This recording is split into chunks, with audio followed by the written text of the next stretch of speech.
Hello, wannabes and creators. I'm hoping that you can hear me. I am live a little bit early just to make sure that everything is going well. Maybe make sure my hair is okay.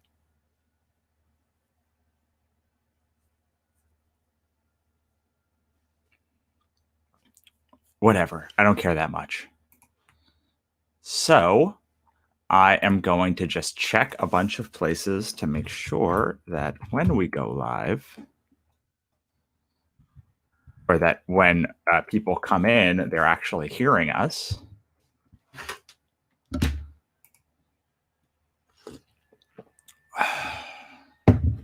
All right, I'm live there. Cool. That looks pretty good. Maybe I can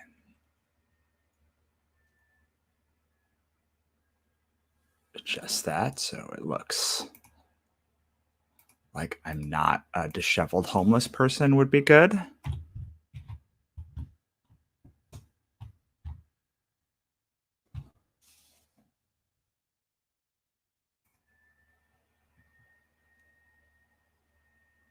Yeah.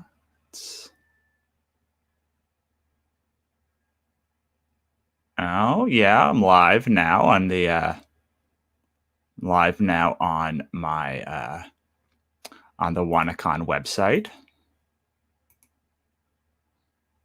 Let's see if I'm live on Facebook. Yes, I'm live on Facebook too.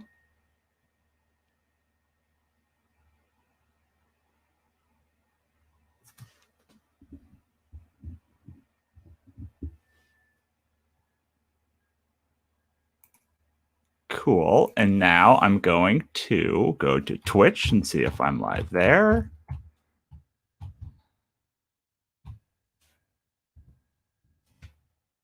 Oh. I don't care if I'm the main site. I want to go to our Wannabe Press Twitch stream.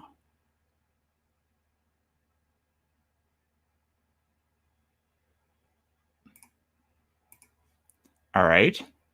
And it looks like, well, if I've done this correctly, it looks like we're live everywhere that I need to be live right now. And we're a little bit early. I'm going to send this email now.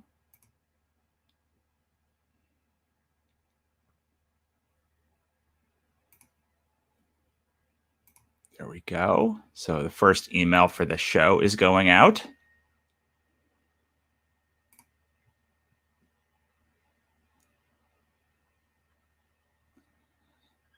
Now, here's the deal.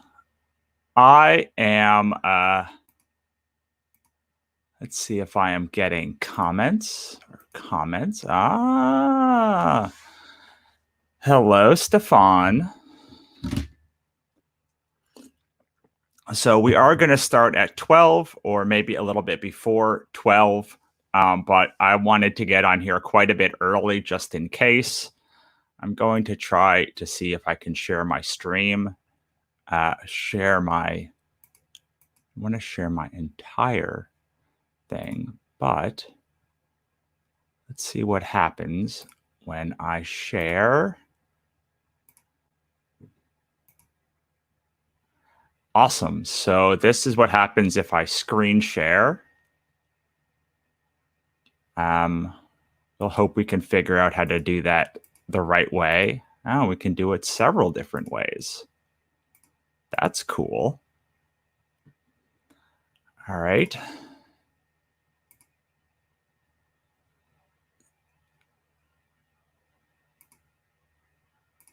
So I will tell you that for sure, I'm getting messages from Twitch. I'm not getting anything from YouTube right now, and I'm getting some from Facebook, at least from the Facebook group. But I'm not 100% sure if all of the messages are coming in, are going to come in through this stream. So I might at some point click over to make sure that we can get I get all of your comments. And let's see what happens when I switch Cool. So the first two people we have on are Nikki Evans and Katrina Kunstman. Katrina is the artist who'll be joining us for the first hour, and Nikki Evans is an amazing fantasy author who I met a couple of years ago at New York Comic Con.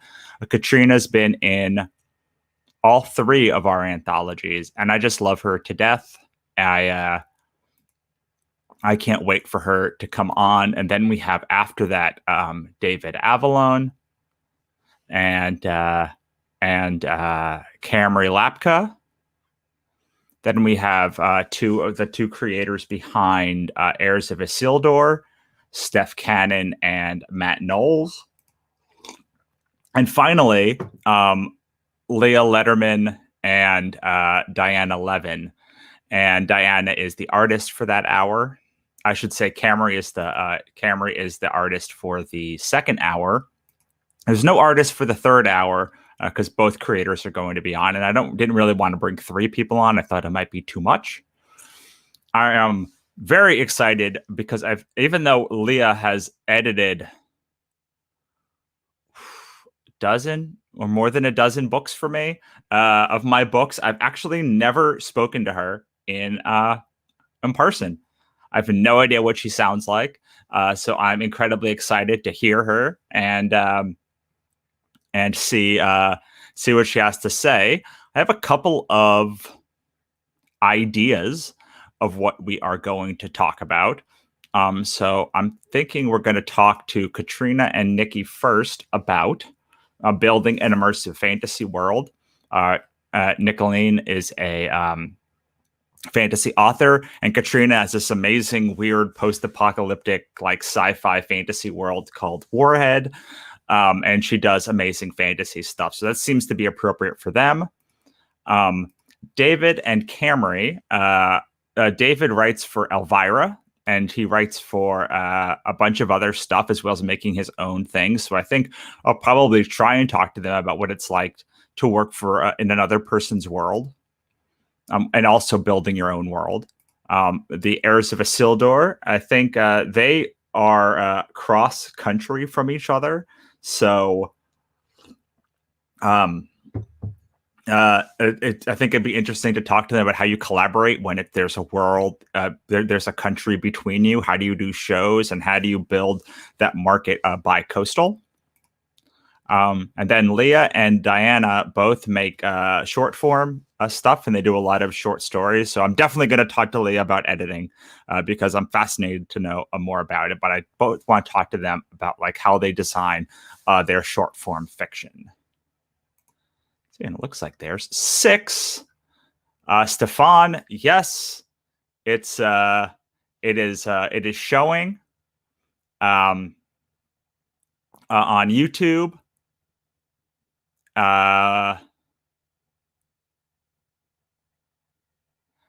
Mikey says, I've got 3 of you. Where is that coming from? I'm hoping that it's... Oh, okay, because you're on multiple platforms. Awesome. I thought it was something that I did. Jordan says she's looking forward to Nikki. I am too. When I met Nikki, it was at New York Comic Con. And we were very close to each other in small press, but we didn't have a chance to talk. But like, she had the most elaborate, beautiful setup. It's like she set up 5 wooden bookcases and an island. It was very professional, and I was incredibly impressed immediately. So I am super excited about that.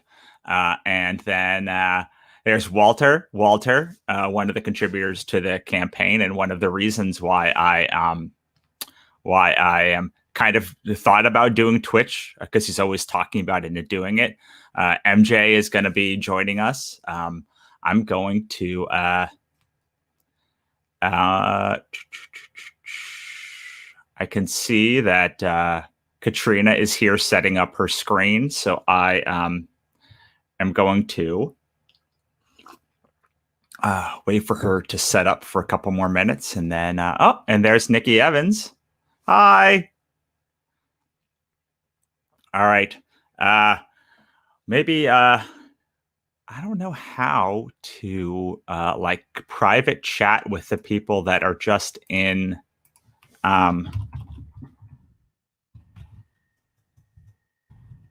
let's see. Let's see if this works. And I see Katrina knows how to do her screen. If you could look, let me know if there's a private chat on the right, Nikki. I can't actually hear you, but I will bring you on if you are. All right. So Katrina's ready to come on. Let us. Hey. All right. So I'm going to bring Katrina on first, and we will see if she's ready. Let's see. How do I do this? Katrina, can you hear me? See, I may have to do both of you. Let's see.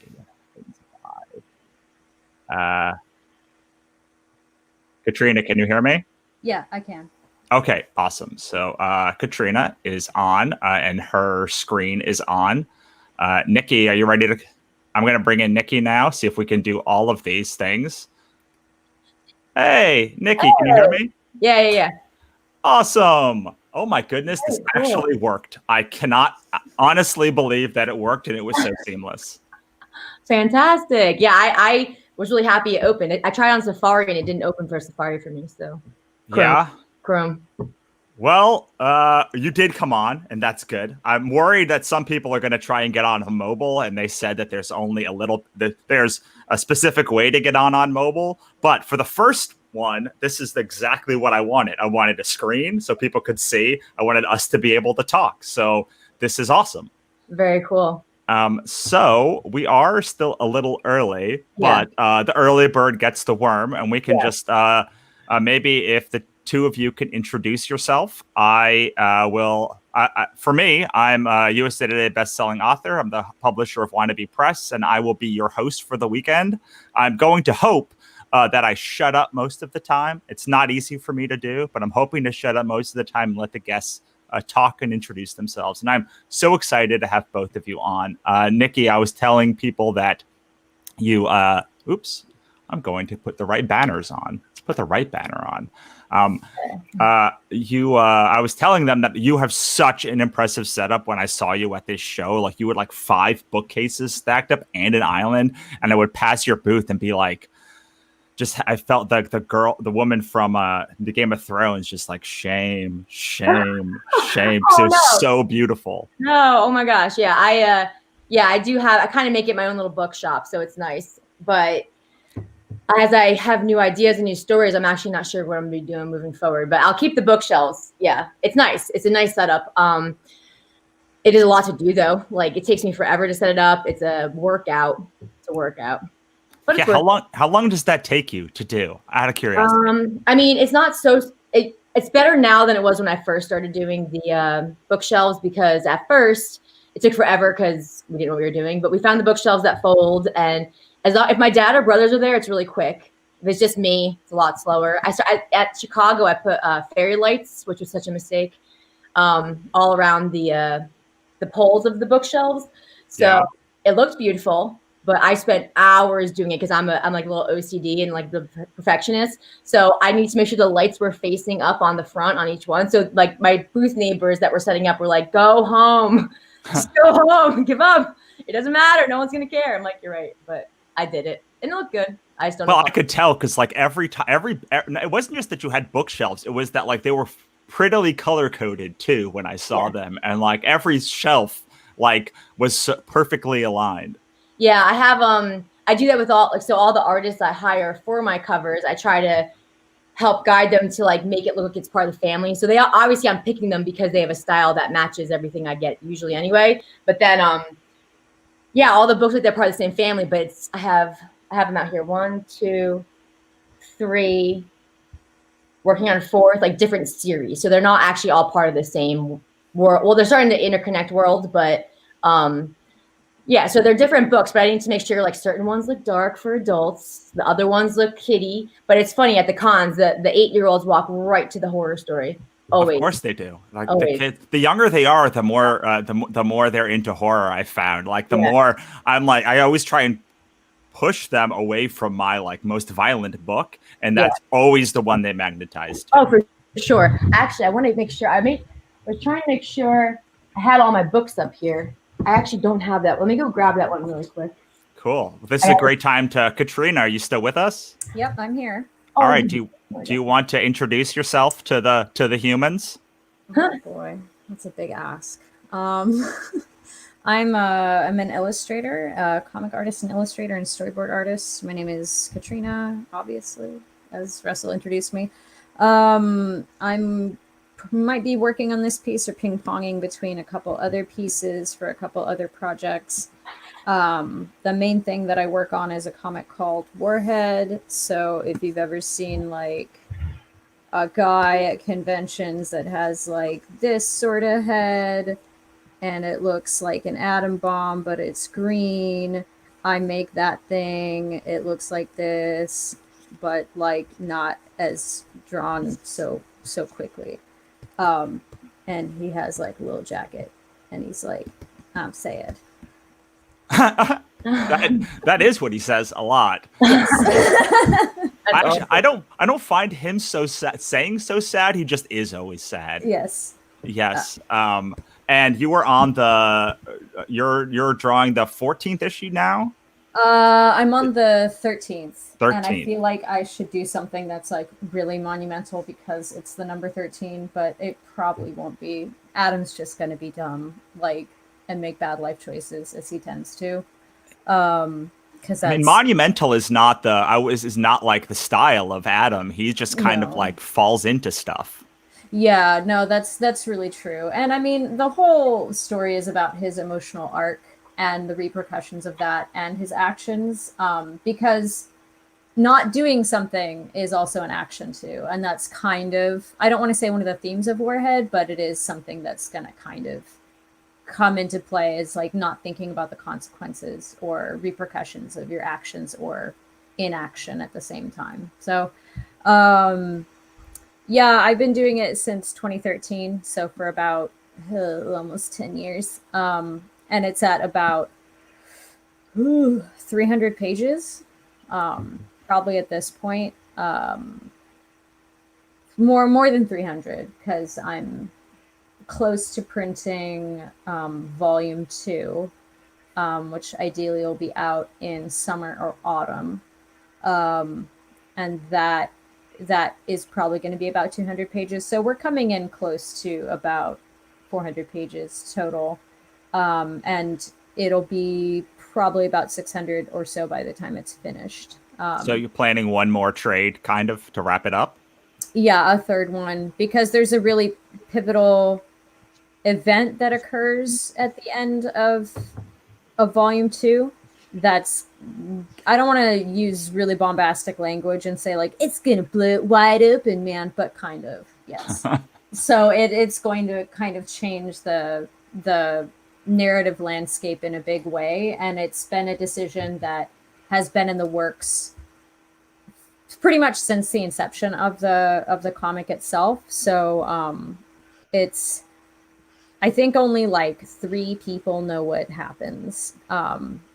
And I'm kind of pushing to get to that point because it's also going to change how the comic is pitched to people at shows, or like how it's presented to people at shows. So it's going to be not interesting, but it's going to change how it's handled for sure. That's awesome. And 3 is the appropriate number for an omnibus. So like yes. So it's like the perfect omnibus size by the time it's over. Yeah. And I'm toying around with the idea of now, when I started doing Warhead, I wasn't very good at coloring. I was like, not super confident and pretty slow at it. So I opted to make Warhead grayscale. But now that I'm, 10 years on in my career and I can color faster, I've had a lot of people ask me to, basically do it in color or go back and color it. And I probably will never invest the time to go back and color it in its entirety, because that's a lot of work that I don't think that I can spare as a freelancer. But after this big turning point happens at the end of the second volume, I might because it's such like a tonal shift, I might do everything from that point onward in color because it'll kind of make sense. And it's a good way to just segue into like, it's in color now and ta-da. So awesome. Well, I know we're going to have Comfort Love and Adam Withers on, and they have a book called The Rainbow in the Dark that starts in black and white. And then as the monsters invade, the monsters are in color. And then as the people sort of get there, like their groove kind of, they turn to color also. So I think that there's certainly precedent, and it is one of my favorite books of all time. So I'm excited if you move in that direction. I think I probably will, just because the more that I like look at the pages, or not the pages, but the covers that I do for the comics and how happy I am with how they look in color, it's like, man, I really should just do them in color. It's so much more eye-catching and kind of encapsulates the feel that I want to have for the comic. Not that I dislike the way that it is now, but it's just so much more vibrant and engaging visually that I feel like I'm doing the story a bit of a disservice by continuing to do it in black and white. But at the same time, like it is going to involve, more time for me to do it in color than, black and white. So it's doing the last few hundred pages in black and white or in color instead of the, initial 400 or so it's definitely a better way to like split the workload, and like narratively, it's not a bad kind of way to approach it in transition either. So I'm pretty sold on it as a concept of how to continue telling the story. So well, and if you love it, you can always go back and do like an omnibus and like try and raise for recoloring the whole thing or something like that in the future if it really becomes this thing that you want for everything. Yeah, definitely, for sure. All right. Well, we are just about starting time. So I think what I'd like to do, I kind of have an idea of what I want to talk about, but we can move in any direction. So you guys both have these huge immersive fantasy post-apocalyptic kind of worlds. And I think I'd like to know how you go about building that world. Like you, Nikki, have 4, you said, interconnecting series of different age groups and different tones that are all sort of starting to merge together. Can you talk a little bit about how you conceptualize that? Yeah, so if I'm being really honest, it didn't start that way, that they were going to interconnect. But so going back, let's just start with the first book, right? Huge mistake was writing a huge world build as my first novel, for me at least, because it was the first thing I ever wrote. I didn't write anything prior. So that was a learning curve, and I have taken the book down a million times, touched it up, polished it, et cetera, et cetera. But since then, I realized, like, what a cool world. Like, there's so many things to... So basically, the first book I ever wrote was Evo.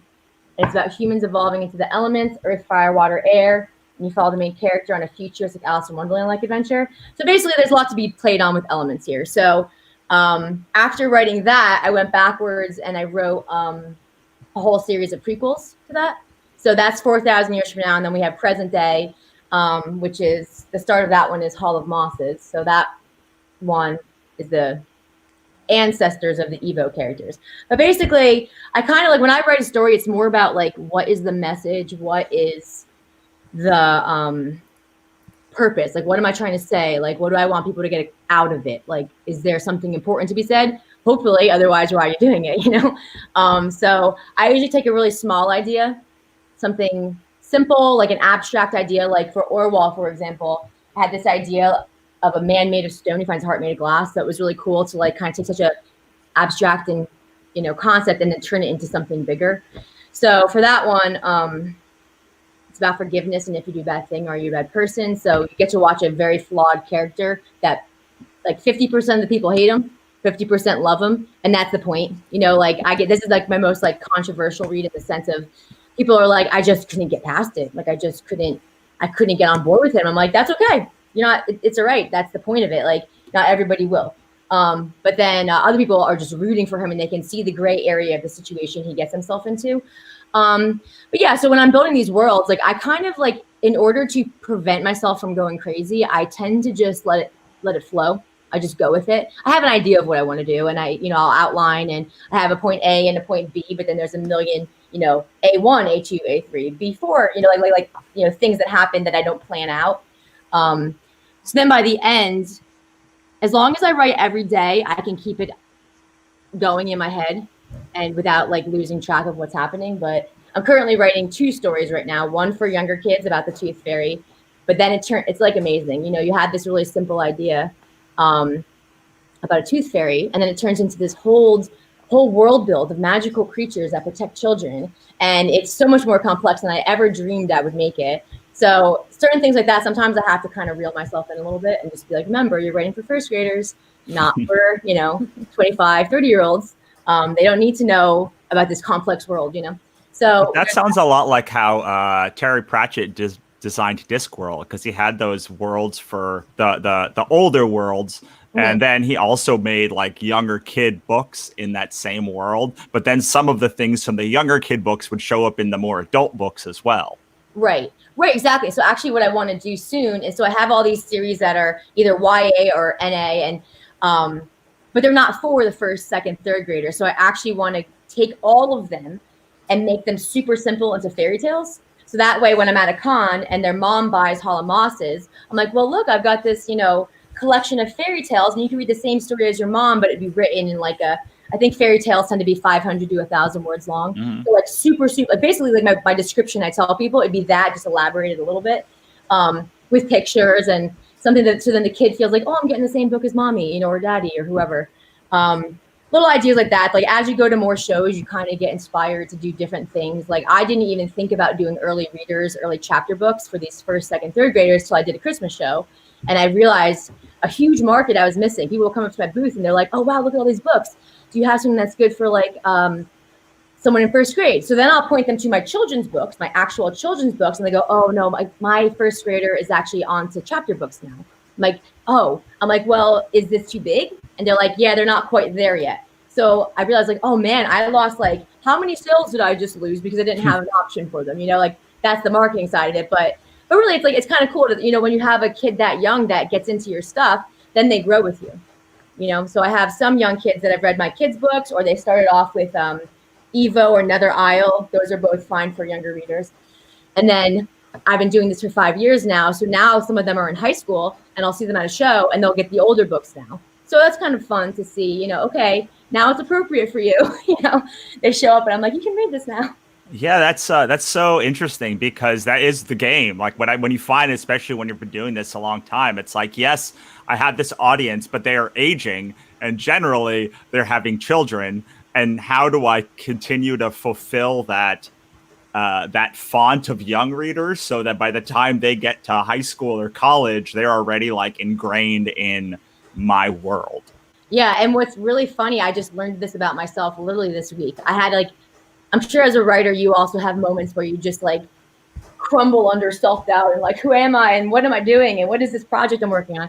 So I was working on this Tooth Fairy thing thinking, oh, this is going to be so easy. It's going to be 5,000 words max and simple writing. And then I have trouble, not like dumbing it down, for lack of a better way to say it, but like I have trouble simplifying it. And I was writing the Tooth Fairy book. I'm about, 3,000 words into it. And I start reading it. I'm like, this is my best writing. I'm like, it can't be my best writing. It's for 6-year-olds, So I'm like, shoot. So then I had this, I think it was on Tuesday, I went to Barnes & Noble because, this isn't my usual genre. So I go there and I'm looking at the books like Captain Underpants and things that fall into that age range, like the popular ones. And I'm realizing, okay, this is a whole different strategy. I can take what I've written, but now I have to rethink how I approach it because it can't be the same way I write my other stuff. So yeah, it's just really interesting. And, I have a lot of little cousins, and I'm going to definitely let them be my beta readers for those, here, can you just like see if this is like interesting to you or if it's like way too above your head, can you even understand what's happening? So yeah, it's just like, I think every genre, believe it or not, like you think something will be easy and it's actually not. So you have to kind of change. Yeah, for sure. Katrina, what I love about your work is that it's, the motivations are so simple and And like the human interactions, even though they're not humans, is so like delicate and real, but the world is so absurd. Can you talk a little bit about how you mix those two together?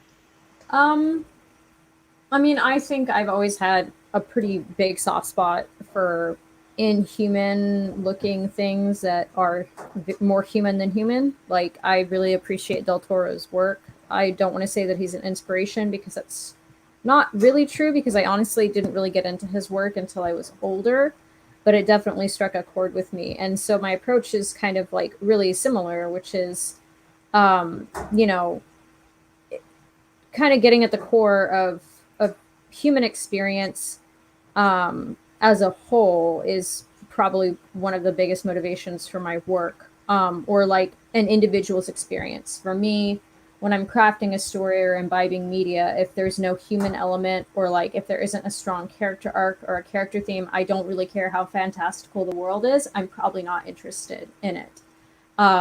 If there's not like a really robust character development or like character motivation, or if I can't empathize with the character, not empathize with them necessarily, but if I'm not given time to, in the execution and how the story is told, if I'm not given time to feel what the character feels, I'm probably not going to be like super engrossed or engaged in the material. And so when I created Warhead, not only was it kind of like a way for me to parse some of my own personal experiences in a manner that was conducive to me, but it also, I hope, was kind of like something that other people could relate to. And I wanted it to be executed in a way that was satisfying to me, that if I was reading it, it would be, you know, like giving enough time to let the emotions unfold and let the scenes breathe.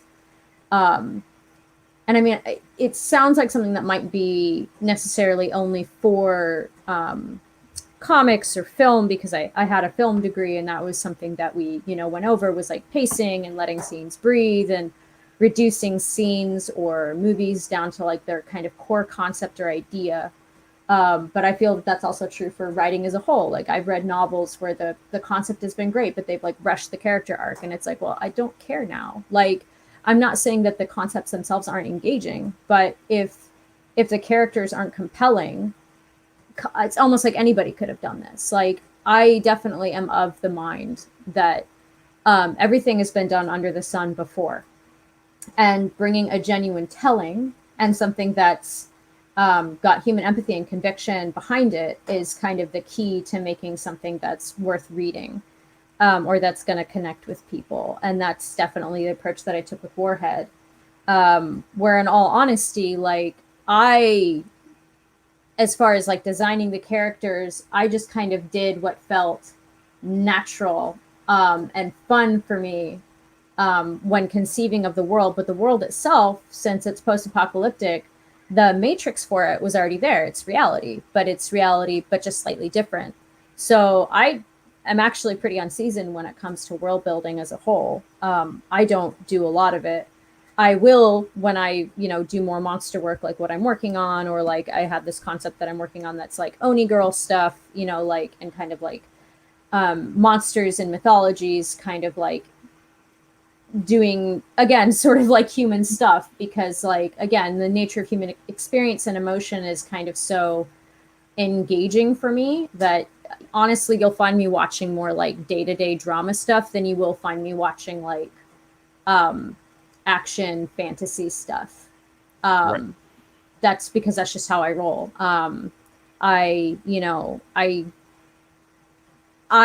as far as like building the world itself, yeah, I had the core concept of Adam. I did a painting when I was in film school in the UK, and so like the seed of where I conceived of Adam was like kind of intrinsically tied to that location in London.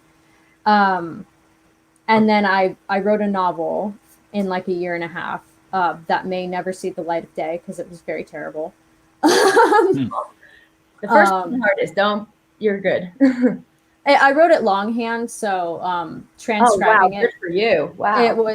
It helped me focus, so that's kind of like why I had a I wanted to, that writing that novel was less so like a practice in executing something well, and it was more so an exercise in diligence, in making myself sit down and write like 10 pages a day or 20 pages a day or however many, or like giving myself a quota for a week and making sure I hit that quota no matter what, even if it wasn't the best work, just making sure I got the work done. And then after that, you know, kind of like in the margins of my notebooks, I kind of had this idea with Adam. And initially when I drew him, he kind of like, I'll try and sketch it out because it's been a long time and I don't know where the original is anymore. But it was kind of like a sad skeleton man with it was like his head was actively exploding in a mushroom cloud. Oh, cool. And he was like very sad, but he had like a skeleton face. And I was like, I felt like there was something there because like clearly it's like the final piece to like some sort of narrative. But I didn't really know what it was like at the outset. And so, you know, as I was writing this other novel that I might go back and edit it. I don't know. It was very raw. And there are some like neat concepts in there that I wouldn't mind revisiting, but the book would either have to be edited very heavily, which I'm not. There's been so much downtime between when I started it and now that I probably wouldn't be particularly attached to anything. So it would be a very easy edit because I'd be like, oh no, this is trash. It needs to go. Out with you. My friend RJ would say that the only way to write a novel would be longhand. She probably wouldn't say the only way, but that's how she writes her first drafts are always longhand. And then it's in the transcription that she edits a lot of that stuff out. So it's definitely something to consider. We are about 15 minutes in, and there are a couple of questions. So the first one is Sally. Sally, she asking who's doing the drawing, and it's Katrina. Katrina Kunstman. She is. She's not. Her picture is not up, but you can go to the Wannacon.com site, and I believe there's a picture of her on there. There's definitely a link, but her work is amazing, and it's. I remember meeting her the first time, and I was actually quite nervous because I loved her work so much that my friend Dave Baker brought me over there to see her at a con, and I was like, I love work is good. And then I sat back under her table for like an hour, and we just like started chit-chatting years ago, probably when I first started doing shows, maybe like 2016 or 17. Yeah, it was about then. Yeah. So I have to ask, so since neither of you are thinking about the worlds when you first started writing these universes, I have a question that I'm going to throw to both of you, which is, now that you've been doing it for a while, how do you not break the world? Because I've written now 13 books, I guess four collections of 12 books total, and then the 13th book, making somewhere between 5 and 13 books in this God's verse. And I did not think about it beforehand. I had written one graphic novel, Katrina Hates the Dead, and I decided to turn that into a series. And then I connected it with this other book, Pixie Dust. And like, it was very haphazard. And I feel like most of my life now is just crossing my fingers and hoping that like when I go back and look at all of the world building notes that I have, that I didn't irrevocably break the universe. So do you have any strategies or ways that you go about making sure that you're in continuity? Do you read everything every time you do it? Do you have a Bible, or what do you do to make sure the universe doesn't get broken? I call it my holy grail. I have a million of these notebooks that just has this whatever's important, so names, terminology, it's like, I mean, this is like a newer one. Behind me, I have an armoire that has a front drawer just that's filled with them. But yeah, so like, for example, when I'm writing a big series, like I said, I write every single day. I've made this into my full-time thing, whereas in the past it wasn't, but now I write every single day. So it's always fresh. So as long as I'm writing consistently, it stays okay for me. Now that being said, I wrote these 2 books first, needed a break from them, just mentally needed a break. And then I went and wrote a 4-book series. When I came back to write the 3rd book, which was this one of the Halamasa series, I actually did need to refresh myself because it would have been a mess if I hadn't. That being said, that was when I started realizing I could start connecting my worlds. So that series is Connect. So these two are parallel universes, all controlled by Gaia. Was not the plan. Again, not the plan. So I live a little haphazardly as well. I'm like, this sounds cool. Let's do it. And then you pray to God, like, all right, so far so good. So far so good. Nether Isle, this series, this is my only standalone, which is great and not great because people love it, but then they want more, and there's not more for them. So what I ended up doing was crossing universes here as well, in a paranormal way. Yeah, so that book's new, so I'm still waiting for a little more feedback on that to see how I did on that one. But people seem to like it. People love the series, and I think it's fun for me to keep my characters alive in various ways. But yeah, to not break the world, that's a good question. So far, like I said, living on a prayer over here. Yeah, because you have the all the like disparate notebooks, right? But like, do you have to go back to do you know what's in each one and where each one is, or? Yes, so I know which books are in which notebook. So I remember them by the covers. Like this one's the flower, so this has the Tooth Fairy in it. It has the Dark Fairy Tale collection I'm currently writing. There's one, like I know the Hall of Moss is in a book with a wave on it. It's a notebook with a wave on it. You know, just happened to be the notebook I had at the time. But once you open it, it looks like a whole bunch of scribbling. You know, you're kind of like, oh shoot, I don't remember where I wrote the name of that person and what powers they have, or you know, like, or what the rules are of this, that, or the other thing. So I tend to, as I'm writing and I realize I'm going back and forth to the same page in my notebook a lot as references, I'll put huge stars in it. I'll highlight it. I'll like bend down the corner of the page so I know where to find the important stuff. I have a lot of beta readers, and I try to keep this, like finding an editor sometimes is tough that can stick around for all the books, because once you start writing lots of books, people can't sometimes keep up. Or they move on with their lives, they end up doing a different job. So I try to keep the same editor through a series. That has been really tough in the past couple years.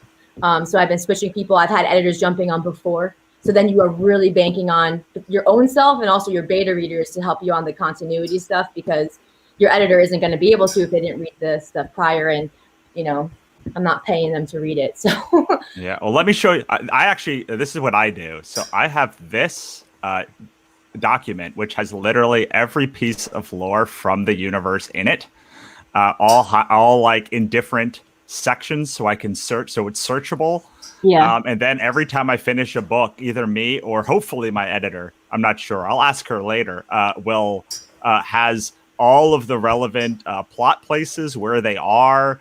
I just literally copy and paste from the book into this and then make it searchable.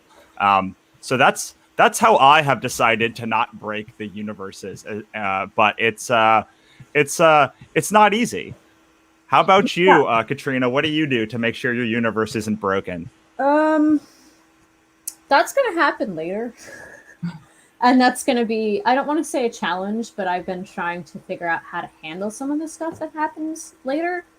Right now for me, like, it's more so like smaller continuity things and loose ends, like, because I do tend to write off the cuff. I don't want to say necessarily, but like I will do kind of like a glorified beat sheet when I write and just be like, yeah, this thing happens on this page and this thing happens on this page. And I'm getting a little bit better about writing the dialogue out so that I have space for it and like remember what people are saying on certain pages before I go back and letter or when I go back and letter. But I don't want to say it hasn't always been that way. It was like I still work very freeform when it comes to making Warhead. And so I might have something, because everything's so subtle, kind of in like what happens and how the characters interact in a lot of ways, that if I decide that the kind of start of a thread of a certain arc doesn't necessarily need a payoff or isn't worth it, if like that one loose end is hanging there, that loose thread, like it's okay. Because I'm pretty not guilty, but I'm pretty good about killing my darlings very often. where like I had this idea of, you know, like a certain scene was going to play out and I was like really attached to it and it was going to be really surreal and it was going to be really wicked. And then it like came to the night and I was like, this is not going to work. Like it doesn't tonally match where we've arrived now and where Adam's character arc is now. Like at the start of the series, yeah, it totally would have made sense. But now it doesn't make sense anymore. And so out that scene goes. And kind of similarly, like there have been certain events that have happened with Adam that like will have a payoff later, but like the tonal shift has kind of been such that like I'm going to have to work harder on kind of not finagling, but incorporating it in a way that feels justified and feels kind of correct and not earned, but like it works correctly and properly in the context of the rest of the story, tonally speaking.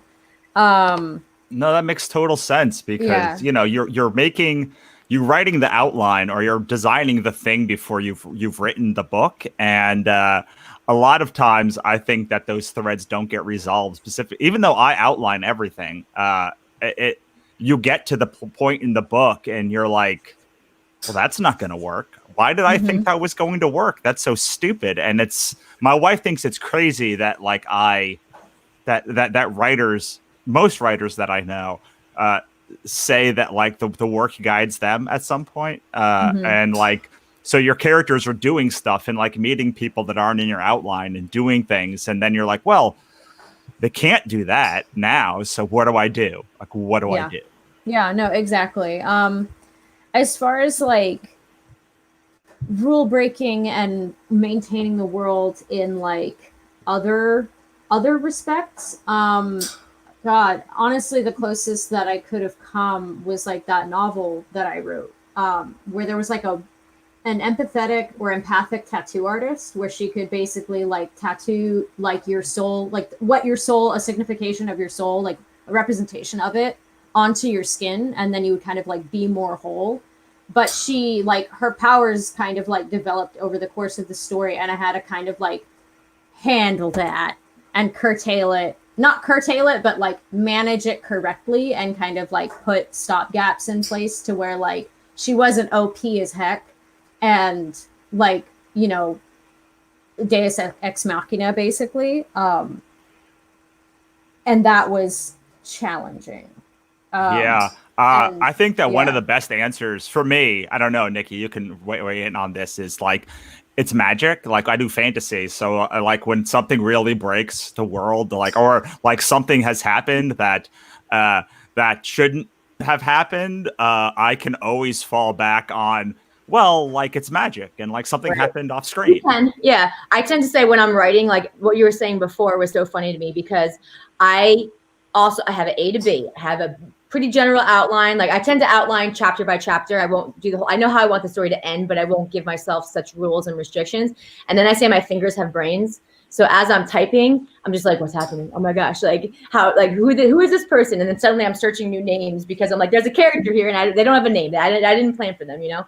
So, yeah, but for sure, like there's, especially when you're in a fantasy world, like there's always usually there's some realm of magic, or if it's a dystopia, like for example, I have a story that's all about a futuristic addiction that turns people into monsters, and like there's wiggle room there too if you're dealing with monsters, you know. It doesn't always have to be so, like you want that human element, like you want people to be able to relate, but you also can twist it a little, magical realism. Yeah. Yeah, I do. This is how I outline, just so people can see. If you guys don't know how we're having problems outline, it's very simple. I do a every 1,000 words. So this is going to be about 120,000 word outline, and every 1,000 words, I'll just write what I think will be a scene. And roughly in one of my books, scenes are about 1,000 words, and another they're about 2,000 words. So this allows me to do like one sentence about what I think will happen in that 1,000 words, but still have enough room. And then roughly every 6,000 and 10,000 words, every 10,000 words for sure, these bolded ones are major beats that I have to hit. Otherwise, the story won't make sense. So a lot of these are like how we get from point A to point B, and I don't really care about that. But I do very much care about like that, the main beats are hit. Otherwise, the story won't have the pacing that I want. Yeah, I found it so important to have, like, with time, like any writer can agree that with time you get better. Every book you write, you become a better writer, primarily through the editing process, actually really only through the editing process and the feedback process as well. But I've learned, every chapter has to have a purpose, whether it's character development, a plot twist, something, but it has to have a purpose. A lot of early or first time writers or, just getting into it will, ramble and ramble and ramble. And there's a whole lot going on with a whole lot of nothing going on at the same time. You're reading, you're like, what is the point of this? So I think it is so important. I think it's a great way to do it, because if you are working it, 1,000 words by 1,000, each 1,000 count, that it's important. Otherwise, why would it be in the outline? It's right. not you rambling on about what someone looks like or, what the tree works. I found one technique I started using a lot in my newer novels is adding descriptive narrative within the dialogue. So instead of having to have huge blocks of narration, which can get boring. It can be great, but it can be really boring as well. You can have action, dialogue, and narration all happening at once, which also condenses the book as well. So you're not writing a huge book, you're writing a much more condensed but like action-packed book, which is not everyone's style. Not some people want all of that detail, and that's fine too.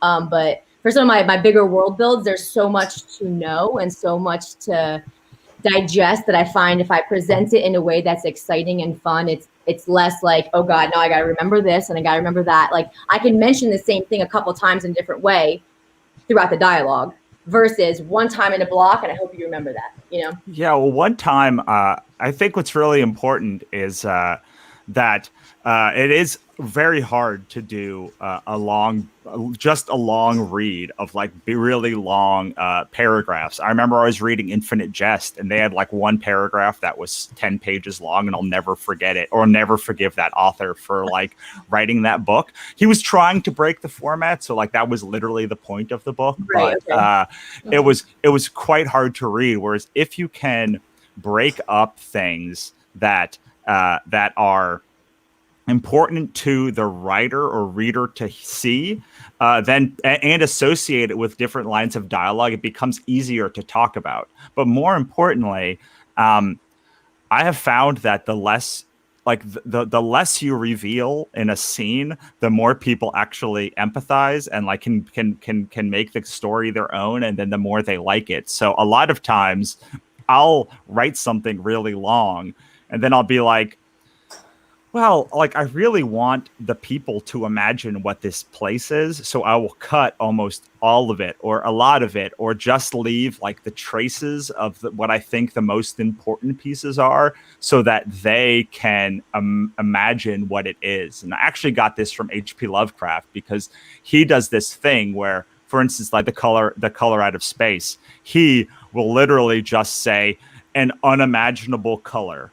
And that's it. That's all you get. It's like an unimaginable color was. And from that, it's so much more horrific, because you're allowing each person to inhabit what is horrible or magical or wonderful or terrible about a place or a character, with just leaving the bones that they need to know for the place to make sense. It's kind of like a whole, just in life in general, less is usually more. You give them what they need. They got to have something there to build their own, use their imagination around it. But it's really true. Like my fatal flaw when I first started was over describing things and just going too much into it. And my first editor was awesome, and he would tell me, he's like, "We got it. You're good. We got it. You don't have to keep doing it." And it's like, "Oh, okay, huh, all right." And the first one's the hardest, as a writer, your first book you're very sensitive about, and you don't want to cut anything out. You think it's all important. Now I'm ruthless. I just like nope. Like take advice and like be able to digest it and then decide if it's good or bad. But in the beginning, that's the one thing a lot, like when I'm at shows and beginner writers come up to me or hopeful authors that wish to publish, and I'm like, just be ruthless with yourself. That's the best thing you can do. It's like, read it, pretend you're not yourself when you read it, I guess is probably the best way to go about it. But yeah, no, I think it's the best to use imagination. I have in my Harlan Moss's book, I have 7 champions of nature. So there's 7 women from all over the globe. And in the first book, you don't really know that, and you're reading Juniper. And I made trading cards for them. So I actually hired artists and I got all the girls drawn out and they're beautiful. But then at one of my shows, someone came up and they had imagined the main character different. And I'm like, oh no, that wasn't my intention. You know, I'm like, okay, well, you just keep imagining her however you saw her and don't get the trading card, you know, like do whatever you gotta do. But that's, you know, trade-off, you know, you want to have fun materials for readers to have, but then it's like you ruin what they imagine themselves sometimes.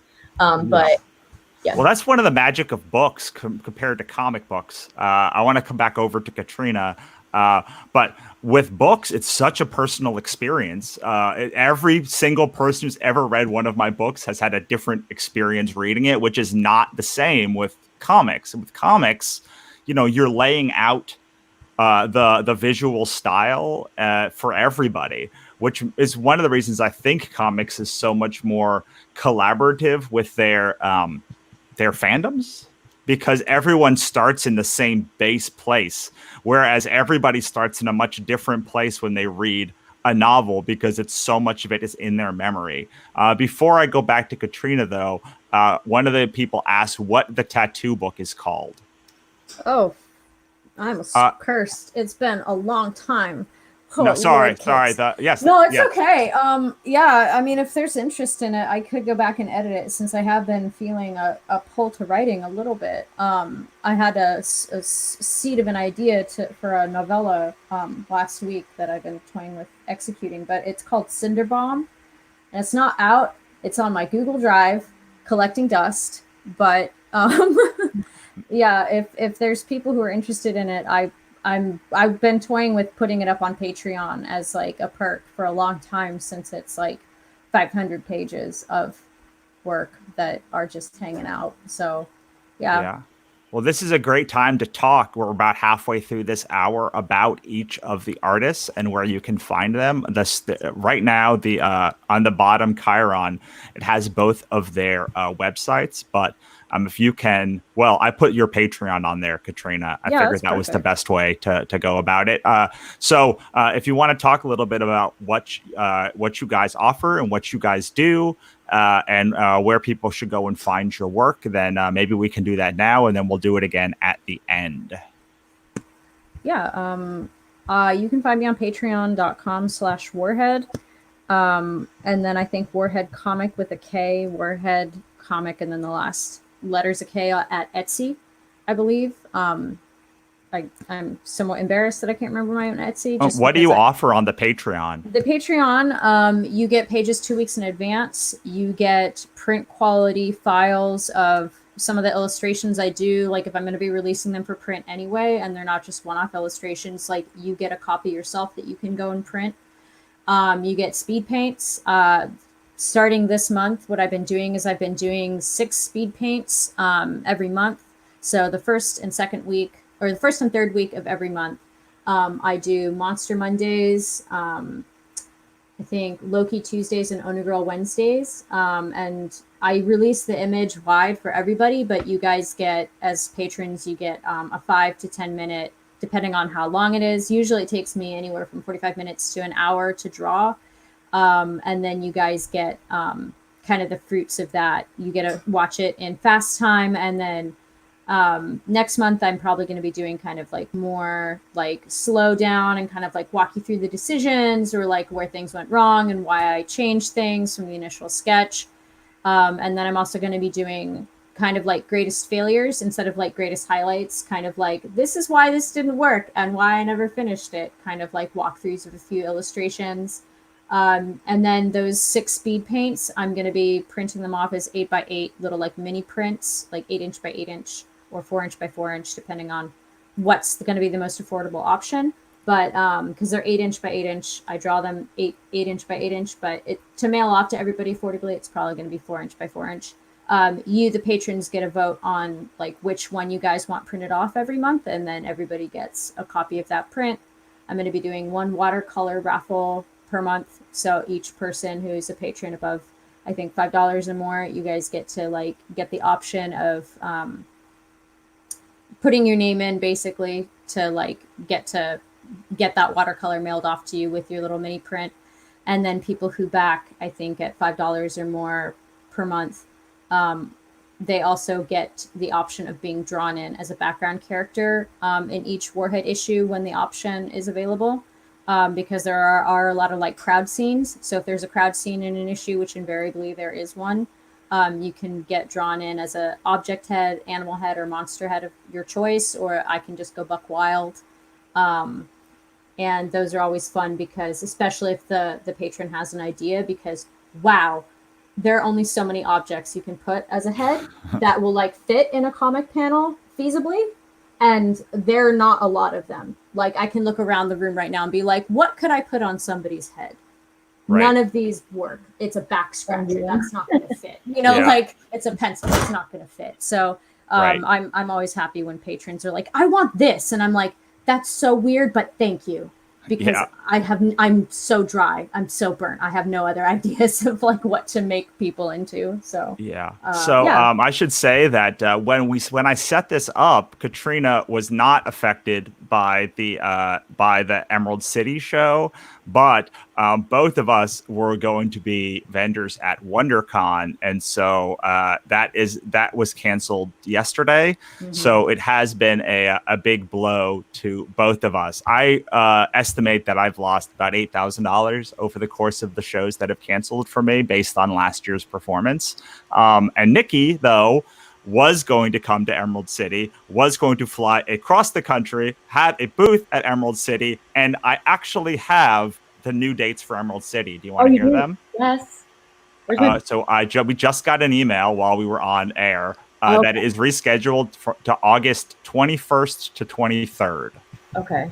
So the end, which is now only 3 days, not 4 days. Oh, bummer. Okay. So right before Labor Day weekend? Right before Labor Day weekend. And right before, I think that would be 4 consecutive shows in a row that I will have done if I do that one.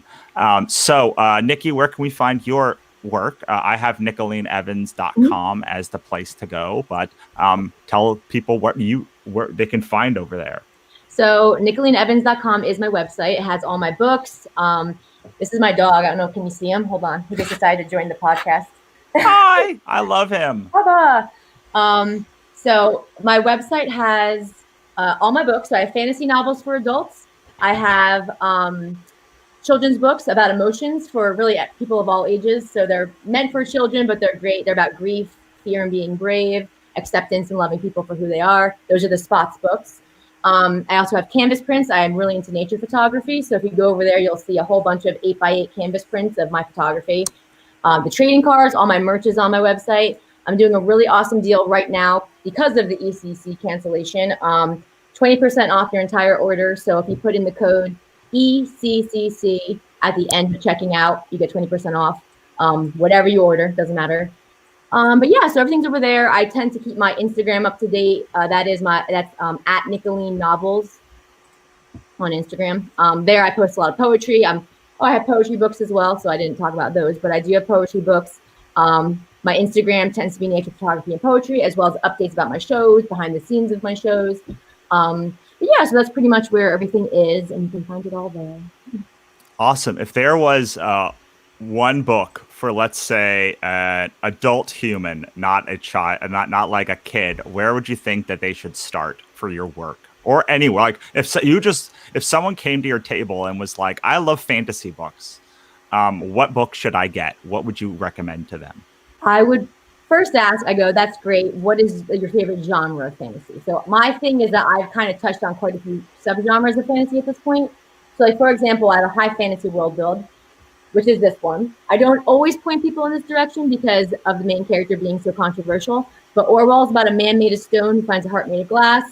He goes on an adventure with his little map on the back, and you get a quest of him meeting all these creatures in different lands as he tries to find the owner of the glass heart. It's a story about redemption. He does something awful, and you get to watch him try to figure out if he's a bad person. Am I a monster? Can I be forgiven? So if you like a really deep, meaty read, that one. I have a lot of people who love Haman, so this one's set in Russia, and it's about a futuristic addiction that takes over the country and turns people into these monsters. So sometimes people see this and they're like, that is who I am. And they're like, a dark twist on Anastasia, that usually they're like, okay, yes, I'm vibing with that. The other adult one would be Hollow Mosses. This one's interesting. I never plan on anything, but this one, has taken on a life of its own, where this one always sells out now when Matt shows. This one is about a woman who thinks the trees are talking to her. So she's like, I'm losing it. But then supernatural things happen and she realizes that maybe she's not as crazy as she thought. This is the one with the champion. So there's a whole girl power, global women from all over the world that end up having to, it's a nature dystopia. So, but yeah, so one of those three is usually where I direct the adults. Awesome. So it sounds like if you are a fan of Wannabe Press's work and you liked Ichabod Jones' Monster Hunter, you probably would like Orwell because it's very similar in the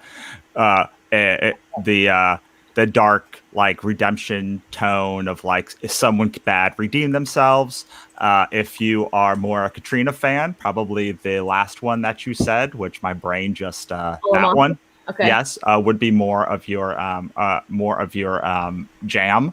But yeah, you should make sure to go over to NicoleneEvans.com, and I'm going to put Katrina's up as well for Katrina, patreon.com/Warhead, or look up Warhead. She does have a bunch of her stuff as just a webcomic that you can read.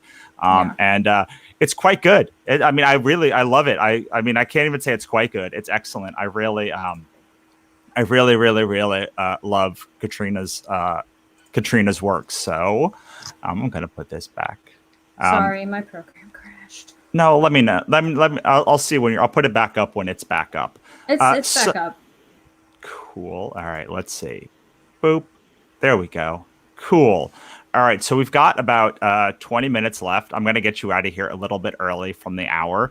But so we talked about how to start building a world, and we talked about how to not break a world. But do you have any tips about like how to populate the world with interesting characters? For me, kind of like what we were saying before, I have my main characters planned out. I know who the main players are. I do find there needs to be contrast to make it interesting. So actually with Orwell, that I ended up, there's a whole commentary here about social class, but it's all about people made of stone. So it's like you're a purebred, you're like a half-breed, you're a merc. So, but it's a positive commentary. So by the end, it's a very positive commentary. So the character pops up that is one of the mercs, and it's all the different types of stones blend together. But until he enters the light, you don't actually see how beautiful he is, and they keep them hidden in the caves so that nobody knows. But the main character goes on this journey. He sees them in the light.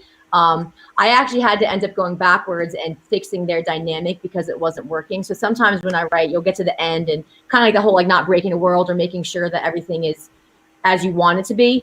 There's plenty of times you have to go and just fix the dialogue to make sure that it's as impactful and meaningful as you meant it to be. So I had to fix their bantering. But yeah, so I kind of find my characters just appear as they're needed. I don't know. I kind of put it out into the universe and I'm like, all right, let's do this.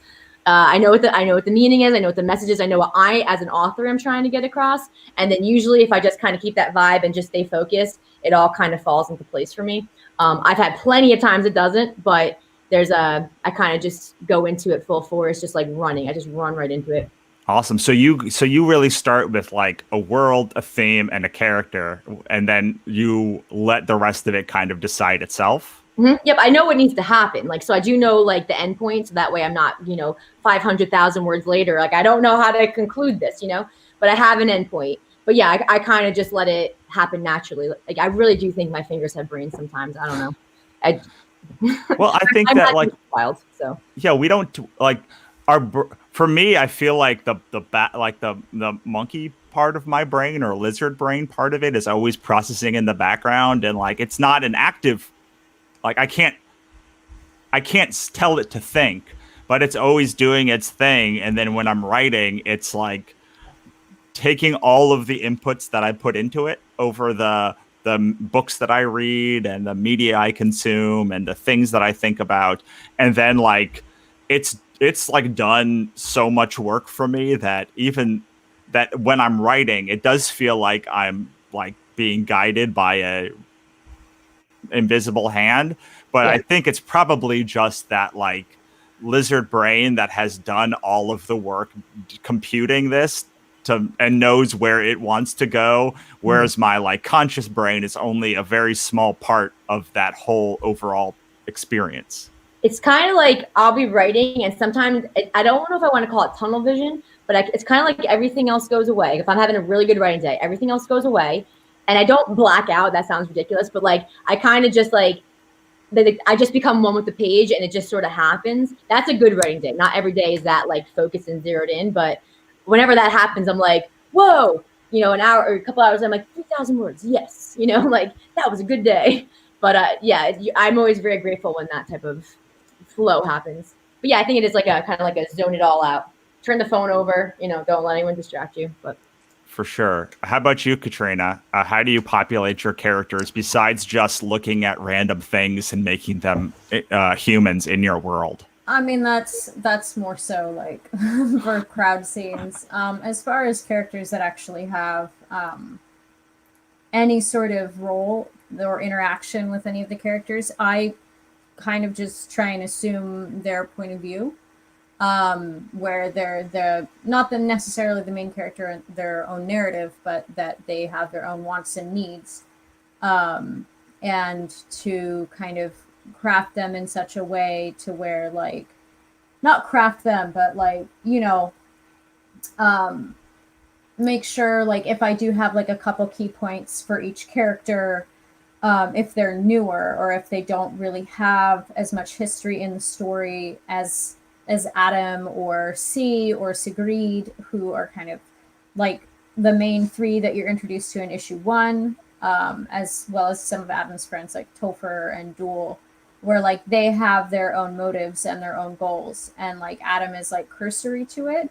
And so like all of their, you know, interactions with Adam and other characters are informed by that, where like, you know, if Adam's having a bad day and he's talking to Duel about it, like Duel's trying to be supportive, or like if Adam needs him for something, like Duel's going to be supportive, but he's not necessarily going to go out his way because that's going to hinder his own prerogative, even if we don't see it.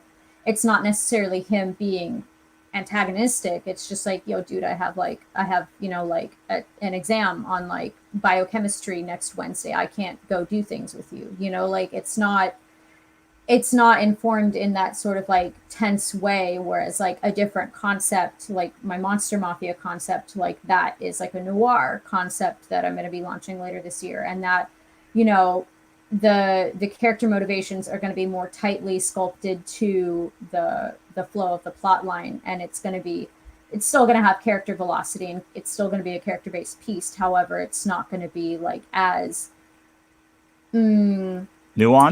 yeah, and nuanced and emotionally driven. And, you know, similar to Nicole, like I know how Warhead ends, and I've known since like the get-go how it's going to end. And pretty much all of my concepts, like I have like a start point and I have an end point. Usually I have an end point in mind, and like maybe a few key points or like turning points or like nodes where I know like, okay, this has to happen in order for us to get to like point Z. And kind of not necessarily like making sure the characters do what they're supposed to get there, but like staying true to the characters, staying true to the story, and making sure that their decisions are appropriate and their responses are appropriate for the situation. And that can be honestly a little bit challenging because, especially like in an action-based situation, like a mafia story, like I'm kind of a weenie baby. And I wouldn't do a lot of the things that like an action-based noir monster lady would do. I'd be like, oh, I'm going to go home and have tea. I'm not going to go do that. And so like really putting myself in the position of a character who would be like, I will go slit that man's throat. It's kind of hard to like do it and not have the character flinch, you know, and like do it authentically and do it genuinely and true to the situation and who they are. And it's not like a challenge, but it's kind of like really having to like push my own attitude and predisposition towards certain situations aside, and not thinking about things from like what I would do, where like Adam's emotional parabola kind of mirrors my own more similarly, not in like an actuality, but like his reaction to stuff is kind of a little bit definitely colored by like how I would do things, but so are other characters. And so it's also helpful for me to like view characters as like different facets of my personality, where like, you know, that's how I would behave in situation B where I didn't have these constraints on me, or situation, you know, like G, where like I didn't know these certain people who I would ask to do this task rather than do it myself. So I don't want to say that it's like advanced compartmentalization, but it sort of is. And yeah, or I'll kind of pull from people I know if, you know, if I'm lacking for template, so to speak, for a character. But still, like, you know, I don't want to just like put my best friend in a story, because that could be weird for them, especially if, you know, like I really heavily lean on their personality. So People ask all the time, they're like, did you base this off someone? Is it based off you? And it's like, even if it is, nope. I mean, I'll usually say, like, if it is, like, there is a character in Warhead that is absolutely like my self-insert, sort of like in how she looks, or if she's kind of like the monster idealized version of myself, and kind of her snippiness. Huh? That's so cool. Monster idealized version of yourself. I love that. That's so yeah. cool. And it's like, if somebody asks, like, is that you? I'll be like, yes. And she's not the main character. In fact, she's kind of like, she's not the antagonist for the main character, but she's kind of like his foil in his living situation. And so, like, but she's the best character of the whole thing. She's so that's what I was wondering, because I wanted to ask you about, like, because the bad guys in your stories tend to not actually be bad. They just tend to be like having different motivations than the main character. Right. And sometimes what I really love is there's a moment where, I don't know if I should ruin this, just this part. There's a part where Adam does something really shitty, like to his best friend who he's been working with, or one of his close friends he's been working with. And as you're working up to it, you think that Adam is the good guy, like Adam's you're seeing the world through Adam's perspective. And then he goes back to talk to his friend after he like has a little bit of success. And his friend is like, what are you talking about? Like, it's my idea. And like, you suddenly, like, your whole like vibe drops, because you're like, oh yeah, Adam is like not the good guy. He's just one of the people that inhabit this world. And it's not a lovely moment. It's a heartbreaking moment, but it's also a very lovely moment. I very much like how Miyazaki tells his stories, where like there aren't really any antagonists necessarily. There's just like a bunch of people motivated by their own goals, and those goals are at cross purposes. So like Princess Mononoke is like a really good example of that, where like no one is necessarily bad. You can make an argument for like the monk priest who works for the emperor. He's probably like the meanest person and the most like self motivated person there, whereas like, but he still isn't, like, he understands why other people are doing their thing, and so, but his motivation is greater because like his life experience has informed him that you have to look out for number one, whereas like the rest of the characters in that story, like they have not necessarily a greater purpose, but their motivations are for like other people as well as themselves. And I always try and kind of like, I think because I have such an affection for monsters and for like underdogs and outcasts and people who have like morally gray areas in storytelling, that like it's really easy for me to like look at a character and be like, I understand why they're doing that. Even if it's wrong, I get where their motivation is coming from. I wouldn't do that. And it's still objectively not cool what they're doing, but I get why they're doing it. And so that's another way that like my writing is kind of informed by being like, well, why are they doing this thing? Even if it's a terrible thing, why are they doing it? If they view themselves as a victim, that's really easy justification for why they're doing that thing. You know, or, you know, like self-aggrandizing behavior. They've never, you know, had anyone to praise them or like give them love when they were younger. So, you know, they like puff up their ego, but inside they're really scared, you know, like tropes aren't bad, and kind of leaning into those tropes of, you know, that kind of underdog, morally gray area. Like it's a really easy gateway, analyzing characters like that, to understand the motivations for any character, even like some guy who like, you know, gives your character the stink eye on the street. It's like he could be having a bad day. And, you know, who knows, from that seed, you might find a completely different story or like offshoot or off branch. And, you know, as far as like me doing C and Sigrid, who are my like bisexual, pansexual, lesbian power couple or like queer power couple in Warhead. Like me creating them was totally self-motivated. It was me wanting to have a queer couple that has a healthy relationship, that is comfortable in their sexuality, and like they're gonna have a bigger role later on, but like I didn't want any sort of like LGBTQ pain or shame or like homophobia to be like the center of their story.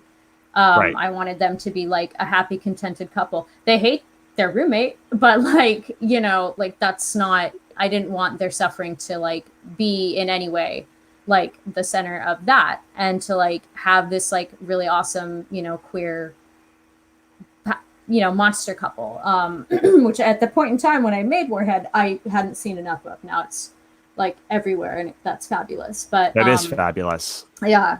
So we are going to have to pretty much leave it there. I would like to ask you guys a question as we lead out, which is the question I always end my podcast, and I think it is a relatively good question to end here. So I'd like for each of you to spend a minute and give your best piece of advice that you found about writing or making things, and then one more plug for where we can find you, any discount codes you might have, and then we'll say goodbye and get ready for the next group. Do you want to start? I'm going to start with you, Katrina, because you had the last talk, and then we'll give Nikki the last word. All right. Unless you don't have anything yet, and then I can go. No, I mean, I do. And I think that I don't want to say that it's just like the Nike swoosh, just do it, because that's like an oversimplification of it. But I would say don't be scared to start. And don't let your anxiety about the caliber of your work be an impediment that keeps you from creating the projects you want to create. Whether that anxiety is from like, well, somebody already did that neat magic dragon thing that you thought was really unique. That's okay. You're going to have a unique expression of that by, you know, being genuine to the story form that's unique to you, or the art style, or, you know, like what the character's story is, not necessarily the concept of, you know, unto itself. Or if you feel your writing isn't good enough or your art isn't good enough yet, like don't let that be something that's going to keep you from starting to do the thing. I had never made a comic before Warhead. I toyed with a webcomic on DeviantArt when I was in high school, like 10 years before I started Warhead, and that was it. And I went to film school and I learned a lot. It really informed the tonal flow of that comic, because it reads a lot like a movie or a storyboard, more so than it does like a comic. And that's one of the things that I think makes Warhead unique. But, you know, I didn't let the fact that I had no experience stop me. I was like, okay, I'm going to do this thing, and I'm just going to learn along the way.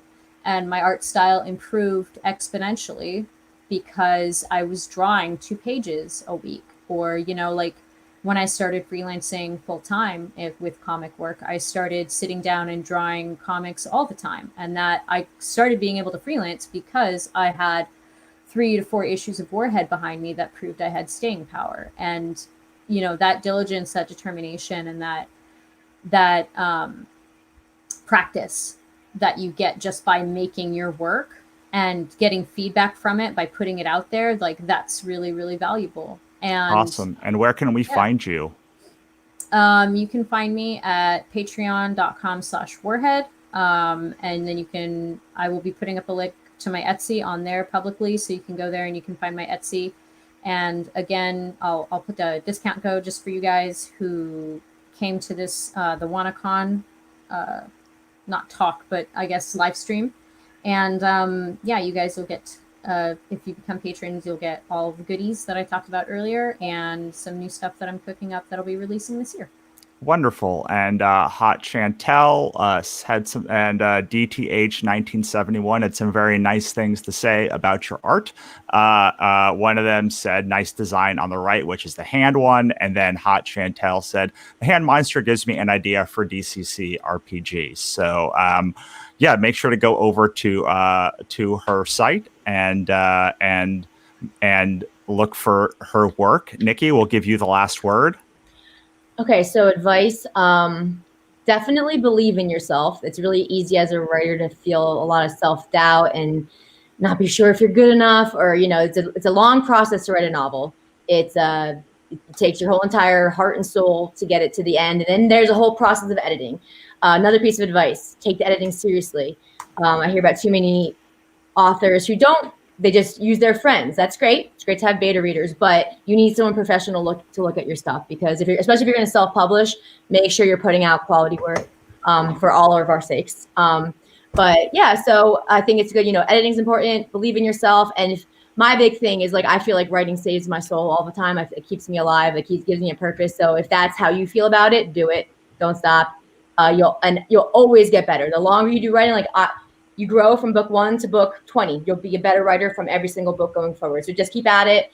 Yeah. So this has been really cool. My website, NicoleneEvans.com. All my books are there. I'm doing a discount code right now. The discount code is ECCC. You put that in as you check out for my website. You get 20% off of whatever you buy. The discount goes towards everything on my website. So awesome, wonderful. Thank you guys so much for coming. And we're going to not break for the rest of this, but we're going to then take you guys offline and reset for the next people. So don't go anywhere. All right.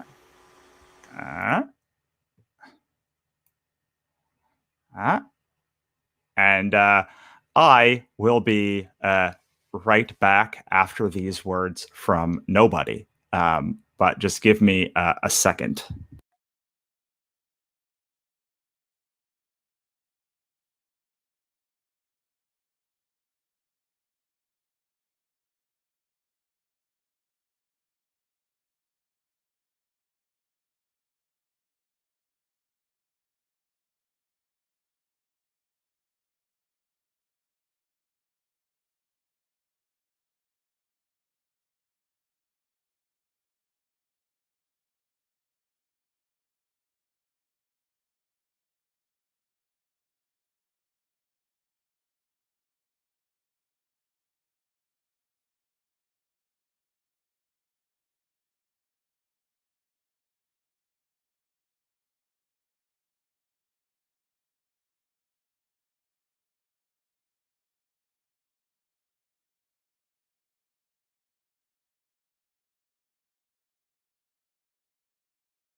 And we are back with the second hour of Wannacon.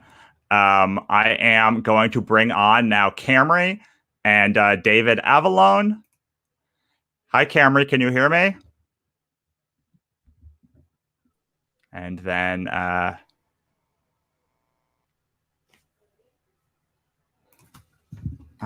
cannot hear you. I'm going to bring on David and see if... Hi, David. Hey, how you doing, Russell? Good. How are you? I'm all right. I'm still working out my lighting situation. No worries. That is... I'm going to try and find... Oh, that looks so much worse. I know, right? That one looks better. You like that one? Can you guys hear me now? All glary. Yes, I can. Hi, Camry. Hi, Hi, nice Camry. to finally talk to you, Russell.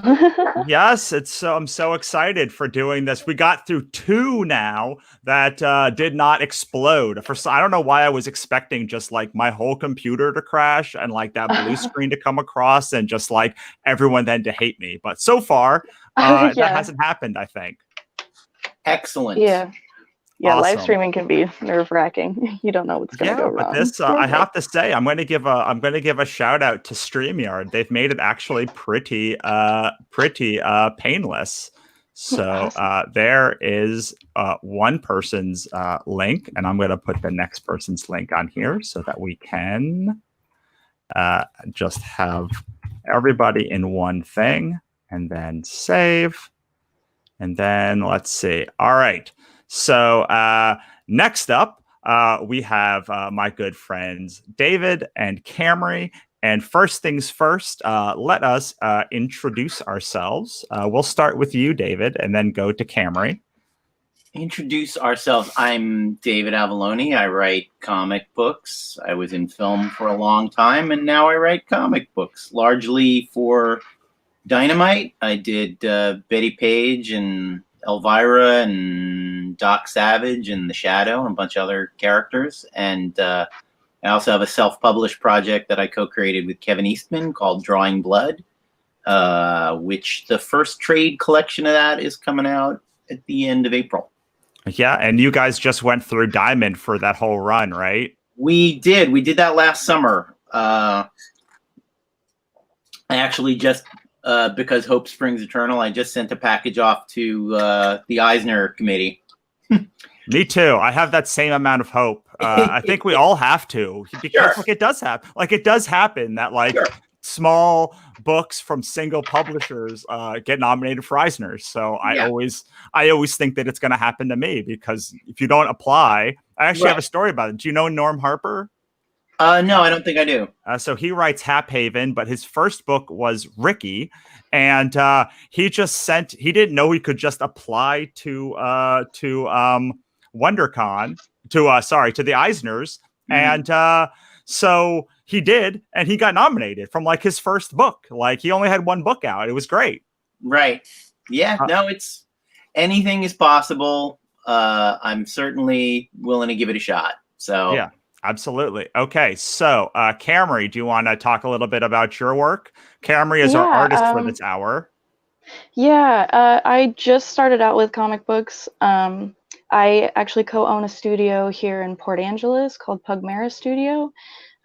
We do a lot of small cons around the area, and we have 2 very short small books published. Pugmera, his debut, and our flip book, which includes a story written by Braden Cox, and Sagittarius Killer, which is illustrated by me and written by Braden. Right now, we're working on My Grandma's a Demon Slayer, which is our biggest next project. It's going to be like 40 plus pages. I just personally do a lot of illustration here and there. I really love comic books, and I've been drawing for a very long time and doing comic books as long as I can remember. So it's always been a dream of mine. But yeah, I'm just an artist, really passionate about comic books and just breaking into the actual industry. Yeah, awesome. And what are you designing for us this hour? Actually, I have been considering doing a coloring book. I consistently have a lot of people telling me like, oh, I really love to color your stuff. I actually brought in a few pieces that me and my friends did. They're all witches, so I was gonna make a witches coloring book just with a bunch of different interesting weird creatures, and my friends color them. We hang out and I draw and they color. So yeah, so that's what I'm kind of doing, is I'm going to be designing some witches. Awesome. That sounds great. And David also has some experience with witches with the works that he's doing right now. I don't know. Elvira has powers, right, in this comic book? No, Elvira is just a normal lady who's on television. She has it's complicated. Well, we've got a whole hour. So in the last arc, she got kidnapped by a bunch of witches in Orange County, California, because she had just escaped from hell and had absorbed some of what they called Luciferian energy. But it's not really a power. It's just more like her darkness is powerful in and of itself. So they tried to drain that out of her, and she ended up in a white dress for a couple of issues. Yeah, I actually was surprised that Cassandra was okay with being in a white dress for 2 issues, but she was fine with it. And like the thing about like she's so like game for doing anything. Like those issues are completely like bombastic and crazy. Both that one and the Betty Page stories are just like so over the top and glorious. Well, thank you. They are, Dave Acosta, who I have frequently collaborated with, said something to me years ago that still stays with me, which is let comic books be comic books. you know, write comic book stories, go big, go big or go home. And I sort of, I have taken that to heart. And with Elvira, it's kind of a natural. I mean, you know, she's an over the top personality. You know, and Betty is set in a 1950s sci-fi movie milieu. So of course you want to go big and have alien invasions and all sorts of things. Yeah, absolutely. How do you work on a licensed property? Like, how hard is every licensed property different? Are there any things? I know a lot of artists want to work on some sort of licensed property, Yeah, and writers do too. How does the process work? How the process works from the beginning is I'm asked by the editors at Dynamite to come up with a pitch. In the case of Elvira, there had actually been a previous team hired who did a pitch that was approved, and they wrote a script, which I read. It was perfectly fine, but for various reasons, it wasn't what Elvira wanted. And they reached out to me for it, and I did my homework like I usually do, and tried to figure out what I would want to do with the character. And with Elvira, because she's a horror hostess, I thought time traveling and meeting famous horror creators would be a funny way to go with her.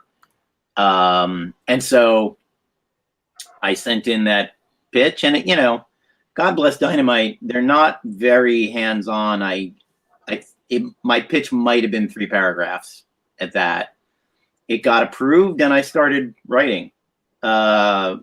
And I have to say, though, that after the first issue sold so well, they said, okay, there's going to be another 4-issue arc. And I didn't really have to get that one approved. I think I sent in a 1 sentence on that one and said, so next 4 after this, I think she's going to go to hell. And they were like, great, fine. So but every license is different. When I did Twilight Zone, The Shadow's licensors were completely hands off. CBS, who owns Twilight Zone, was a little more, it has to be this kind of a story. They were concerned about me using real life celebrities, though honestly, they got the copyright laws exactly wrong in that sense. They didn't want me to use Orson Welles' name, but they were perfectly fine with Dave Acosta drawing his face. And actually, it's the likeness that's protected, not the name. So it's fine, though. Orson Welles' estate did not sue us or anything. But, like, for example, Dynamite has the James Bond license, and they have not yet let me play with that. But I'm just going to go out on a limb and guess that Eon Productions is way more controlling about what you do with James Bond than the Betty Page people are with what you do with Betty Page. Right, right.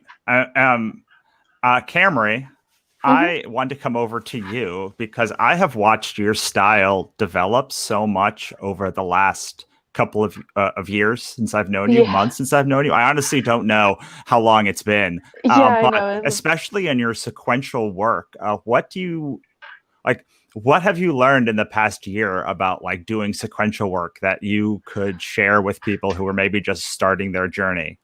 That's different from just doing pinups or the work that you're doing now. Oh God, I'd have to say the biggest lesson I've had to learn is visual storytelling without so many words. One big thing with a few anthologies that I've kind of subscribed to is I've noticed that with really short stories, like some people will, and I've done that too, where I just try to shove a bunch of text into a bubble to kind of like figure out the story. But with art, it's completely different when it comes to storytelling. Like with the new MGADs that I'm doing, I try really hard to tell the story through perspective and visual expressions, as well as like going from one panel to the next. I try to keep it a little bit consistent with what the other characters are doing in the background, because then it kind of flows the story better, which I've been kind of playing with. I don't know if I can if this is too big for this thing here, but I have pages from MGADs. Let me see if I can just take this out here and show you guys. I've got to say, Like- like the difference between that and the work that I was seeing from you, even a couple of months ago, is like seems like yeah. night and day. With George Smith. Yes. Yeah, because, oh God, like with George Smith, I just kind of drew it up from my head and I just went on a wild ride. I did not plan it. I just went for it. And I feel like it's really obvious when you read through it, especially the comic book. I have 50 pages, but with the majority of the people who've read it, they've just been, this is very confusing. I have no idea what's going on. I'm like, oh, that is my fault because I am the artist and obviously you should know what's going on. But yeah, like with this page, this is when she's in the kitchen picking up her flashcards and she's like got them in her mouth and her mom can't understand her. But she yells and all the flashcards come out. And so the brother is sitting at the table. So I kind of show him like coming out from the table to go help her. And then kind of him coming closer. And then now he's with her, like helping her pick up the stuff. So it's like, and this middle panel right here wasn't here. Like I had her just like grab the food and then had her like eating. But I thought it would be funny if I put one in between of her just stuffing her mouth. So, yeah, I've been watching a lot of YouTube videos, especially like Walter Osley and Dan Cryley. Oh, he just said that Camry is the best artist, actually. Oh, really? Oh, how sweet. But I forget the guy who does Mickey Falls. I forget his name. I know his last name is Cryley, but I've been watching a lot of his YouTube videos as well. And he's just really good at explaining how visual storytelling can be used in a variety of really unique and interesting ways. So like, I'm just really trying to put my skills to the test because I really do want to put out a book that's worth reading and a book that I can look back on and be super proud of. Like there's a lot of perspective shots that I've been trying to get right. I mean, your perspective is a huge improvement, even from just a couple of, like the George Smith book that I read of yours. Oh yeah. David, I would love. What do you do when you're writing a script to help guide the artist along to make sure that they're depicting the thing that you want them to depict? I do. There's a lot that goes into it, and it really depends on the relationship with the artist and who the artist is and how much they need or even want. But the first thing I do on a comic is I start a Pinterest page with the name of the comic, and I upload every piece of reference I can think of, and especially anything that appears in the script. And a lot of times I've been writing period things, and I don't want an artist to even have to spend 2 minutes on Google. Well, you know, what did an Amtrak train look like in 1952? What did a phone look like? What clothes should Betty Page have on? So I try to provide costumes, faces, props, everything that I can think of, just so that all they have to do is draw and not spend too much time with research. Some of the artists, like Julius Oda, is also a huge research nerd, so he sort of meets me halfway on that stuff. But really, in terms of the page itself, I'll suggest panels and angles and what I think is the best choice for storytelling.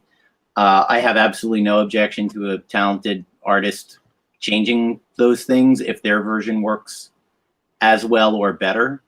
Every once in a while, a storytelling detail will get lost because it's not at the top of their mind, and you have to say, no, if you do that, I can't see her hand, and her hand has the gun, so make sure the gun's in the frame. Stuff like, you know, small things like that. I've had a great run of artists and great relationships with them, and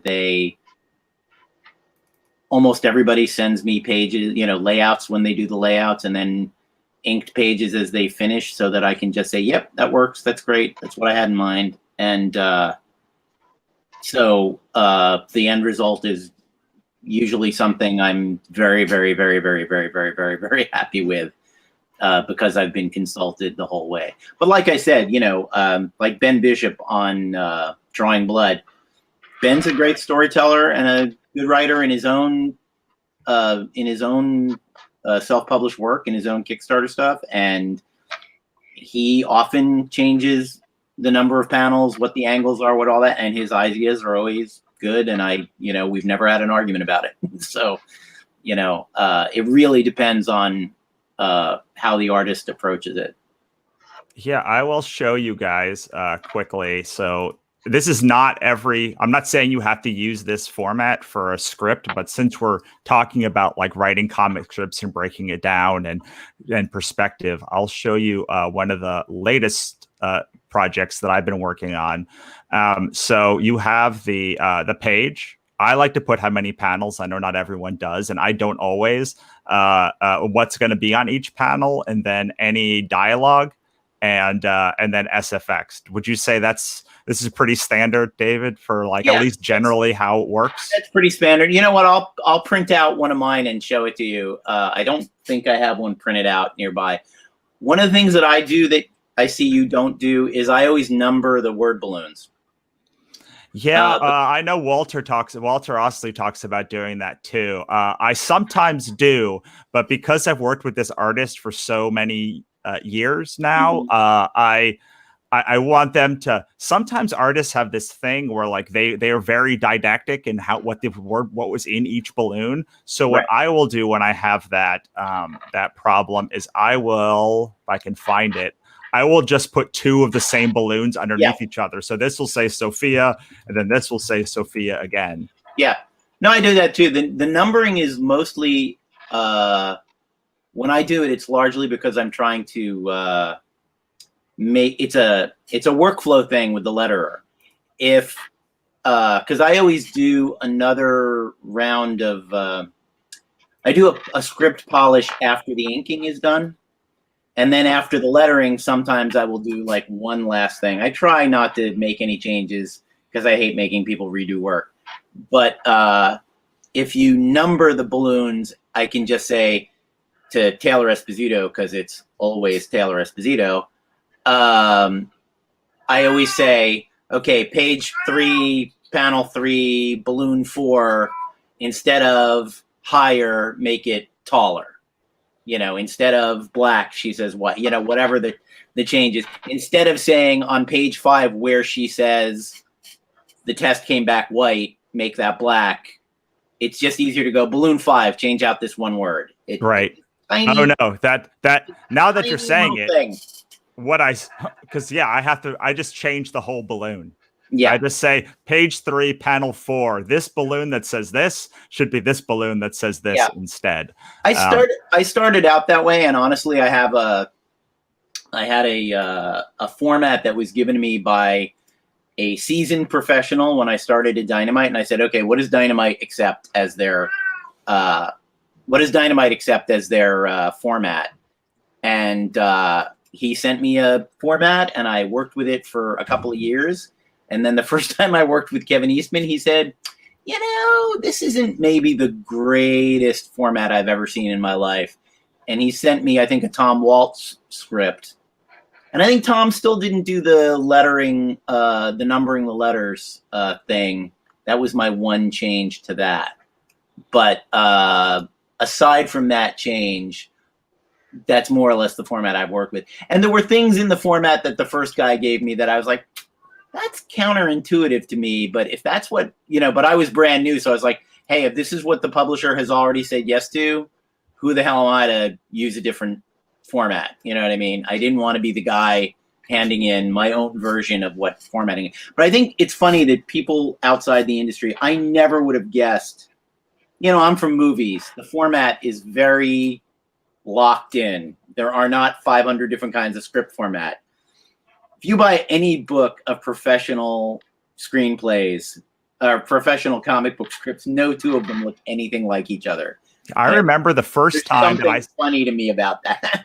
Yeah, the reason the minute that I found somebody in a script it's like the Internet Comic Book Script Database, I think is what it's called.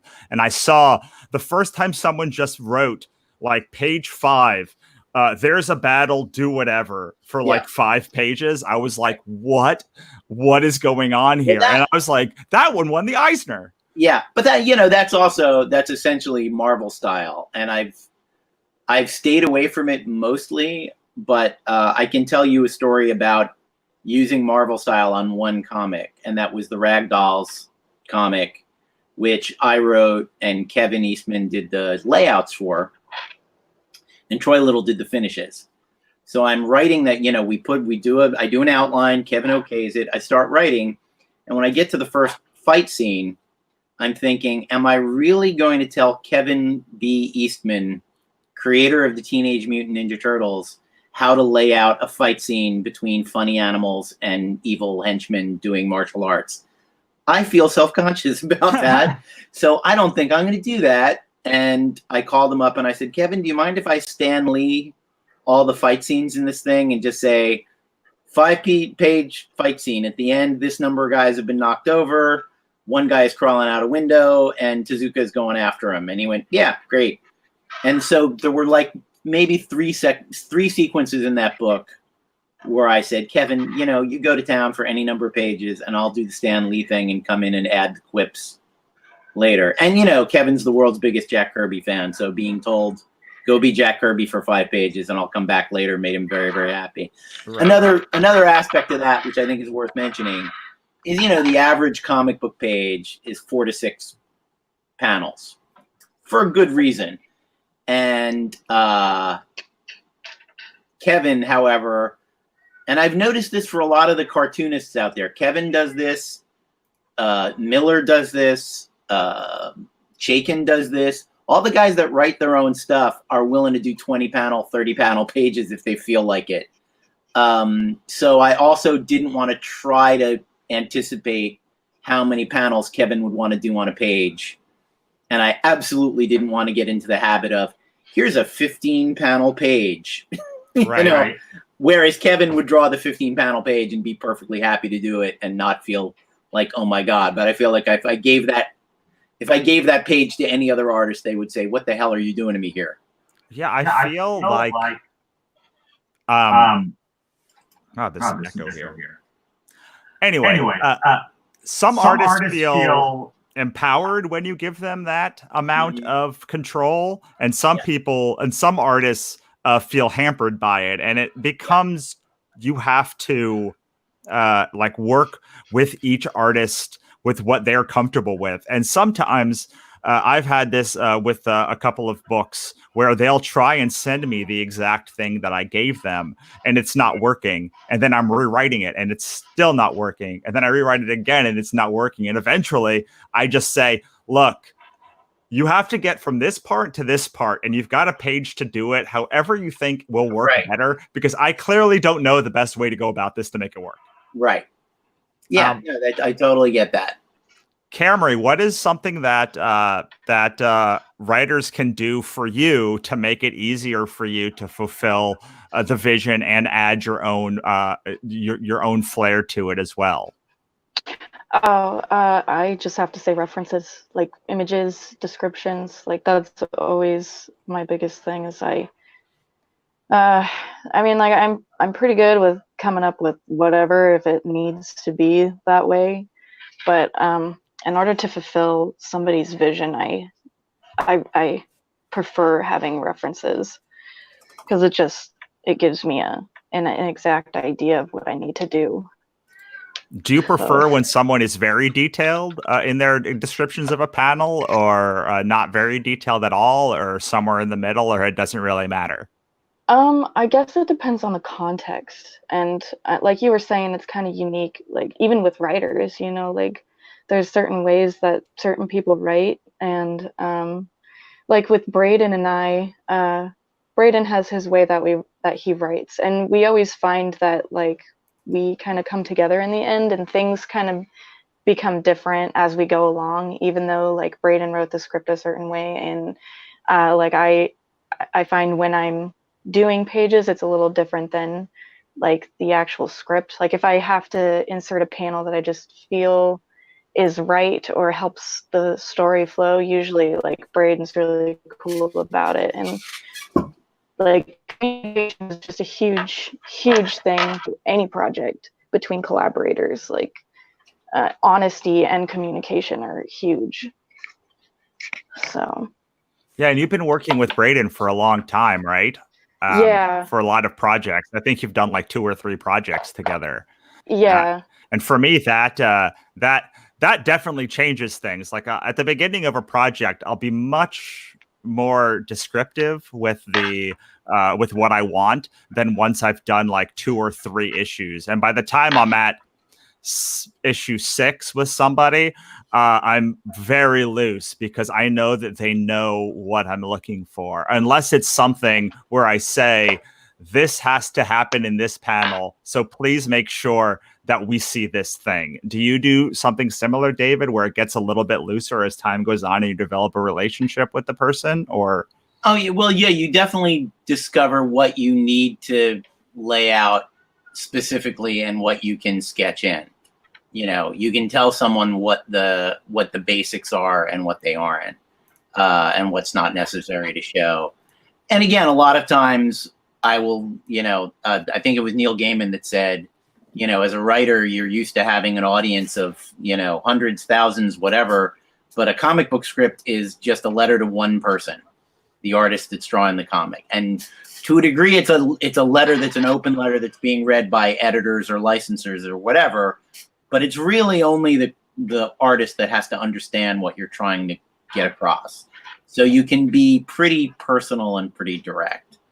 I have learned when I started out, and I still do, a lot of artists that you work with are based outside the United States. They may not be native English speakers. They may be putting your script through Google Translate. And I have learned in those cases to be not idiomatic in my descriptions, to be super clear, to use very clear English, and that gets the best results. But with someone like Dave Acosta, we're on our 30th issue of something together. He knows what I like. He knows what I think looks the best. We have that language now. Yeah, I had an issue with that when I was first doing one of my first books with Katrina Hates the Dead. Trying to pull it up here so I can show, because it's actually a kind of funny story. Juan Frigeri now draws for Marvel, but this was the first book that he ever did. And if I can find the inks for issue 1, I believe it was page 2 or page 3. I can't pull it up easily, so I won't. But anyway, he had I wrote Barry, who's this zombie, fumbles with his television, and I know fumble to be like right, awkwardly carrying, and he drew the television being thrown up in the air, and right. I was like, what? And that is the moment that I realized that he's not a native English speaker. His English actually, when he told me that he would take my words, then translate them, and through Google Translate, and then take his Spanish and Google Translate back to me. And so for the first issue, it was quite a problem because we'd had no idea really what the other was saying. And then finally, when I started speaking more clearly and more concisely, and making sure that every word mattered, it became a lot easier for us. Sure. I can't remember when I noticed. I think my very first book, I looked the artist, David Cabrera, who's great. I looked him up on Facebook and saw that he lived on an island off the coast of Morocco. And there was just one simple thing, I can't remember what it was, that translated badly, and I was like, I wonder why he didn't know what I meant there. And then I realized, I'm probably need to be more clear in what I'm doing. So yeah. Now I have a question for you. I hope we can talk about this story, because you told me a story about Troy Little and his struggles, let's say, with inking the first Ragdolls. I don't know that I'd say struggles. He just felt his and Kevin's styles. He wasn't crazy about the idea of inking Kevin again. As much as it came out beautifully, it was a ton of work for him. And I totally get that. Kevin is a very detailed. When his layouts came in, I was like, or we could just publish these. These are very pretty. And the final thing is gorgeous, but it was just a lot of work for Troy. I love the story that you told about how you overcame that for the second story. Not that it was overcoming it, but like you told a story about how you turned that into a strength for the second. Well, that was actually not my idea. That actually came from Troy, and actually I'm going to put some of it up, and then I'm going to try and do the share screen thing. That'll work, right? Yeah, you should just have to. Let me find Ragdoll's Animated Adventures. So let me find the first page of the first issue. Is that it? Is that something I can show? I just have to be careful about what I can show. Actually, he did just put out the cover, which is fantastic. And I'll share screen and show that for a second so that you guys can enjoy this. Is this going to work? Screen change. Share screen. Let's see if it works. Yeah. Select window. Share screen and then application window. And then it should have one of the ones that are up. Okay. Oh, that's not what that's the folder. That's what I want to share. So can you guys see that? Yep. So that's awesome. The cover. So what Troy came up with was he wanted to do an art style that was a little simpler, that was a little faster for him to work on. And his idea was, since we use the ragdolls to sort of reflect on the entire history of comic books, why not use, let's see, is this more? I think that's more roughs. Why not say that this next issue was going to be the tie-in cartoon from the Ragdolls animated show. And so the style could be a simpler style, a clearer style. Actually, let me find a color page. That might be nice.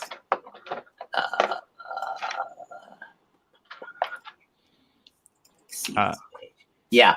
So there's not a cartoon. Someone asked if there's a real cartoon show. There's not a real cartoon show, unfortunately.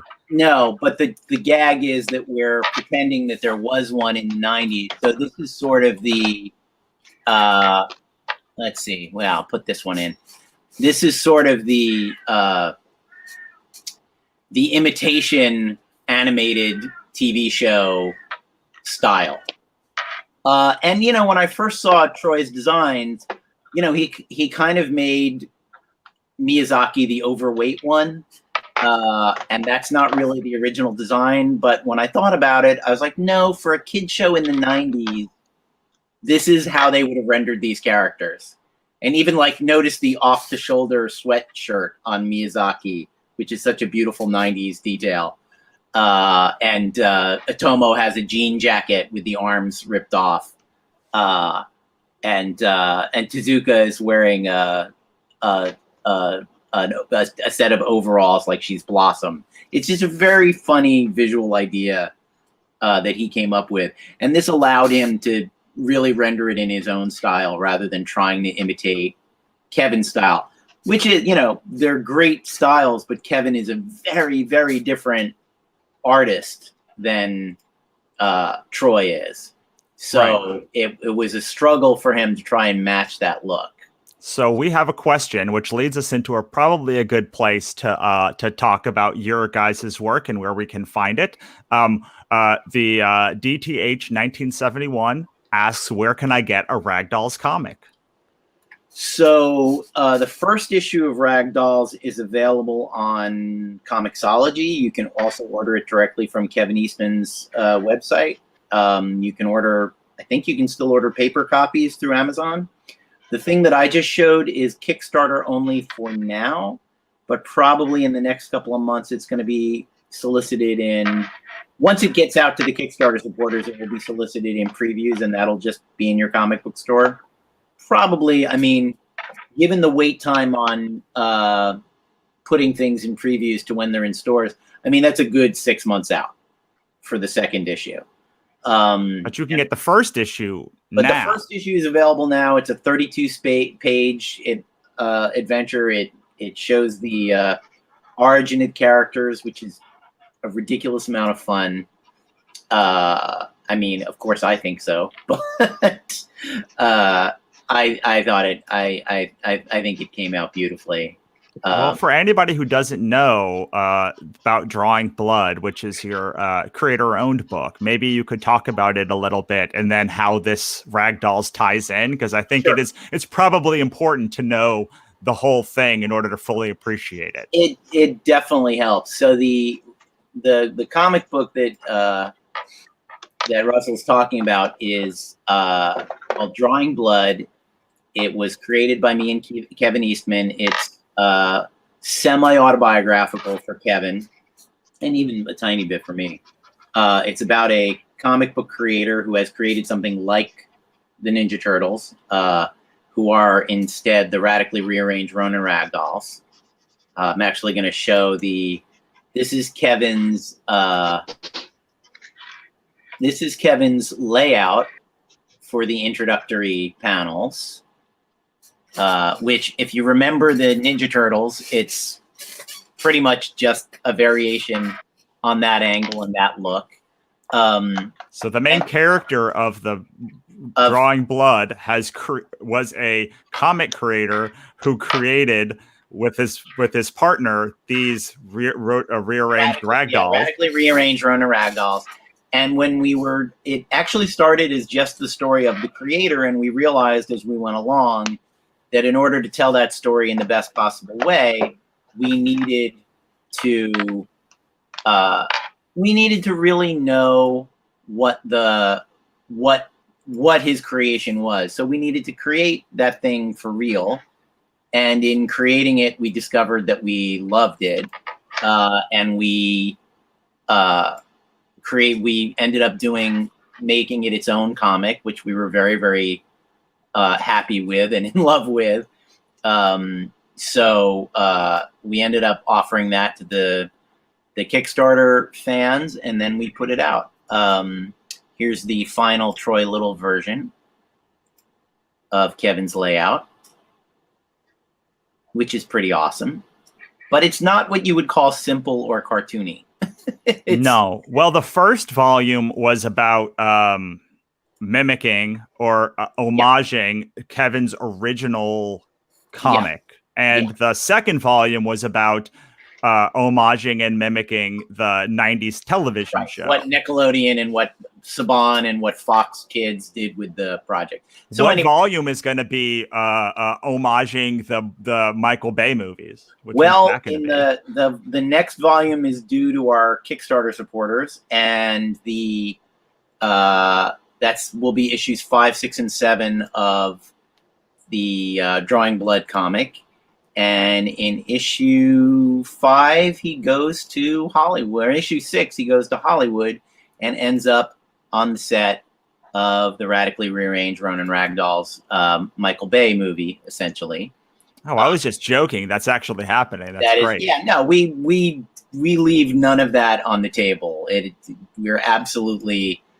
It would be criminal negligence to not use the stuff as it really happened. And here's another. Hold on, this will be fun. This is a very, very exclusive look at a page from Drawing Blood Volume 2. Nice. That is Shane Bookman arriving on the set of Pompeii Pictures' radically rearranged Ronin Ragdolls gritty reboot movie. What is it like to have to sort of work with what is actually a real career, but fictionalizing it? Like, can you talk a little bit about how that works? It's a little tricky in that you want to be careful to let people know that it is fictional. In the thing I always say is that people always ask, Shane Bookman and his brother Paul are the creators of the Radically Rearranged Runner Ragdolls.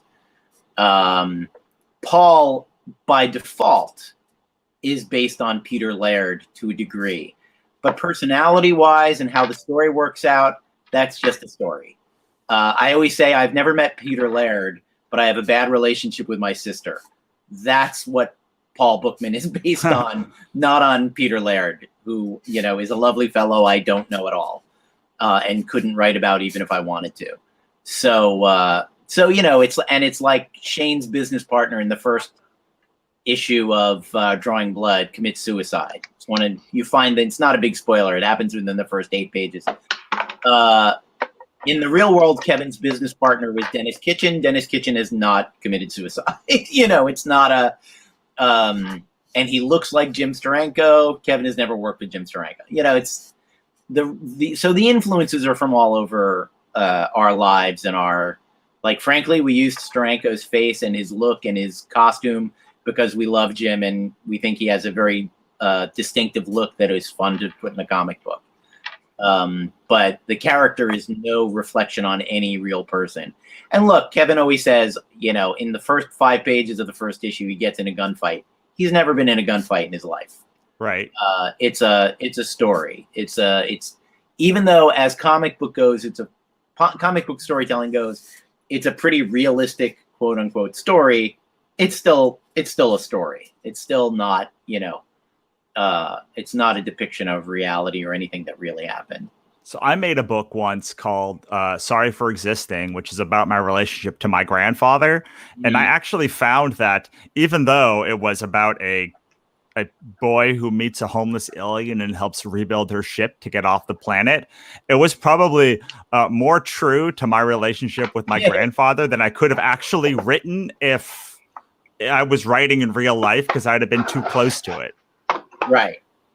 Right. Well, and that's, you know, the thing I always say about genre is that, you know, the example I always use is if you want to write about a guy struggling with his demons, which is very much what Drawing Blood is, you know, what is that visually? That's a guy staring off into space, sitting at a bar, a guy at a, you know, computer, looking out a window, thinking about his life. In genre, he can actually fight with demons. And that's, you know, struggling with demons can be actually your demons instead of, you know, you bring the metaphor to life, and that's worthwhile. And it's, you know, even if it's not real, it's how things feel to people. Right. When you're struggling with your personal demons, it doesn't seem, you don't feel like you're safe and staring out a window in a room, even though that's all you're doing. You feel mortally in danger. You feel something stronger than it looks like you should be feeling. So that's why we do this stuff ultimately, is you take the conflicts inside people and you externalize them in a way that will feel real to the viewer and the reader. Right. Okay, so we're nearing the end of our hour, so I want to make sure we get a plug for where we can find you, which I have as davidavalonefreelance.com. Is that correct? That is correct, and that has all of the links to find me anywhere else as far as my con appearances. And actually, I just realized I got to go change the WonderCon page and say that's not happening either.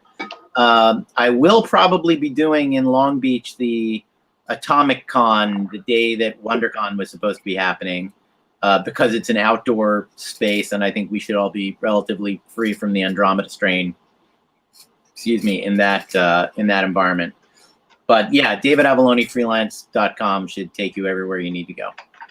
Awesome. Yes, and we do have a final day for Emerald City, the next Emerald City, which is August 21st to 23rd. Oh, really? I hadn't heard that. It came in about 45 minutes ago, and so I'm assuming not many people. I'm assuming I can give this information to the people who were supposed to be there for the first time. So that will be August 21st to 23rd, which will be like 4 shows in a row for me if I can end up doing it. David was one of the artists who are going to be there at the show, both walking around, doing panels, and then tabling for a little bit as well. So please do go to davidavallonefreelance.com and check out his work. He writes Betty Page, Elvira, a whole bunch of fun, awesome genre stuff. And like, if you ever see him at a show, you can pretty much just ask him any question about like any human being, and he'll have a story about them for his career. It's great. The benefit of being old. I want to do a shout out. Crown from Mechacon just showed up in our chat, and she's got a great convention in Indiana called Mechacon, which is in September. Am I remembering that right, Crown? And just wanted to give her a shout out while she's here. Awesome. Yes, we love our con organizers, and we hope that we can get back in it. Like, I love this. This is working out real nice, but you know, I want to get out there again. I'm itching. I'm an extrovert. I'm like ready to like meet the people. Absolutely. So now I want to move over to Camry. And Camry, I'm going to ask you the question I usually use to end all of my shows, and I feel like it's prescient here, which is if you could tell us the most important thing that you've learned about making comics, where we can find you online, and then we'll say goodbye to you and bring on our next group. Honestly, just love what you do. If you love doing something, chase that with all of your heart. It doesn't matter the hurdles that you come across. It doesn't matter what happens. When you have a dream and a passion, you have to chase that relentlessly. Otherwise, you know, it's gone to the wind unless you put in the effort and the love and the time. And I guess you can find me. Pugmarastudio.com is my studio's website. You can also just look me up, Camry Lapka or Kron Kruick. Those are my social handles. I'm on Instagram and Facebook and YouTube. And that's pretty much all. Awesome. Well, I very much have enjoyed watching you grow and work, and even in just the small time that we've known each other, like the quality of especially your sequentials has grown exponentially. So I think you're a great example of someone who just keeps putting in the work and doing it and getting better and better and better each day. So I hope people will take you up and go check out your work. Thanks. I really appreciate that, Russell. That piece you just did live on camera is amazing. I love it. Thank you. I appreciate it. Is there going to be a place that they can pick up these pieces that you were working on? Can they go to Pugmara Studios or Etsy or somewhere to find them? Or? Yeah, I can add them on my store if people are interested in buying it. This one might actually end up being in my my witch coloring book, which is totally still an idea, but I think I might run a Kickstarter for that in a few months. So if they really would like, keep an eye out for my coloring books and just follow me on my socials. Awesome. David, I'll give you the last word. What? Oh no. What? All right. Last thoughts about making comics and where we can find you online one last time, and then we'll say goodbye. DavidAvalloniFreelance.com is where you can find me online. I've been obsessed about networking and about people breaking into the industry. I gave a little talk about it at Long Beach Comic Expo. And the thing I've been saying to everyone, and I like to think that I try to embody this as much as I can, is that comics is a community. And you're joining a community if you want to make comics. And it literally is the JFK thing. Ask not what comics can do for you. Ask what you can do for comics. You want to be a helpful, kind, thoughtful member of the community. You want to lift up your friends' works. You're great at that, Russell. You're doing it all weekend. And it's one of the things I admire about you is you're a tireless champion for other people's work. And I think that's a huge part of being a member of the community.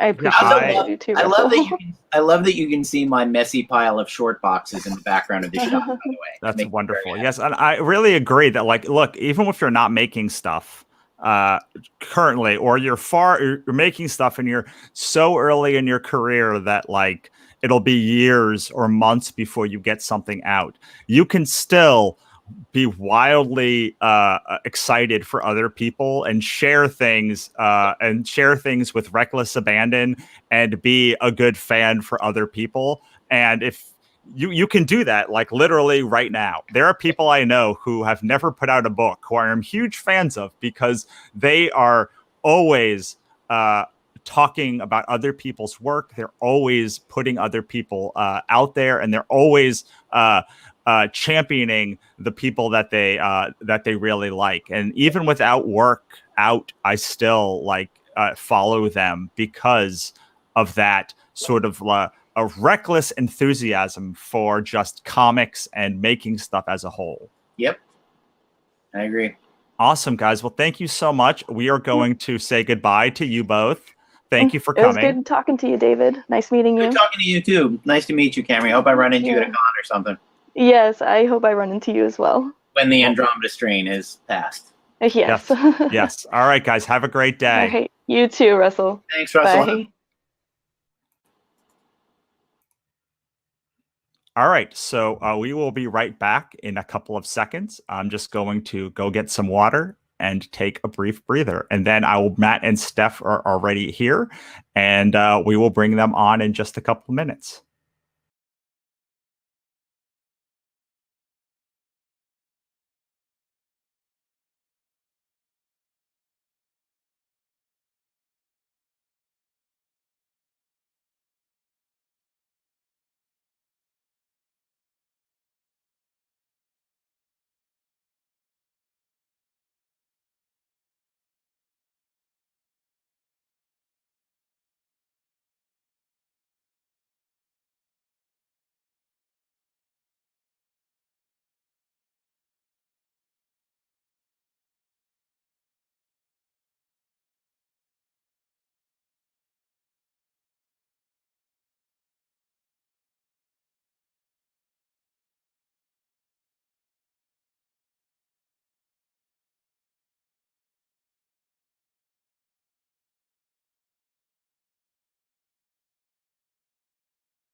All right. Welcome back, everybody, to this here thing that we're doing. What's it called? Wannacon. I swear I'm going a little bit crazy now because it's been like 2 hours basically straight of talking. But we're going to keep going. And I'm going to bring you Matt, Knowles, and Steph Cannon. And let's do it. Hi. Hey, how's it going? Wait, there I am. Good. How are you guys? We are hanging in there. pretty freaking exhausted, man. I think you can understand that feeling of reality changing. Would started off every day it was different, then every hour, then like Wednesday night when the NBA canceled, it was like we couldn't even read the text quick enough before something new was changing. It's been exhausting. I'm sure. Yeah, I gotta say, having just a couple of hours of like not having to look at that. Yeah, we actually got the days for Emerald City this year. So now we know it's going to be the 21st to 23rd of August, and yeah, hopefully, are you guys going to be there again? Have every intention of it. Yep. Yeah. Awesome. I'm actually kind of glad that they did it in August. I was like, man, if they do it in July, everything is getting pushed back.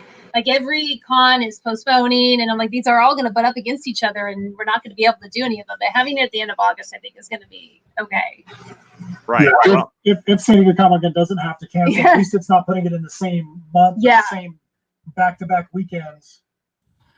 Right. Yeah. Well, it is. So if that is the case, then I will do that show, then show in LA, and then Rose City, and then Salt Lake City, I think. Salt Lake City is still tentative, but I'm keeping my fingers crossed. So that'll be 4 weeks straight of big shows.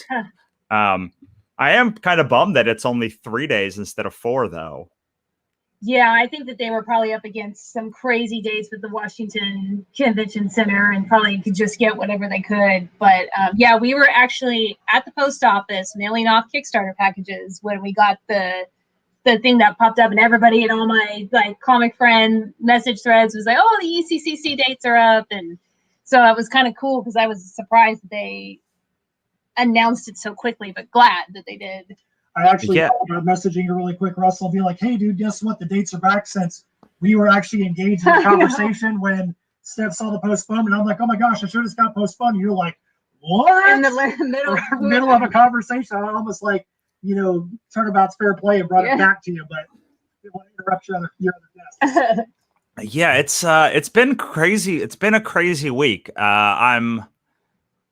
I still cannot believe that it's all like what's happened in the past week. But let's not talk about this. Let's make this a safe, fun place to talk about comics. And how about you guys introduce yourself while I get your Chiron ready? All right. So my name is Matt Knowles and Steph Cannon, and we are the two halves that comprise Insymmetry Creations. We have the 2 main titles we have right now are Heirs of Isildur, which is a steampunk time travel opus it was 11 issues that encompassed about 2 years worth of work that we turned into a 268-page trade paperback. We went back and took 2 months to re-letter it so that way the trade paperback could actually have a feel of a single issue, not 11 different styles of writing and it was all written before we started with the issues. But there were some art team changes, and we wanted to try to, bring some things together and make it be one consistent read. The other main title we have is Tales from Nocturnia, which we actually were supposed to be releasing the physical copies on the floor at Emerald City Comic-Con right now at Richard Rivera's Stabity Bunny table at C4. The reason being is because Richard is actually drawn in as a minor character in the issue. So we thought that it would be really cool, and Richard was totally all for it. Richard actually was the one who had the idea in the first place to actually be on the floor with him at Emerald City while we unveiled this issue that he actually has a bit part in. Awesome. And you guys also do an album for this too, right? This is like a whole transmedia experience. Absolutely. I've got a background in the metal world. and was in a band that toiled in the underground for quite a while. But some of the guys in those bands are actually pretty popular right now, like Sean Tibbetts. He's the bass player of the band Camelot, and he tours the world all the time. But yeah, I have a 12-track metal album that goes along with Heirs of Isildur, and there's 3 lyric videos as well, one of which has got art that comes directly out of the issue. And there's some of the videos up there on YouTube, so we try to find ways to take the music and have it wrap into the issue as well.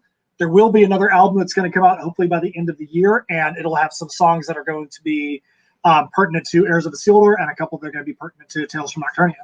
All right. 2 questions. Why and how? I love it. So why? Because as a writer, I started off writing songs and writing music, and I got completely burnt out on the whole scene, and I put my writing career, so to speak, to the side, and then decided to after about 8-9 years, I decided to get back into it. But I always wanted to do something more than just have songs on an album. I always wanted to be where you had the audio and the visual, and you could really see the expansion of the universe.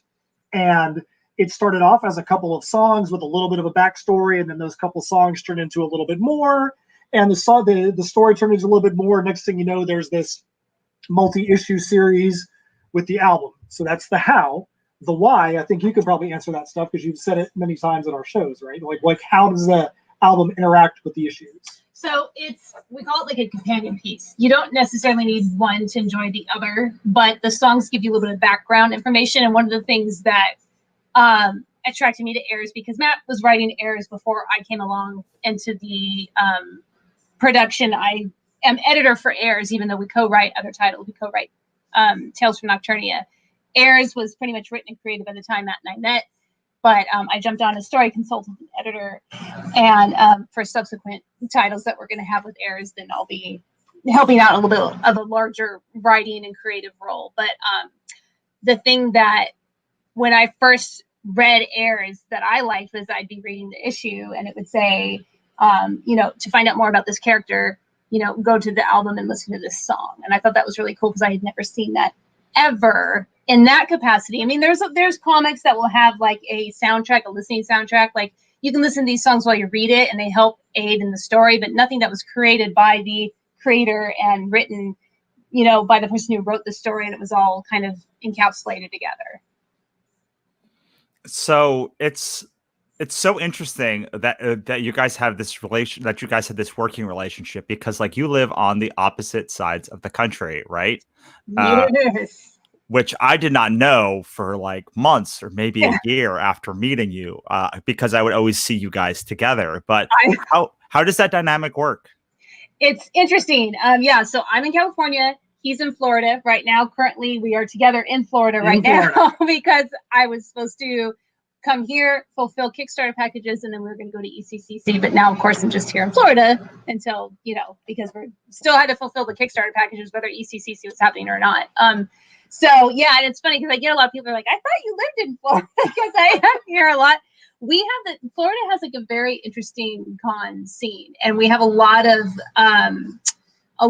fellow creator friends that we've kind of cultivated working relationships with, and so we have a lot of opportunities here to do a lot of cons, more so than in my area of California, because like Central California, there's LA, there's WonderCon, there's San Diego Comic-Con, but there's just a lot of little ones that are springing up here. So this is kind of our content creation headquarters here in Florida. But yeah, we're on video chat all day, every day. Yeah, it's like we work in the same office, just on video chat on. It's like we're sitting in the same office all day long doing the different things we need to do. And there's 2 shows this month that I'm not going to be able to make it to. It just, we just know that there are ways. Free Comic Book Day last year, he had a booth up at his local comic shop, and I had one at mine, and it was fun because we kind of promoted it that way, like, dual coast, Free Comic Book Day, and we were texting each other, like, what we had just sold, and it ended up being like a great day for us. It was crazily our best day ever at that point. So, Comic Book Day, 2 different locations. We find ways to make it work, and that make logical sense without me killing myself flying across the country all the time. Well, on some level, it must be helpful because you have somebody that is like on the other side of the country to do a show when you're doing a show in Florida or in California, or you guys can split the work up at least. Yeah, one of the good things, being in the Florida comic scene, Steph having her contacts like you, and the California scene, the West Coast scene. Then we've got a strong contingent in the metal world that are fans with us. We have a strong contingent in the steampunk world, which Florida has got a booming steampunk community, especially from Tampa to Orlando. So you have 4 really different demographics that it's kind of neat bringing them together, like especially in issue 2 of Tales from Nocturnia. We have 11 different people that are drawn into it. And if you look at the 11 people that are drawn in, you've got an entire band, which is a pretty fun story about how that came about. You have an entire extreme metal band drawn in. You've got Richard Rivera from Stabby Bunny. You've got one of our main steampunk fans who's been a super backer. There's a 10-year-old girl who plays, I coach youth soccer, a 10-year-old girl, her mom had her drawn in. So we literally just drove that package over to her house today, and she got to see for the first time her drawn into this issue. It's kind of neat seeing all these different people from all these different all over the country kind of be brought together. And even looking like our Kickstarters, we're like, well, here's the West Coast people. You have 10 people in a row that are like, you can say, hey, these are people you went to an Those are the ones that I met at the LA cons, that Russell and I, we've been at a lot of the same cons together and stuff. And so it's kind of cool to know that we're kind of hitting up both coasts a little bit and cultivating, because it's different when and that's the thing that I like about doing the big cons, and that's what we were looking forward to with ECCC so much. We will get to in August when we go, but you cultivate all these friendships on Twitter, on Facebook, through different kinds of comic message groups and stuff. And so meeting people face to face is a totally different experience. So it's good to be able to cultivate those relationships face to face with people, and to be able to do it on 2 coasts and 2 states that have a lot of cons and a lot of, we're not like in the middle or anything like that. So we've got 2 coasts that we can, cultivate those relationships with. Yeah, I used to think it was bananas that you would drive 2 hours or whatever down to LA. But when I heard you're flying across the country like twice a month, I was like, oh, maybe just driving a couple hours to LA isn't that bad. I'm like, what's 3 hours to LA, except for the time I got stuck in the snowstorm coming back on the Grapevine. But for me, it's just I spent a lot of years just taking care of my kids, and a night away was like a huge deal. And so I'm kind of at the point in my life now where my kids are a little bit older, and I can sort of do a lot of the things. I feel like I'm making up for a lot of the time that I couldn't do anything. And so it's kind of nice to be able to say, I can travel now because it's okay. And, even amidst all this stuff, it's okay. I can do it. But yeah, driving to LA is like a piece of cake versus a all day of flying to get here. Well, I'm sure you can understand too, Russell, that, none of us are spring chickens. And, at some point we're all going to pass away. My brother died very young. In relation, he was in his 50s when he died. My mom just passed away 2 years ago tomorrow.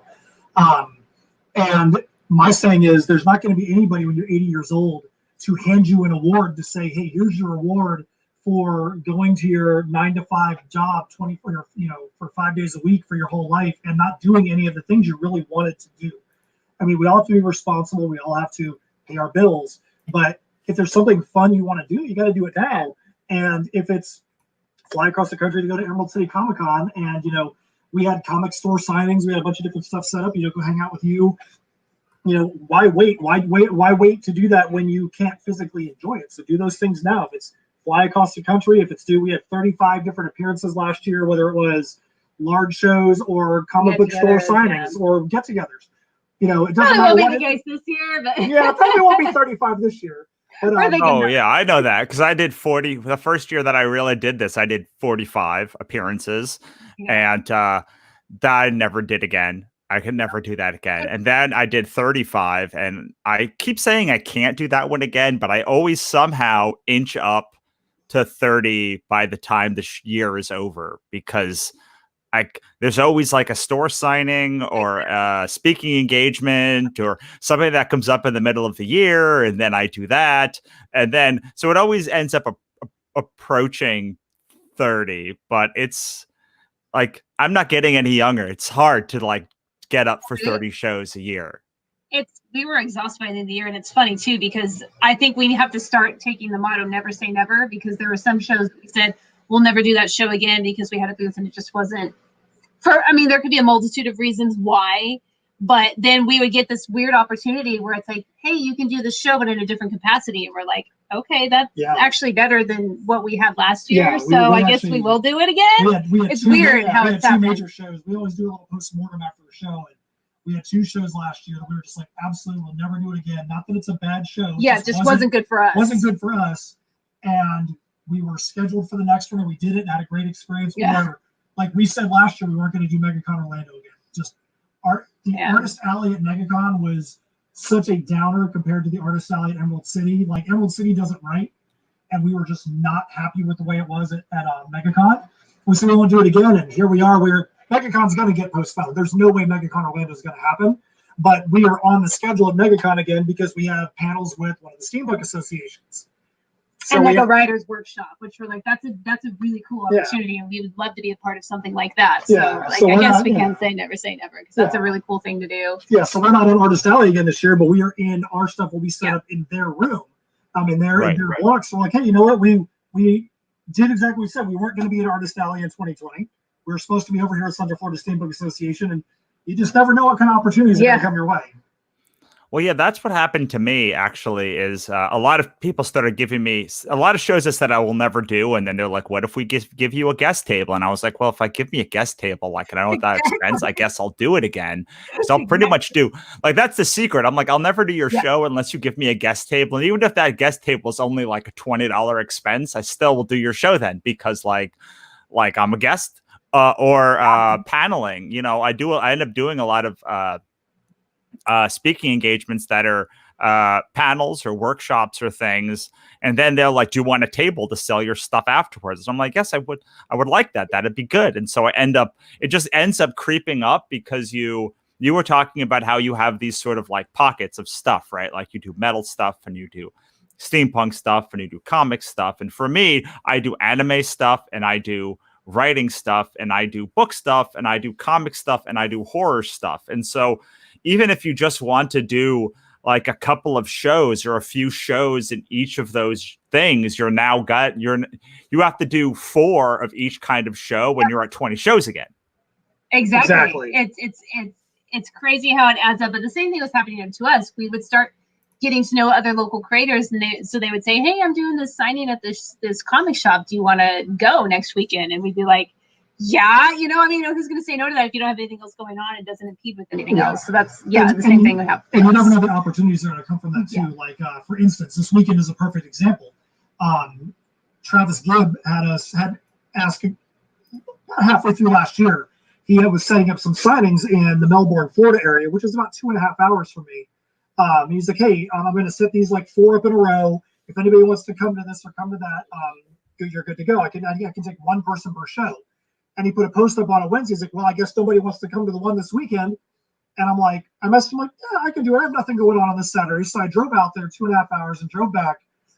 Absolutely smashed it at this signing with the establishment Kingdom of Comics, great establishment. When everything fell through with Emerald City, we're like, hey, Steph is already going to be here. We already have this release with Richard Rivera that we wanted to do. Let's not lose this opportunity. So we called back over to Kingdom of Comics in Melbourne, and we have an event which will be under 250 people, so it will not be a mass gathering happening. We have a comic book store signing at Kingdom of Comics in Melbourne, Florida with Richard tomorrow, so we can still do that. And then we were able to set another one up at a place called Gods and Monsters that I was introduced to by Joel Rodriguez. So Joel and David Byrne are going to be with Richard and Steph and I on Sunday at Gods and Monsters. So you never know what kind of little opportunities can come from these store signings. They actually helped us salvage this weekend. Even if not much happens, we just still have the morale of saying, hey, look, we're not just sitting around all moping as all of us were supposed to be at Emerald City. And it's a testament to comic shops too, because I feel like some of the best people that we have dealt with have been comic shop owners who have opened up their shops to us. His local comic shop in a brown coat, Mike, the owner, was great and let us come in on Wednesday. But it was just crazy how we were like, hey, we're not going to ECCC. Do you guys have anything going on? They're like, sure, come on in. It's a really cool, welcoming, like very supportive industry. And we've gotten a lot of really cool opportunities just from doing comic signings. Awesome. So I have to ask you a speculative question, because it seems like there's an abnormal number of creators in Florida compared to many other places in this country. Why? Why is that? Why? What's it about Florida? I don't know. It's so crazy. I mean,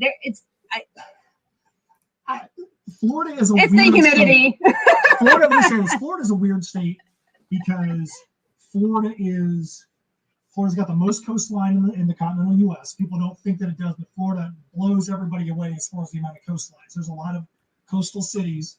Florida has got a lot of people that are transplants. Florida's got a lot of people from wherever that move to Florida because they want to be here for the climate. And so I think you see a lot of people that are down here that are not Florida natives and just have that desire. They want to get to a better place and they want to just do stuff. I wondered that too, because I mean, even the people that we're printing with, our printing companies are in Florida. Scout Comics is out of Florida. So it's just the more people we meet and I think that's why there's so many, like I said earlier, there's so many shows here. I think that's why, because they have the creators that to support it. It's really crazy when I go back home to California and I'm like, I don't know anybody around here practically that does what everybody else is 3 hours away. So yeah. I mean, there's a lot in LA. There's a lot in Portland. There's a lot in Chicago. But besides those like 3 hubs, like I maybe Texas has a big like scene, but they're definitely not as vocal as the indie creators that are in Florida.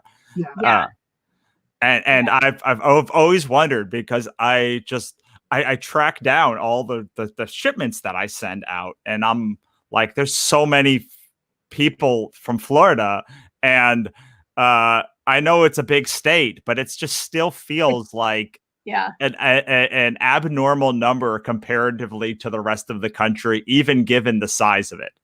Oh, it absolutely is, because it's just crazy every time we meet somebody else and he's like, yeah, they're from Florida too, and it's like, oh my gosh, what is it? But yeah, I don't know. I think it's just like it's kind of funny too, coming here from California. It's just a different mentality. Everybody's just a little bit more laid back. Of course, that's just speaking generally. Well, but she's also saying that now because the whole country is in its complete pandemic panic. Florida people are like, and we have hurricanes all the time. We're used to this. This is literally Florida hurricane preparedness. Yeah.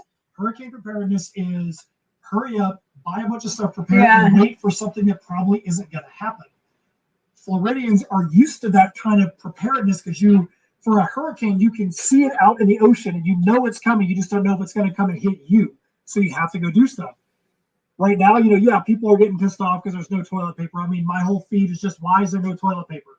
But otherwise, I mean, everybody's just chill. Yeah, everybody's just chill. It's not like Steph has been showing. Did you see the National Guard had to shut down Costco in Visalia? It's crazy. Because people it was like commercial. It was like a riot. There's just everybody says there's like a more creative streaks here or something. I don't know. I don't know what it is, but it is funny. But yeah, because of that, tons of cons here in Florida. So if anybody is ever looking for little conventions that they can do, Florida is a good place for, especially Central Florida. But I will say this. One of the things about Florida is that Florida has got a really big number of cons you have to sift through to find the right con for you.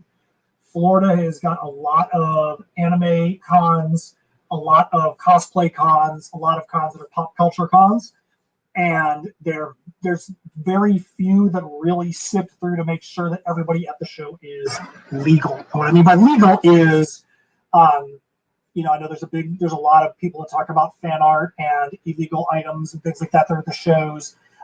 We've done shows where we're in Artist Alley and we're stuck between somebody doing crocheting and somebody with ties. Nothing wrong with them doing nothing wrong with that. Nothing wrong with that being their hustle.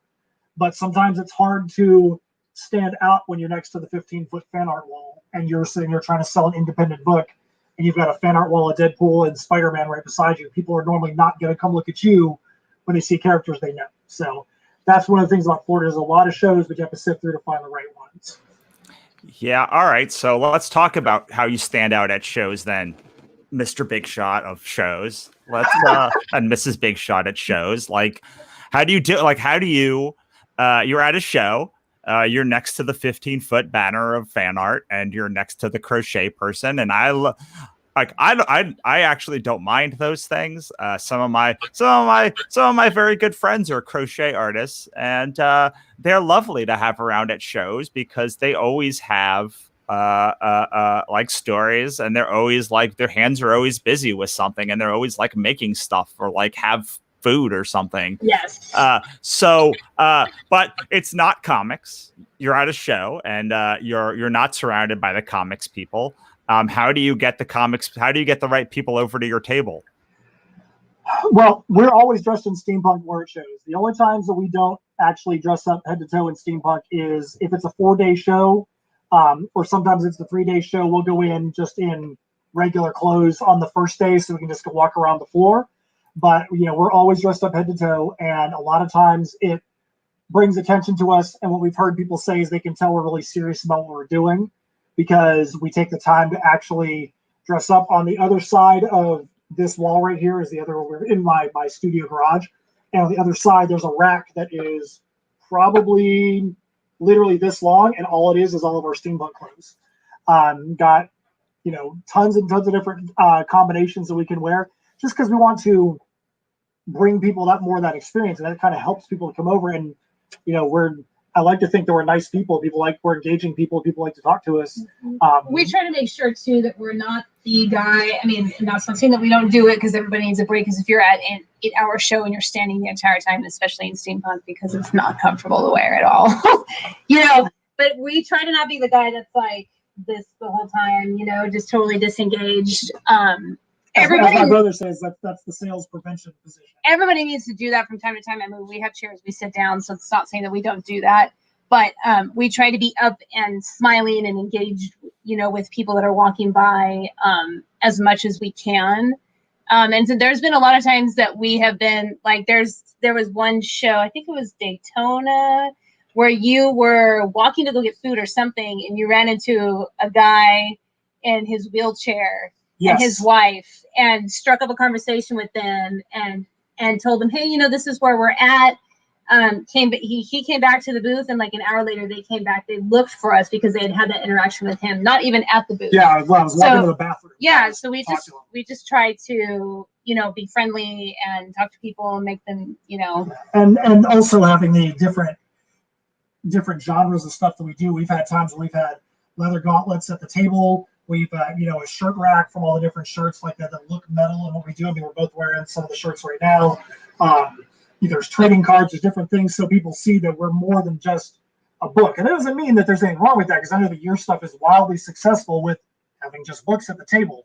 We aren't at the point yet where we've got a zillion books, and hardbacks and all like you do that we can have at the table and have our reputation speak for itself before we even get in the door. So we have to try and do things that are not going to be infringing upon our neighbors, to be able to bring them in and they can just see that we've got a lot more things going on at our table than just, a book and a guy in jeans and a t-shirt with a backpack. And we've never assumed that somebody's going to not be interested in our stuff. I mean, when you walk past, it's very obvious that we write a steampunk title.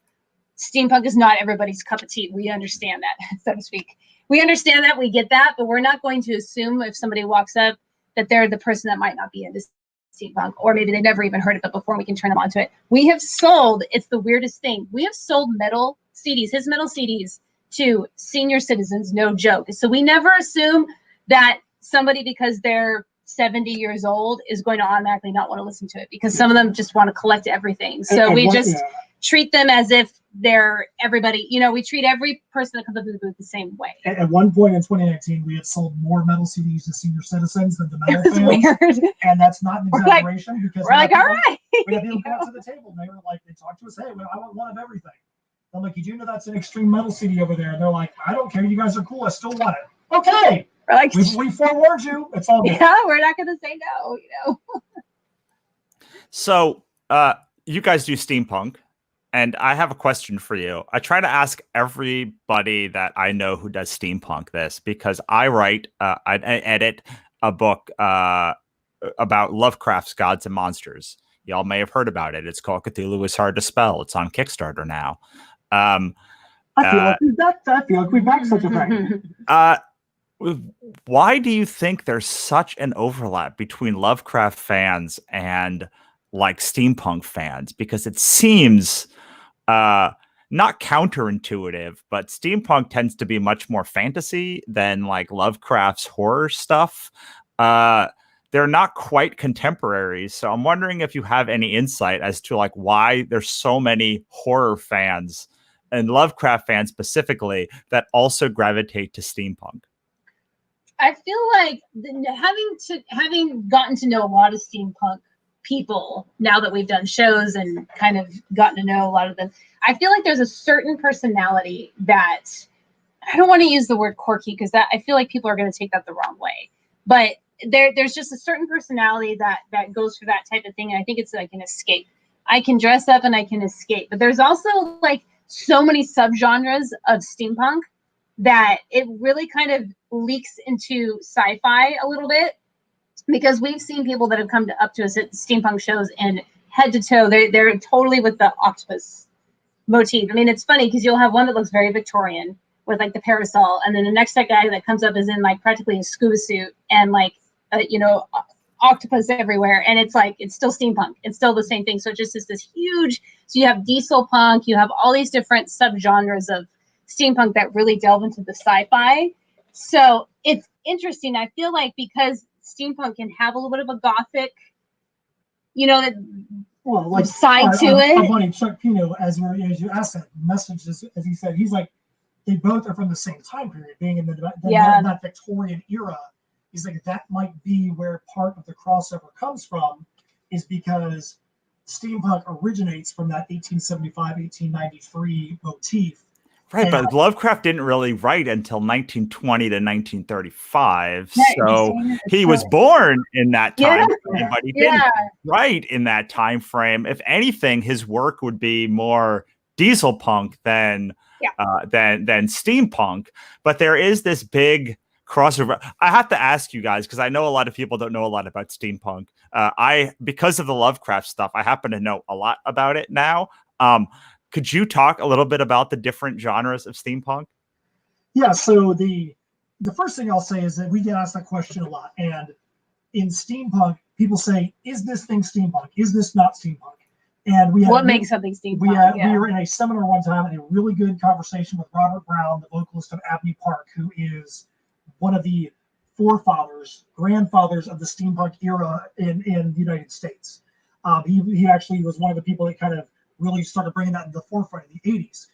And he's like, a lot of things are steampunk. Stuff sitting here with goggles on can be considered steampunk, but it's a little bit steampunk. You get into these big giant contraptions and gears and steam powered things that like the movie Wild Wild West, where they have the trap doors and all that. That's really steampunk. Doesn't mean either one of them is more steampunk than the other. They both are steampunk.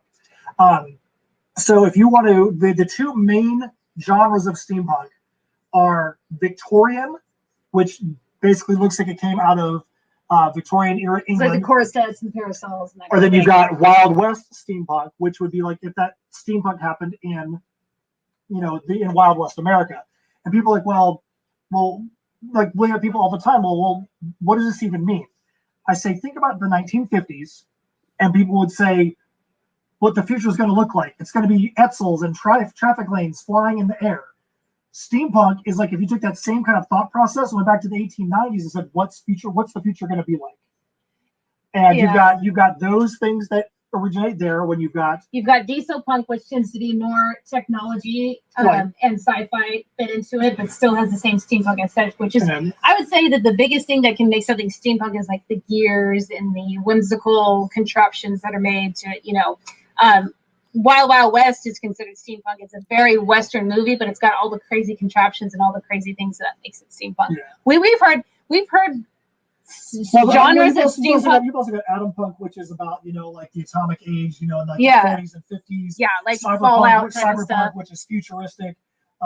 we've heard of solar punk. There's like some new ones that we've heard of. We're like, I've never even heard of that before. There's so many of them. Solar punk is like, and then like we read one last year with Central Florida Steampunk Association talking about steam funk, which is like funk era steampunk, and we're like, to me, it very much resembles the metal world. These are like you've got speed metal and death metal and thrash metal and black metal and black and death metal and all this. And you're like, is it metal? Yes. And then it's like, is it metal? Okay. So then you have all these little sub nuances that it gets down to. To me, is it all steampunk? Yes, but you can kind of have those nuances as you get deeper and deeper and deeper into the different aesthetics that are used. I feel like we hear about a new subgenre of steampunk every time we do a show. Every time we go to a show. See, here's why I can never do steampunk. My problem with steampunk is that it's very precise across. Like it's like there's so much stuff, just things that you have to like. There's no sloppy punk. Like if it was like, hey, let's what's the punk that's just like, can I wear my jammies? And they're like, it's not. That's definitely got to be grunge punk. That's. I know. It's I mean the amount of accessories that we wear at a show. We've got gloves and gauntlets, and there's just and we don't go as crazy. I mean, we go to steampunk shows, and there are people that are amazing crafters. Some of the most amazing cosplay crafters I've seen at steampunk shows that make these the most amazing, beautiful costumes that I have ever seen, with all kinds of accessories and different things. And so I respect what they do, but I could never. I mean, I'm like, I won't even wear corsets most of the time because it's just really uncomfortable to do a show and be on for 8 hours a day and talk to people and bend over underneath the table to get a book or something. I'm like, I did it for the fishy shows, and I'm like, I can't. I need to find a way to make it so that I'm comfortable and still wearing it because it's a lot. Well, I think that's one of the things too why we've actually done really well when it comes to the steampunk community. Like you said, you don't accidentally find yourself wearing steampunk to the show. You actually have to intentionally be like, am I going to get a top hat? Am I going to have goggles? Am I going to wear a vest? Am I going to wear a shirt? What kind of pants am I going to wear? What kind of shoes am I going to wear? And those things cost money. I mean, even if you go get stuff off of Amazon, you still have to spend money to come up with your costume. And then when you travel, you also have to I know people that have their top hats in their own hat box, and their clothes in another box, and they end up traveling with six trunks or something. Like they were actually in the. This is nothing against them; they're lovely. I like steampunk people, but they're I could never do it because I'm rolling into a show with my Oscar the Grouch shirt is the most thought I put into costumes. I guess one thing that I will say is it's very easy to do steampunk and still be able to make it through a convention hall, as opposed to doing a lot of other cosplay. A lot of people I know, they just look very fancy, and then they take their hat off and their goggles and they can go to dinner. We do that a lot. Yeah, that's the way to do it. Yeah, because other forms of cosplay that have we've seen some that are literal machines that they're wearing. They've got these wings that come out and all this stuff, and it's I don't know how they fly or travel with that stuff. Props to them. I mean, pun intended. And one of the things too that we always try to make sure that people understand is, sometimes people are like, well, I'm a steampunk, or I'm a metalhead, or I'm a this or that. We're just people that I enjoy the aesthetic, and the literal aesthetic came from the allegory in a sense, which basically was kind of my own life. The reason why steampunk kind of came into existence as the physical was because I told you I took about 8 to 9 years off from writing music, and when I started back, I had a lot of songs and a lot of lyrics that had been sitting around. And even my family were like, man, that's a shame that set of lyrics or that song is just going to, just collect dust, digital dust on your computer. And so when some of the songs started evolving and turning into the songs for the album, a lot of times the lyrics were things that I wrote 10 years ago. And I took them and repurposed them and turned them into something new. And I'm like, holy crap, I feel like my life is becoming a literal representation of steampunk itself. Because steampunk, when you think about it, it's stuff that looks old and out of date that has been repurposed and turned into something new and futuristic. And I kind of felt like that's where the aesthetic was going. And I'm like, well, I feel like that's the aesthetic that needs to kind of come into the literal sense. And it's kind of been that way ever since. Well, let's talk specifically. You talk generally about steampunk. Let's talk specifically about your books. I know Heirs of Isildur is steampunk. Tales from Nocturnia is also steampunk, yes, or is different? It is different. So Tales from Nocturnia is medieval fantasy, World of Warcraft, Game of Thrones, Dungeons and Dragons, and all that. It does branch off from Heirs of Isildur, but it branches off in a totally unique way. And there's actually the only thing that is steampunk in Nocturnia is the fact that their shield actually has a gear on it. But the two titles, like you said, the first one is Heirs of Isildur. Here's the 268-page trade. So in that, you've got Michael Isildur, who is a clock and watchmaker in the town of Shadowshaven. And he's all about making sure time works exactly as it should. We like to say that it is a time travel story in reverse. It's not about hopping into the time machine and going to the past to try and change an event to try and affect the future. He wants to make sure time works exactly as it should. He accidentally opens up a time portal that starts bringing people from other eras to him. And he has to become in charge of these people, take charge of them, hide these people. He can't put something back to their own times. He lives in a very puritanical town. And if they find out that these people came through what they would term as witchcraft, he shudders to think what would happen to them. So where Tales from Nocturnia comes in, as you can see, he's got people from the future that have got, girls with blue and purple hair. But you see on the back, there's a medieval king. So in Heirs of Isildur, you have a medieval king that gets pulled through a portal. He gets pulled through just after he has executed his best friend and right-hand man for having an affair with the queen.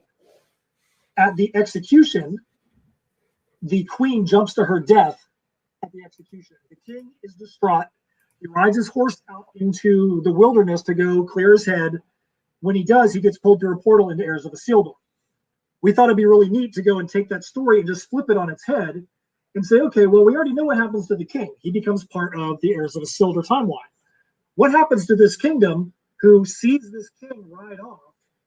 And they're like, what do we do now? We have no king, we have no queen, we have no next in command. We have an imminent threat of invasion. What do we do? And we just developed the entire storyline for this 3-issue miniseries based on that premise. So even though it ties into Heirs, and there are some things where if you read Heirs, you can gain a little bit more understanding of the mentality that this king may have or some of the things that he may do. You don't need those pieces of what happens there to understand and enjoy what's happening in Tales from Nocturnia. A lot more fun. Even though it's a dark story, it's a lot more fun. There's a lot more, wild things. I mean, we had to kill more people in issue 2 than we probably have ever thought of in our lives.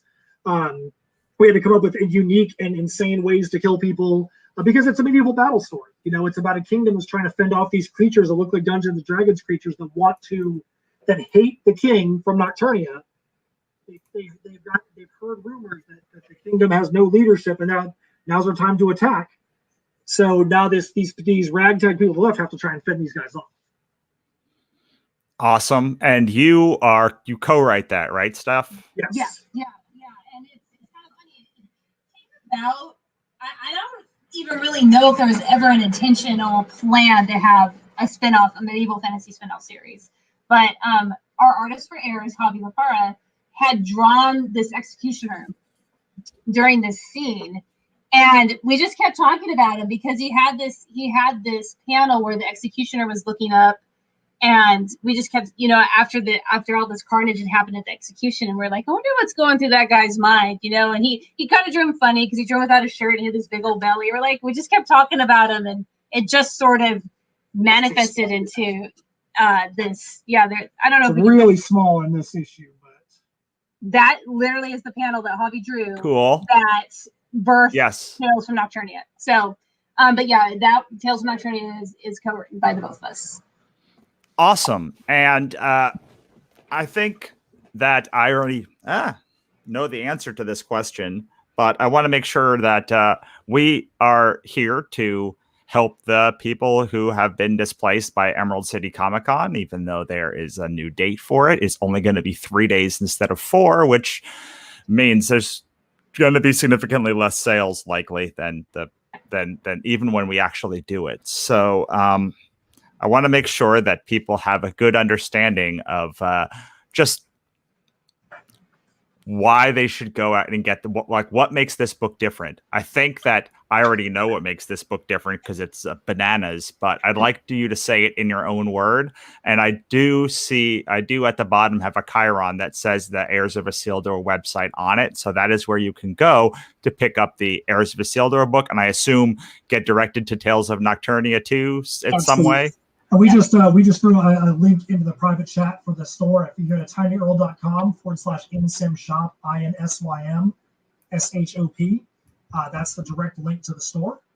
So one thing I'll say about Tales from Nocturnia is that we tried to do, and we did it with Heirs as well. We tried to do something different with each issue. We love having people drawn in, even though our artists sometimes feel like it's kind of crazy. Want to kill us. They want to kill us for it.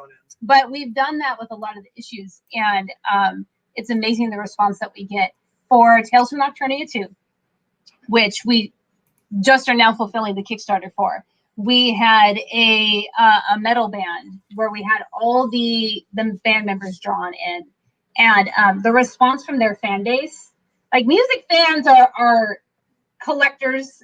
I swear it's kind of crazy, but the response from having those guys in there, we had, like he said earlier, we had a 10-year-old girl drawn in. We literally just went to her house and dropped the issue off and got to see her open it up, see her reaction, see her mom's reaction to her character in that book. We have a panel of her shaking hands with one of the guys from the metal band. It's just those types of experiences, I mean, make it totally worth it. But you're not seeing a lot of that around. But what I'll say about Tales from Nocturnia, I think, is that even though it's medieval fantasy and we're saying, we're killing a lot of people, there's a lot of carnage, there's a real true story behind it.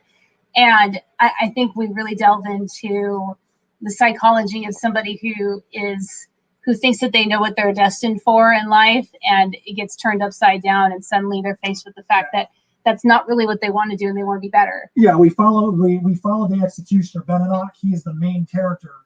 And people are like, oh yeah, he starts off, he's got this big axe, and we're going to seal this killing. Right from the start, the story is about an executioner who doesn't want to be an executioner anymore. He saw he had to just kill who was his best friend, the person who was nicest to him in this kingdom. At the same time, the queen falls on the stage right beside him. He's like, this is too much. In a lot of the medieval cultures, the executioner was somebody who was mocked and who was considered to have a curse.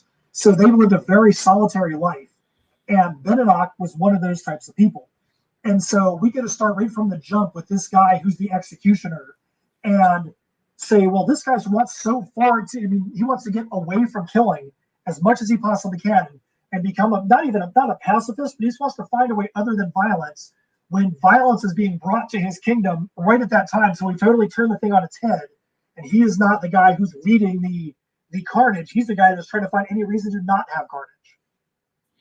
Awesome. I love it. All right. We are nearing the end of our hour together already, unbelievably. But I do want to give you guys the chance to each give us your best piece of writing or collaborating advice.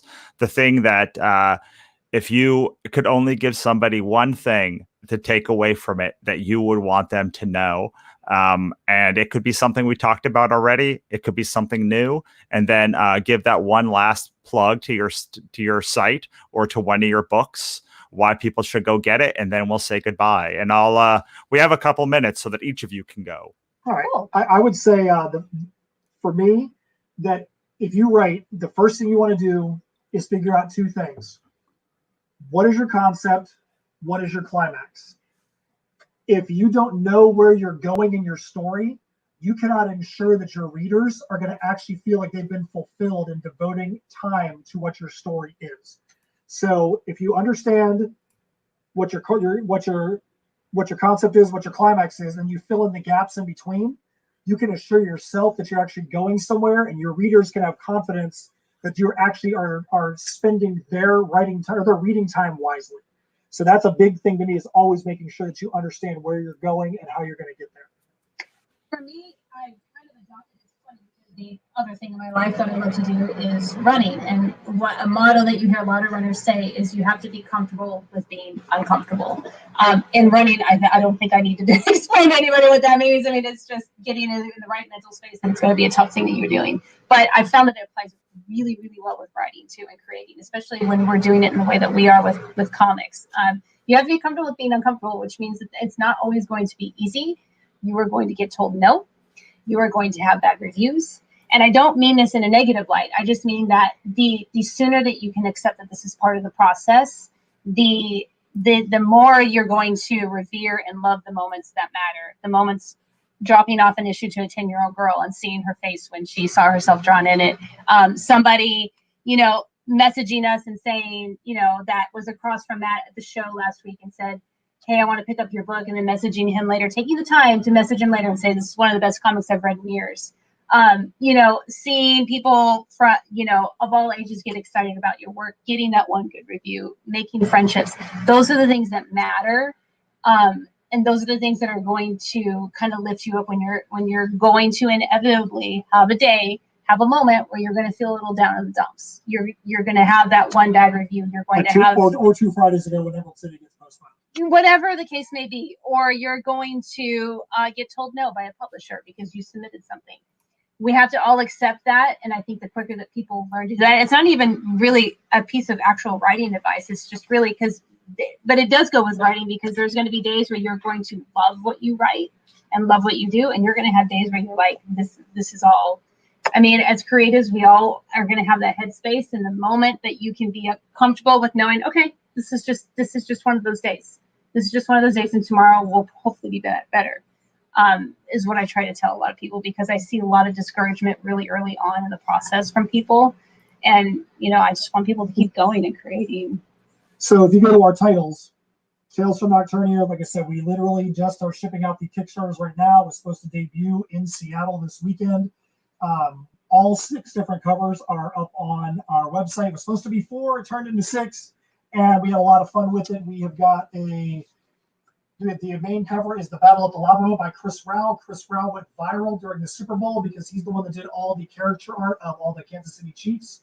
That has actually got noticed by Patrick Mahomes and Angie Reid and Travis Kelce. Our boy Drew Pritchett did one of the Stable Maidens. They are a group that is in Nocturnia that are the ones that actually take care of the horses, but they are not just the people that take care of the horses. They are revered because they make sure that those horses are in tip-top shape for the army. They're pretty strong. We make sure they're strong. They themselves are a badass battle force as of what they just choose to do that. We have the Inferians cover by Thomas Tenney, who works for Creep Show on the Shutter Network. He also does Force Works 2020 on Marvel. So this is the issue. This is our best-selling variant cover ever, mostly to the fans of Inferi. So this is the entire band that's in the issue. Their whole thing was they wanted to do it, but they wanted us to kill them all. So we had to come up with, literally had to have a meeting with each individual person in the band about, this is what you're going to do, and this is how we're going to kill you, and they thought it was great. And then Brian Silverbacks, who does a lot of stuff for Scout Comics, he wanted to do a face-off set of Beninock and our bad guy Verminoff, and we did a foil variant as well, which we thought came out spectacular. So that's everything that's up there. We do have trading cards, foil trading cards. And Tales from Nocturnia is a 3-issue series. So issue 2 just came out. Issue 3 will be out. We'll be running a Kickstarter from where we're not in the middle of a pandemic. Yeah, Heirs of Isildur. We have the trade that collects all 11 issues. So this is a complete story, but we are not done with the Heirs of Isildur story completely. It's just this story arc is done. So so what's next? What's after issue 3? So we still have the next piece for Heirs of Isildur. We still have it's going to be called The Perilous Prospects. That's going to be the next arc. After issue 3 of Tales from Nocturnia, we do have some other thoughts, like, hey, if we want to continue the Nocturnia story from where we're at, there are some branches that we can follow that are not going to just be like, not like it's a cash grab in this industry, but not like it would just be trying to extend it out just to extend it out. We do have the Accursed, which is slated to come out later this year, which is going to be a three-issue adventure horror adventure horror series that will follow the events of someone who went to steal a spell book from a voodoo priestess's house in the middle of the New Orleans swamp. That didn't realize that by doing that he was going to bring a curse on himself, and even by putting the book back, it doesn't stop the curse. So that's going to be another 3-issue arc that'll happen as well. And right now, it's just all about figuring out which piece is going to be the next thing that we work on, because we have those 3 things. We do have the next metal album that's going to come out as well. And we have some short story ideas too that we'd love to put out. We always say, we kind of have them on the back burner. We're like, if we ever have time, which is kind of funny to think about, but we'd love to do more of that. I obviously have several stories and anthologies. I love doing short comics. I love doing short stories. 1-page comics and 2-page comics are kind of my jam, and I'd love to do more of those. So we're hoping to have some either put them out ourselves or get them in anthologies. And I honestly, we would be remiss if we didn't see right there. That is Richard Rivera from Stabby Bunny on Scout Comics. That is him drawn into this issue. And he is actually doing an event later on tonight. He's going to plug our stuff. Just got to give a quick plug. The Stabby Bunny hardback is 168 pages of Stabby goodness, collecting the first 6 issues. It's $30, postage paid. If you email stabbydybunny@aol.com, you can, or PayPal stabbydybunny@aol.com, you can get the Stabby Bunny book. It's for fans of horror, mystery, and supernatural with a hint of Taken, but it's all female leads. The reason why we want to give Richard that shout out is because if it wasn't for Richard, we would not have even been on the show floor on C4 at Emerald City. He's the one that graciously was like, hey, I think it'd be really cool if you guys were at my table too. And we're like, yeah, that sounds great. We wouldn't have been able to, we had a comic book signing set up at Arcane Comics. So it gave us kind of a springboard to be able to do those things. So if it wasn't for Richard giving us that part of an opportunity, we would not be on here with you now. So we definitely want to make sure we shout him out as well. Awesome. Well, thank you guys so much for stopping by, and good luck the rest of the weekend. Thank you. Hey, thanks a lot to you as well for doing this. And for doing this for everybody. I think it's been a nice little positive healing thing. Right. Oh, that's nice. I hope so. All right. Well, you guys have a great day. Thanks, Russell. See you, Russell. Bye. And we will be right back in just a couple of minutes when I get more water.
And we are back with the final hour of today's show.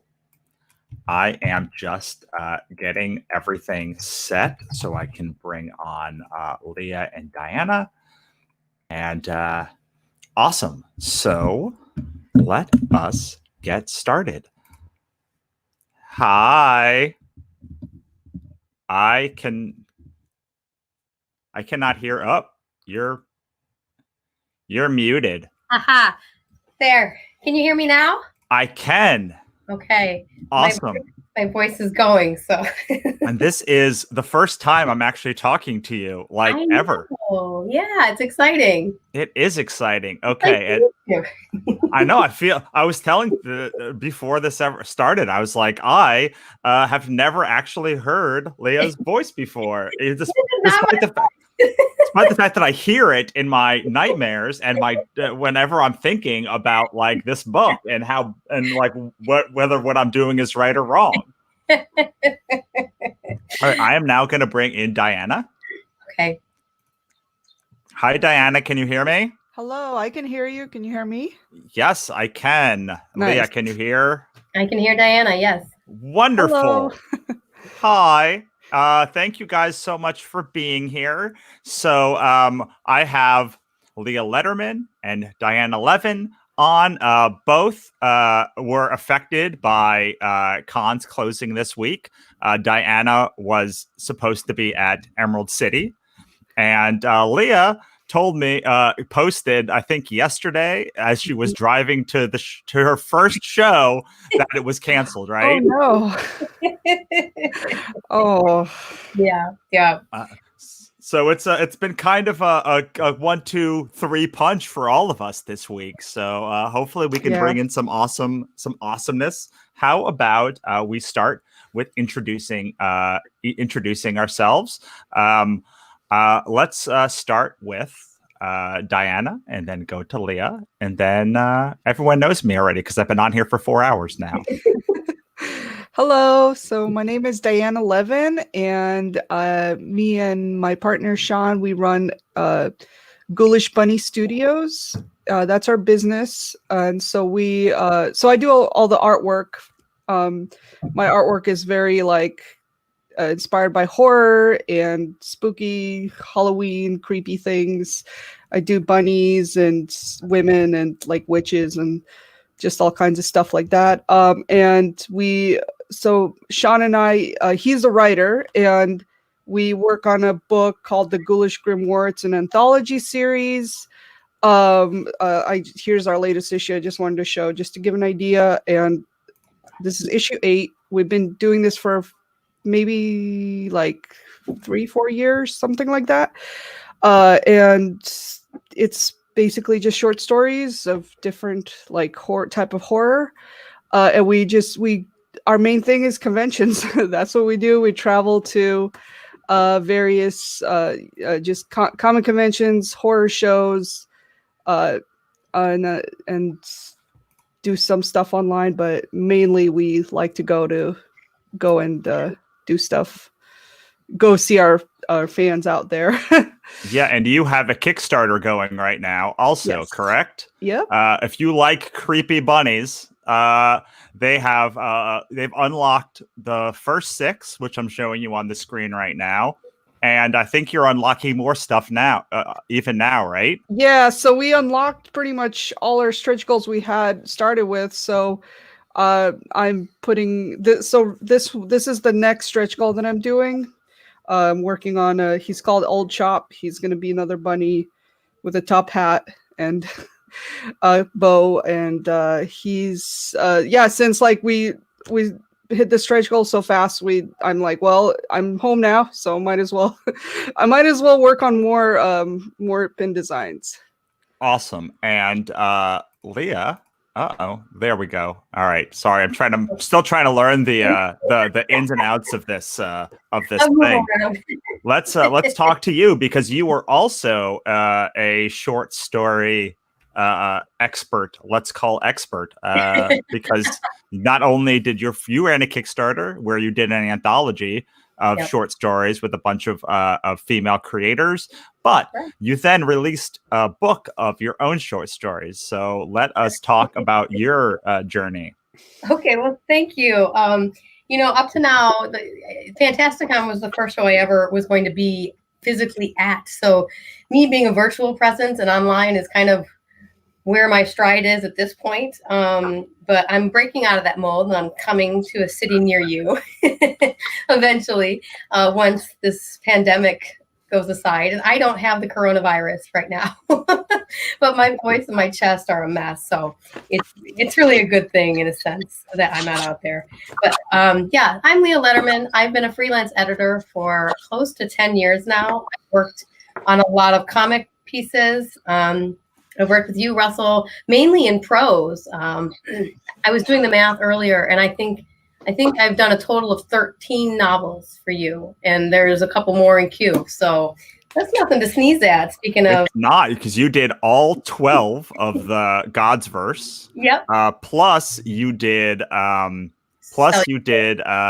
Sell Your Soul, Mhm. and the The how best to and you did the How to Become a Successful Author. I forgot about that one. Oh my gosh. But didn't you also do N in the Dark Place and Boyd so- Calls Us Home? And so I think there's like 16 or 18 books. Okay, you're right. total. I can't count. That's why I'm not good with numbers. But yeah, and I really enjoy editing. I was an English teacher before I started editing. I really like helping writers find their voice and really just kind of rake out the extra and to really make their main idea kind of shine forth. And that's what I did with Cafe Macabre. I had a number of horror writers in my inbox, Casey Pierce and Stephanie Menard. Now names are going to start escaping me because I'm like live, right? But I had a number of female and other authors, and they were all mixed together in my inbox. The drafts going back and forth, and just emails going back and forth. And I thought, I've got to get in on this. And so I came up with Cafe Macabre, and I contributed 3 stories. I put together the remaining 9, and hired artists to have artwork that accompanied each story. And it was really just a wonderful experience and a real roller coaster. And we did the Kickstarter. We were picked up for national release, national distribution through Wannabe Press. So you'll see us coming in the months to come in stores. And then I get this guy. I have a few short stories in other collections, single short story, single shot.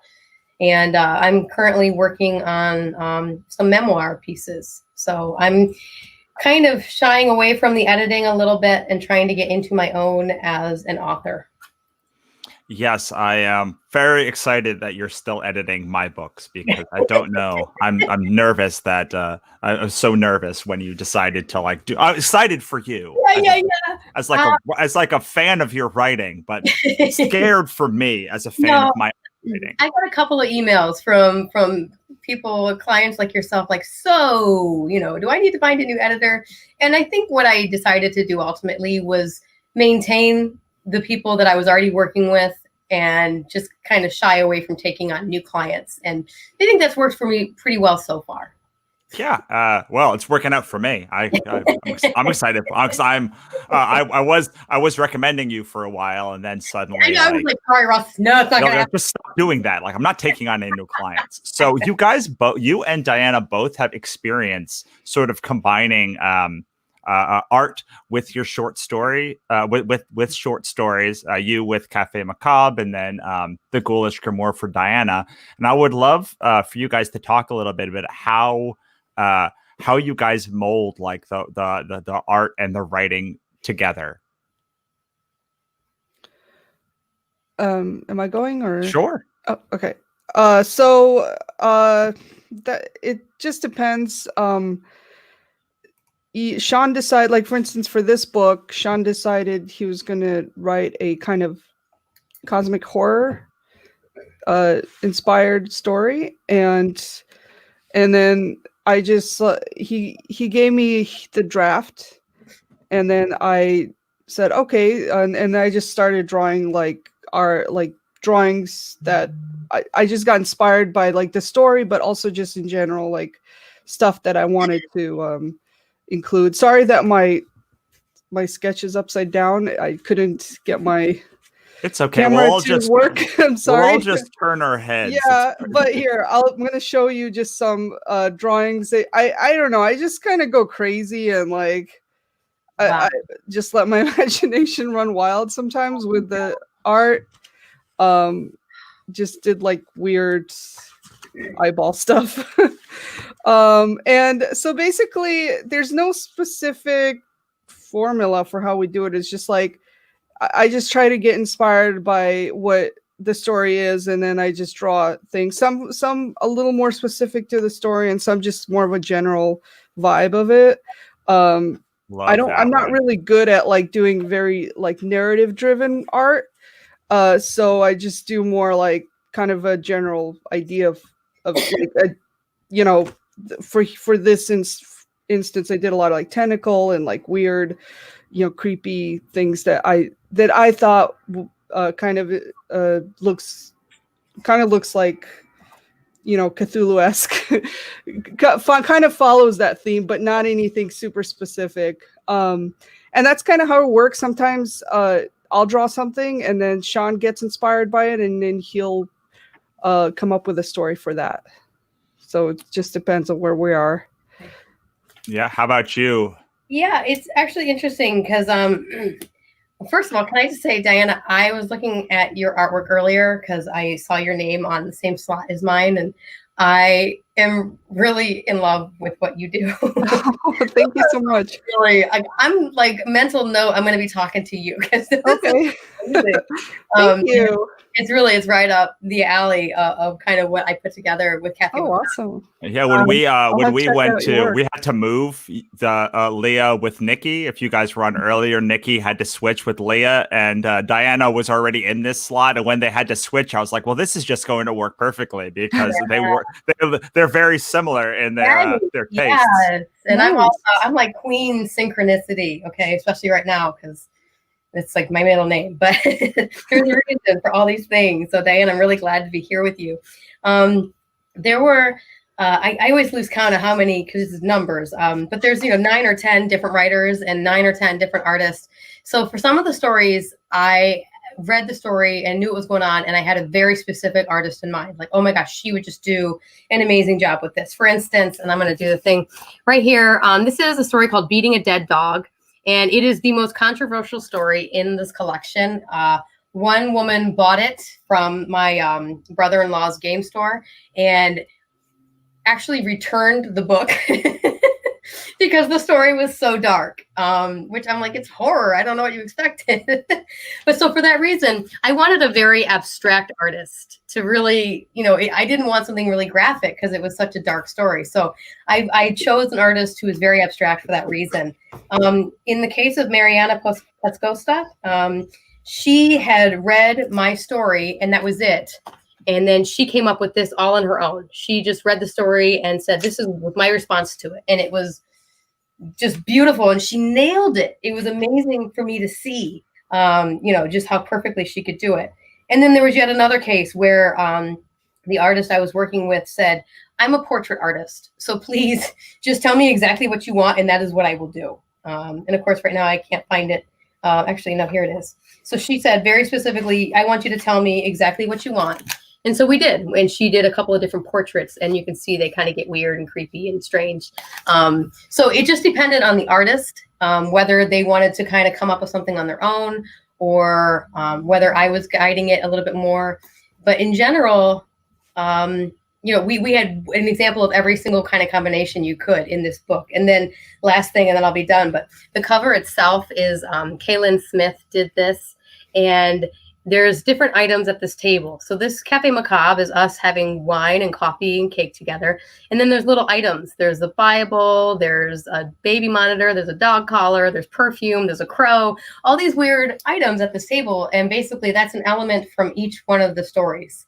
And I asked each writer to say, what would you bring to the table if you were coming to a Cafe Macabre party? And that's what I told. I said, Kaylin, here's a list of things we need on the table. And then she went to town and just did a magnificent job. So all kinds of collaboration there between artists and writers. Yeah, that's awesome. I mean, I love the book. I read it and I was so drawn to multiple stories. I'm not, even though I have a Lovecraft thing, like I'm not the hugest horror fan in the world. Like I get it. it's like it's but I do like creepy things. So like I like creepy things and spooky things, but not necessarily scary things. Right. And so and I had heard so I was talking to, it may have been you or it may have been someone else, but I was like, yeah, I really loved like Casey's story. I didn't know that she'd write prose, and someone was like, no, that's like mostly what she does, and that's mostly what these people do, and Stephanie as well, I think. And so it was so nice to find all of these people that I knew from comics had this like other world that they were living in. That's really interesting you pointed that out, because I felt like, I mean, I knew Casey and Stephanie both from prose, but I knew them mainly in the comic world, or at least on the con circuit. And so I was really trying to pull, and like Michelle Gallagher, she's a poet.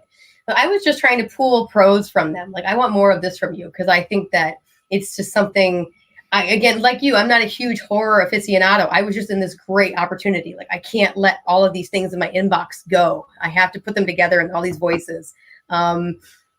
And I wanted to challenge writers to write in new ways. So the poet, she wrote me prose, and some of the comic book writers, even though they'd already written prose, I wanted to challenge them further. And I pulled some people. I was like, I just go with it. Don't be afraid. And the things they came up with, I was like, y'all are messed up. So it was really, really exciting. And it was a really fun experience the whole time. Yeah, that's great. I have to ask Diana a question, because I've always wanted to know why bunnies are such a huge part of your studio. I know that the name of it is Ghoulish Bunnies, so like I know that like it's right there in the thing, but like why rabbits? Oh, it's funny. So when we were Sean and I were coming up with a name during that time, I was actually had a kind of a different style going.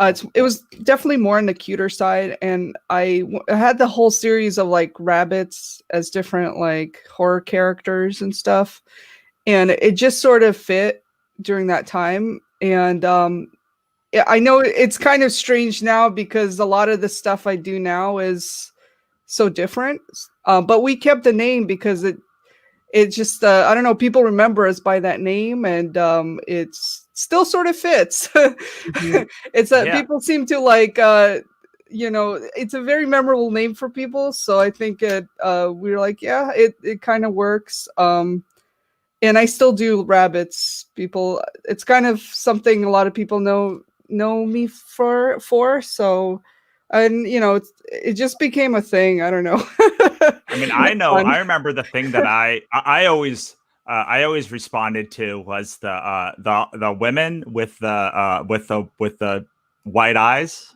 Oh yeah, like the big eyes. Yeah, that's what I'm showing. I'm showing your site right now, so I can show a little bit of the other stuff that you guys do. But like, this is what I remember from your, like. I close my eyes and I think of Diana, and I think of like I think of like this. There's one image of like there's a girl in a red dress holding a dragon with like these like haunting like soulless eyes, and it's just is there if you could go back and just talk a little bit about your influences that like really molded this very unique, creepy but beautiful like gothic style, that would be awesome.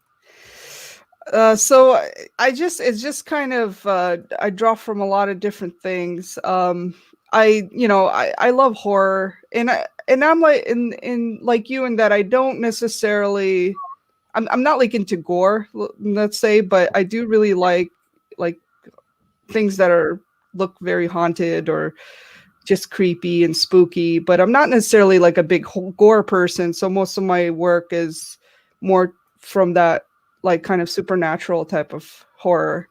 And just like Edgar Allan Poe, and just like fairy tales and nature and like occult stuff. I just kind of draw from a lot of these different things and sort of just put together things that I just really like. And sometimes I just like want to draw some creepy bugs, and sometimes I just want to draw a cute animal. I don't know. I have a weird brain. But no, it's wonderful. I mean, that's one of the best parts about being like a creative human and having your own thing is like you can kind of do whatever you want. Yeah. I have this little pin that's of my face, and I was like, despite the fact that I literally have a company that's devoted to nothing but like pursuing my own whims, this pin is the most self-indulgent thing. And that's true. It's like, I mean, all you have to do is worry about the like wasting your time because no one buys it. But like the time is your own. Yeah. Oh yeah, for sure. I think there's something so wonderful about you, what you said, like there's something really cute and then something kind of creepy. And like you put the two together and like, that's when you're like, whoa, I think that's what really gets that wow factor. Cause you're like something familiar and sweet, like a bunny. And then you're like, and then the tentacles. Like, that's what I responded to when I was looking at your work. Oh, thank you. Yeah. It's like, I like both. I like both horror. I like things that are dark, but also like cute things. And I'm like, well, why not combine it? And because there's just these two parts of me that I can't completely separate them. But you know, my earlier style was a lot more on the cuter side, more on the like. It was definitely more like cartoonish, but like the later stuff that I'm doing now is more, I guess, maybe less cute and more creepy, but still, I mean, I still try to like do some you know, I can't help it, like sometimes just make like put a cute animal in there. Yeah, well, there's a thing that I did not know about horror people, and it's that it's the overlap between people who love horror and people love Disney. So I was introduced to this when I started doing conventions. My friend, our friend, mine and Diana's friend, Ben Russell, was like, I have a season pass to Disney, and like I know, like it's not funny to other people. I'll see if I can pull up his website, but like he does not seem like the kind of person that would be super into Disney. But here's his website. I'll pull it up. But because there's this thing of like Disney goth, it totally makes sense. So like that's Ben. Ben does not look like the kind of person who's going to be going to here's the things that Ben makes. Let's see. I hope he's watching artwork. Right now. I mean, obviously this is Disney, but like he had done that before. Like this is the stuff that I recognize him from. And, like this kind of like stuff. And I was so blown away when he was like, I'm going to go to Disney after this show. And I was like, what are you doing? Don't say that out loud. And he's like, nah, I found out that like the overlap is like almost 1-to-1 of like huge Disney fans and huge like horror fans that like and creepy and cute was like this wonderful intersection between them both. No, I think there's something to be said there. It reminds me of the emails that I would get from the writers versus the writing itself. And we even had like a Facebook group where we could talk back and forth to each other. And it was like all hearts and like, I love you, boo. I love you. And like all these hearts and like all these really cute things and like little, you know, anyway. And then like you're reading the story and there's like an eyeball from a syringe. Like, that was the only part of gore, I think, in most of the book. But like just, yeah, you had these really sweet exchanges and this really great sisterhood, you know, with all these writers. And then we get to writing and it's like, and then we killed everybody. You know, what's funny is there's the opposite happens with romance writers that I know is like, you'll be reading their books and it's quite like lovely and like, especially like Victorian romance writers. And then you like listen to them talk and they like have like, they're sailors. They like curse like sailors, and they like the stuff that they read is like super gory, and like you're like, who are you? And it just reminds me that like people aren't ever one thing, right? Oh, yeah. Amazing! Wow. So I would like for you to talk, Leah, about some of like what people can do to send books to editors better. like so that they're better when they get to the editor the first time would be a wonderful thing. Yeah, that's a really important question. And forgive my quick digression here because it ties in. But my son is actually working on some short stories right now. And this is adorable and wonderful. And he's really dedicated. He sat up and he had to use my computer for some reason. And he's just sitting there typing. I took pictures of him and he's writing and writing. And he finished an entire short story. And it's not half bad. But wasn't he doing it like in the hospital or something? Yes, like, we were in the hospital at the emergency room, and my husband was coming in to catch up with us. It was all okay, little anaphylaxis. And he said, yeah, can you bring my Chromebook so I can work on my story? And he sat there hooked up to the, he's got the things on his chest and he's typing away. And I read a little bit and I was really amazed. First of all, I was mad, okay? Because he writes better than I wrote when I was 10. I was like, what the hell? Like, who is your mom?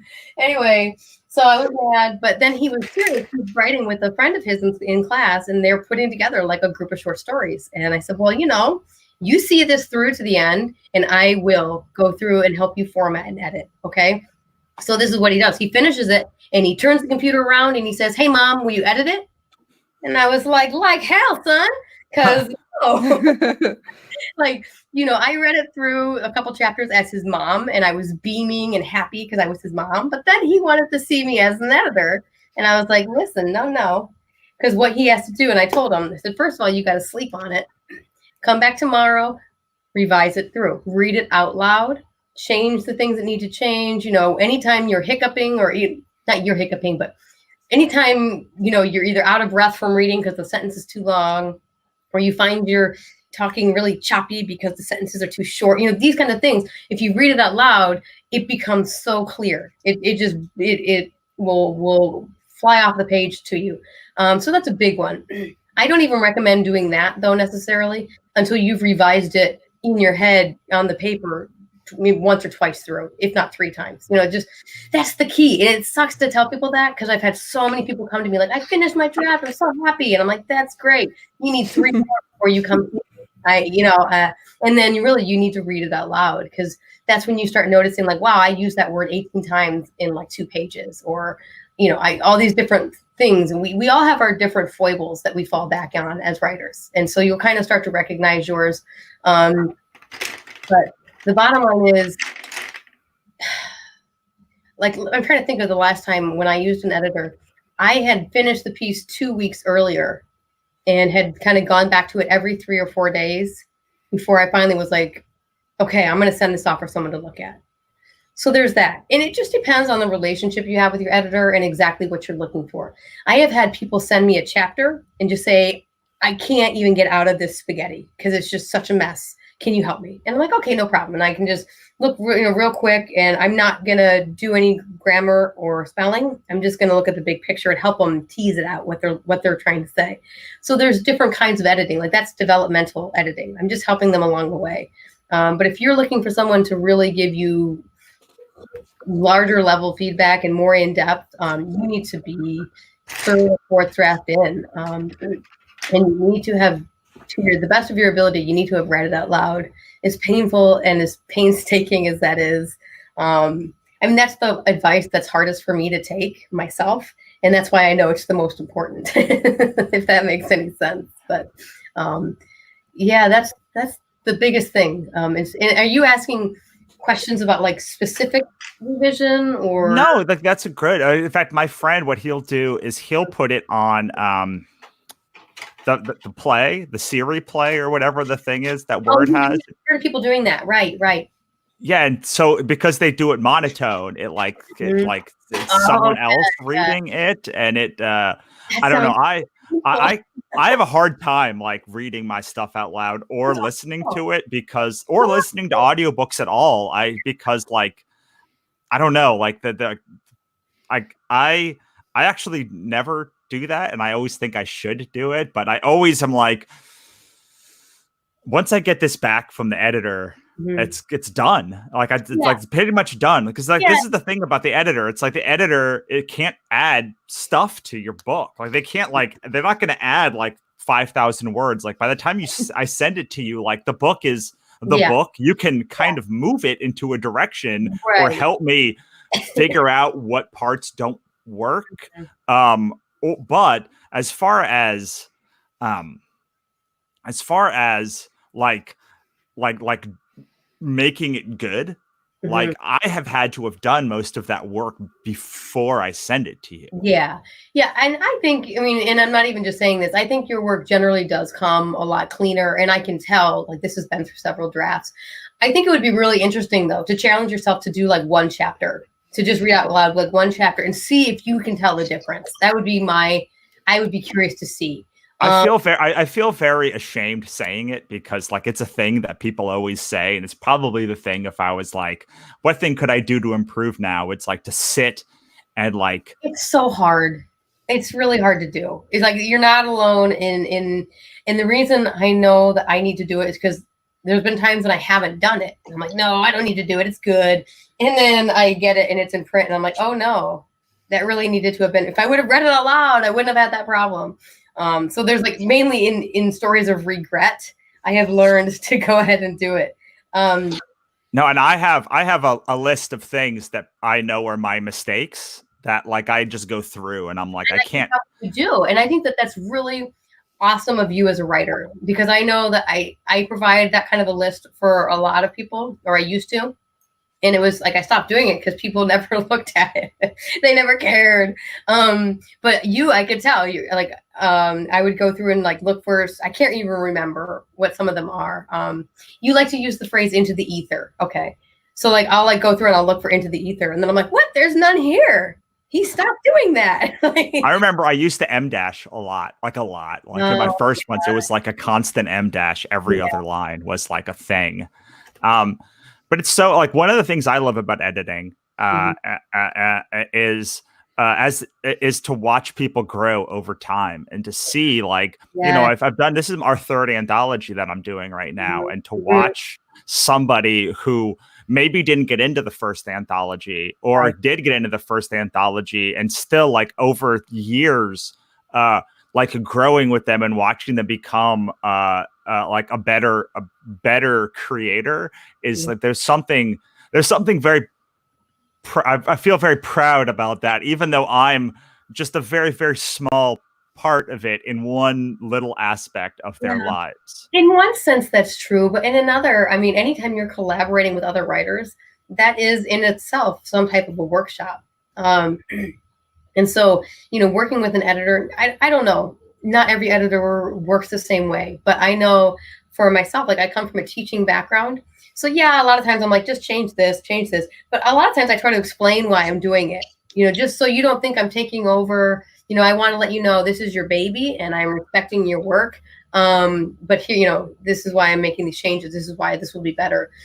In that kind of relationship, if you can have that with your editor or another writer, that is going to catapult you as a writer. The single best thing I've ever done in my writing life right now is I attend a workshop every other week with 8 other writers, and we're all working on vastly different projects. But we read each other's stuff and we give each other feedback, and I walk out of there like so energized and so excited, like, wow. So, you know, any kind of collaboration you can do, whether it's online or in a group or, you know, in person, that's another huge one. It's helped me as an editor, to be honest with you, to see what things they chop out of my writing. I'm like, oh, I see. And it's changed how I look at the written word. How has your relationship, Diana, changed with Sean as you've like grown as creators over the years or developed? Yeah. It hasn't really changed that much. I think we've always been pretty in sync about working together. We're really lucky that way.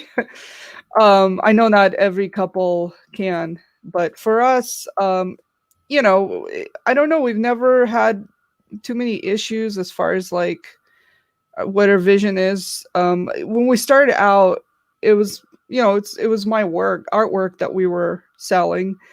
And then I came to him and said, you know, you should put your story in a book and we can sell it. And he was a little hesitant at first. He was like, oh, I'm not sure if people want to read it or buy it. And I'm like, come on, let's just try it out. If it doesn't work, it doesn't work. So we just sort of we put our first issue together, and it wasn't even very cohesive. It was like a bunch of like random artwork, random like pen and ink drawings. But it was a lot of fun, and we put it out, and it was selling, and then it started to sell, and and he's like, "Oh crap! Like this actually works." So we could do this. I just put my short stories out there, and people will buy it and read it. So, and I think because at first, like it was just more about my work, so he helped a lot, but he didn't really feel like he was completely contributing to the business in a meaningful way. And being able to make these books, collaborate on these books together, allowed him to feel like, like, yeah, he's contributing, and we're doing this. We're more of a team now, rather than just him helping me with the shows. It's more like now we could say I'm the artist and he's the writer, and we're working together. So I think that strengthened our relationship, actually, because there's no like resentment that like, everything is a focus on one person. It's just both of us like doing our thing and working on our creative our creative endeavors. Yeah, I could tell how proud he was when he started doing those books I remember him coming and being like, look, Wow. I did the thing now. Yeah. Well, he's a good writer, and I knew like if I just pushed him and said, hey, like let's put this out there, that I knew that he would follow through and come up with something really good. And since then, his writing has really improved too.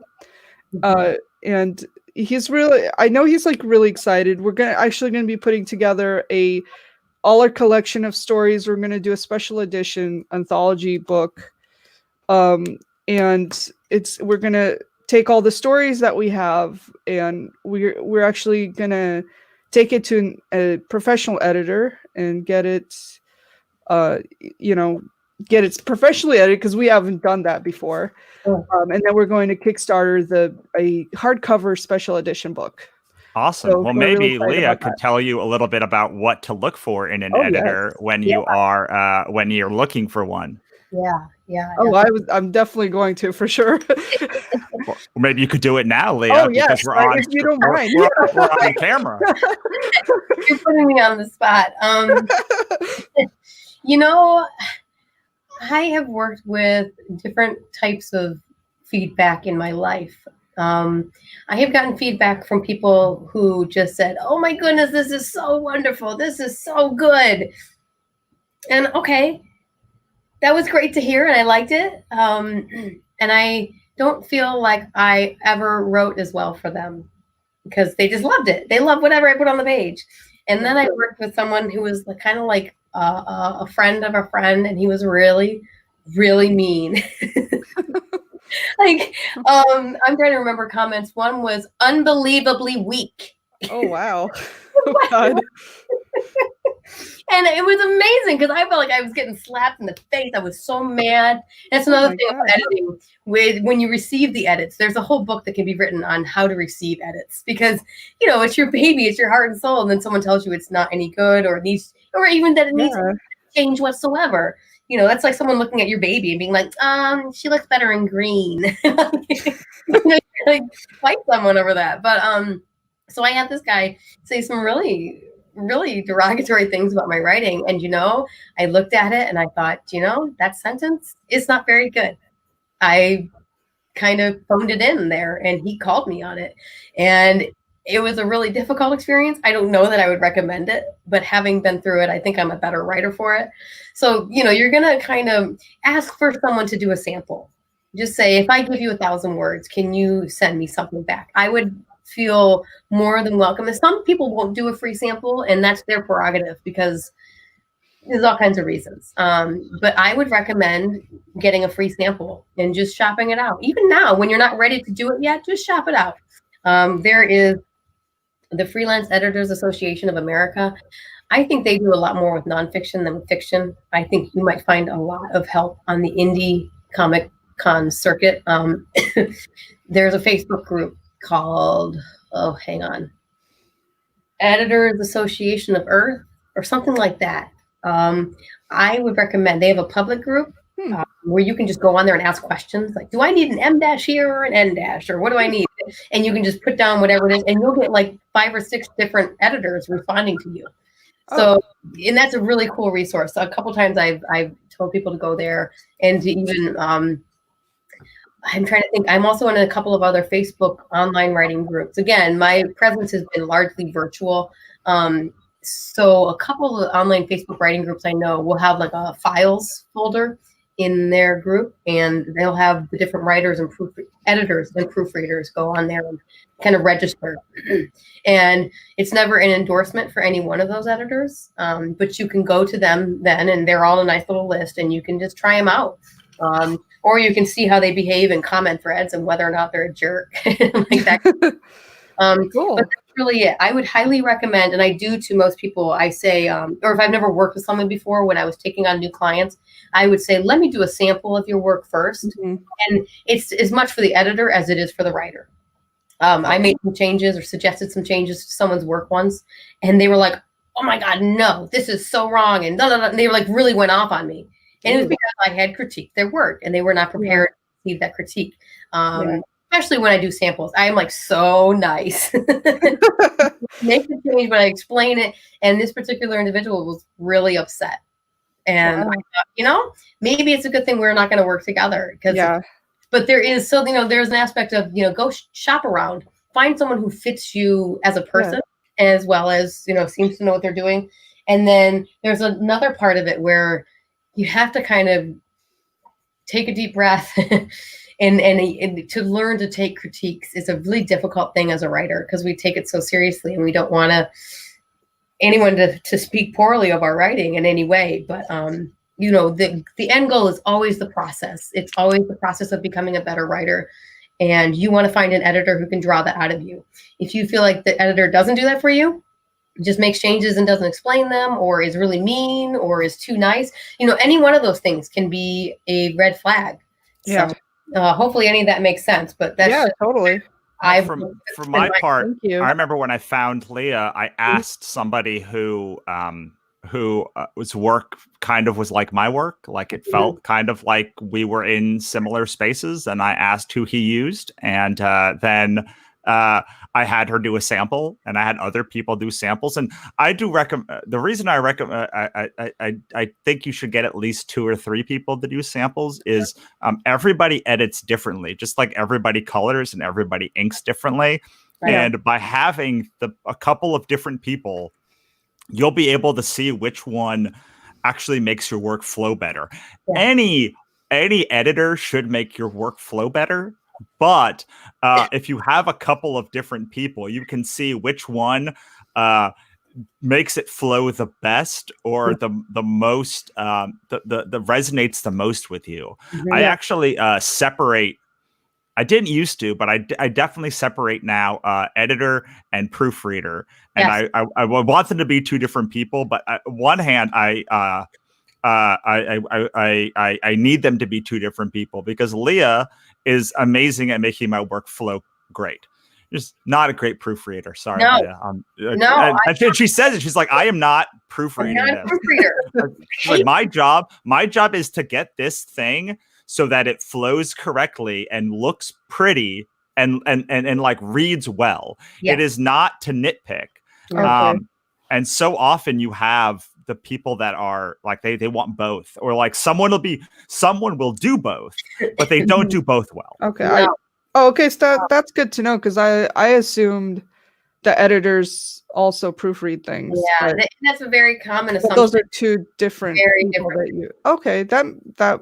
I've worked with editors who are great proofreaders and terrible content editors, and ones that are great at content editing. Now, there are people that do both things. However, I still would say don't hire the one to do both things. Because now some of them work in like teams. And so I have one editor who like they're a team of 2 people. And so one of them does the copy editing and one of them does the proofreading, and they switch off and stuff. So like that's okay. But you can probably talk to this, Leah, but like after doing a couple rounds, it's done. Like you can't go back and proofread. I mean, Right. if you want me to proofread, it's going to take 6 months longer because I'm going to put it down. I'm going to walk away for at least 6 months. I mean, maybe that's maybe that's an exaggeration, but 3 months, I need to be purged of that completely, and I need to come to it with completely fresh eyes. I have this image in my head when I'm editing, and maybe a jackhammer is too much, but I have this image of me I'm doing heavy lifting. Like there's a lot of dust flying everywhere. I'm rearranging paragraphs. I'm putting things back and forth, and there's just dust everywhere, and there's rubble and debris, and I try to clean it up as best as I can, but it's going to be a little messy after everything is said and done. That's the editing, but then the proofreading through with the polish, and I can do it, but I'm going to need a good couple of months off because you're drowning in it. I hear Russell, you hear my voice, I hear yours, because it just gets stuck in your head. I'm so mired in this. It's all I'm doing for a couple weeks at a time, and so to come back to a work after I've edited it and be like, okay, now I'm going to read it again. Only this time I'm proofreading. It requires totally different roller skates every time. And again, some people can do it. I have proofread things. I don't advertise it. It's frustrating as an editor because people do assume, so that if they typo, they're like, oh, you have a bad editor. And I'm like, no, that's not really fair.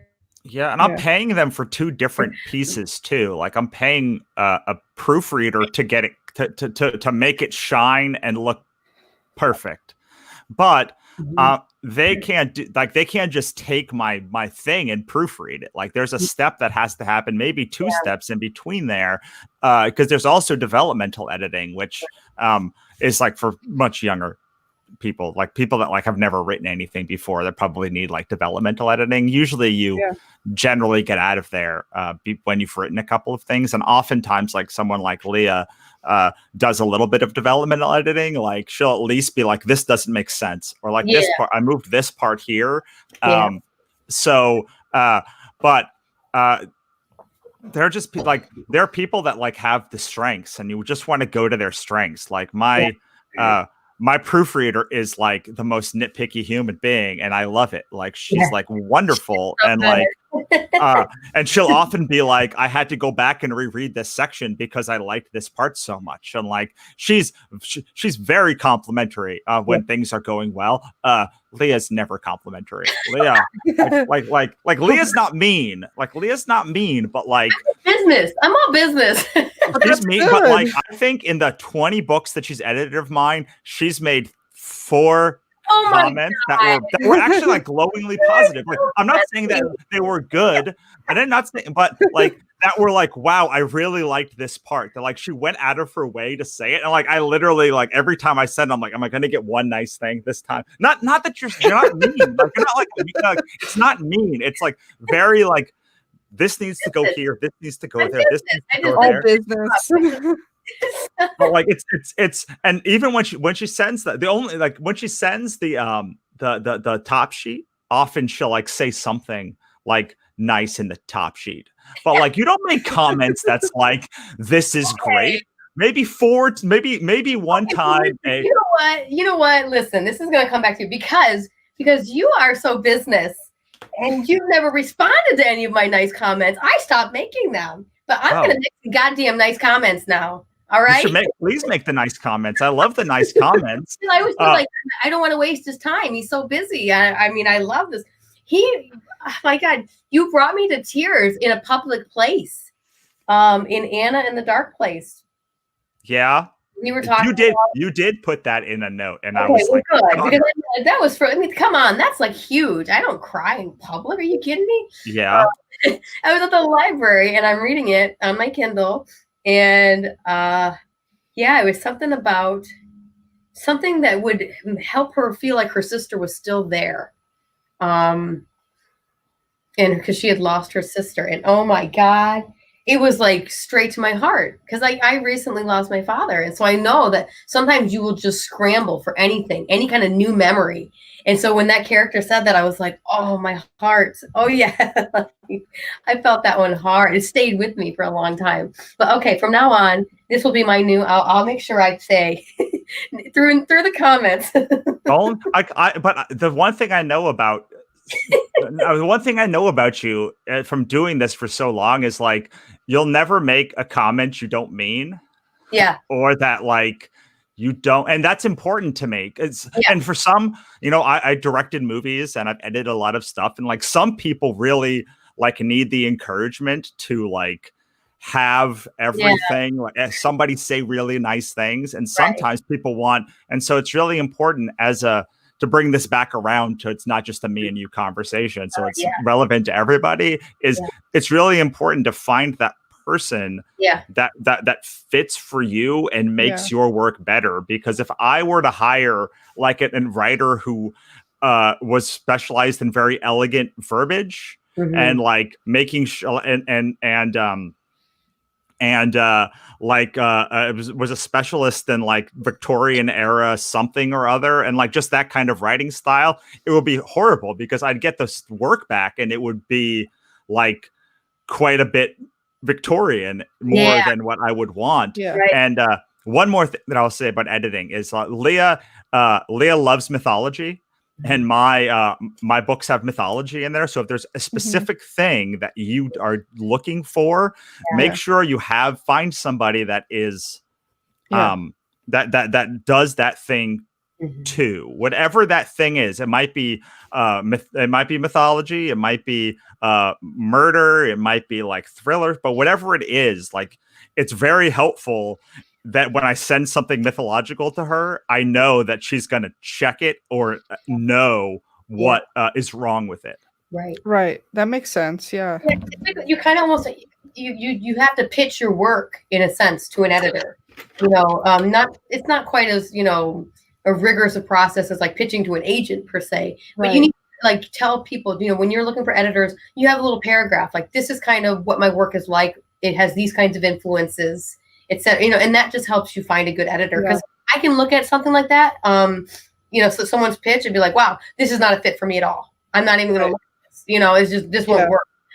Whereas some people could say something with mythology or this and this and this, and I would jump on it. I was also going to say, Russell, I know in your group, the authors and creators making money, I think that is a really fantastic group. And, I like when I see people looking for editors. There's usually a good handful that get thrown out there, right? Yeah. I would recommend even trying that, like on a couple Facebook group threads, Diana, just kind of mentioning word of mouth is huge. Just look who your friends are looking, who they're using, and go from there. And ask them to give you not just the edit, but it's also helpful to like get a list of the books they've edited, so you can look inside them and see. And also, like if you're gonna make a grimoire type book and all that, and most of the books they list you are like Victorian romance. It's not. It's not that they couldn't do it, because a lot of editors, they'll take the work.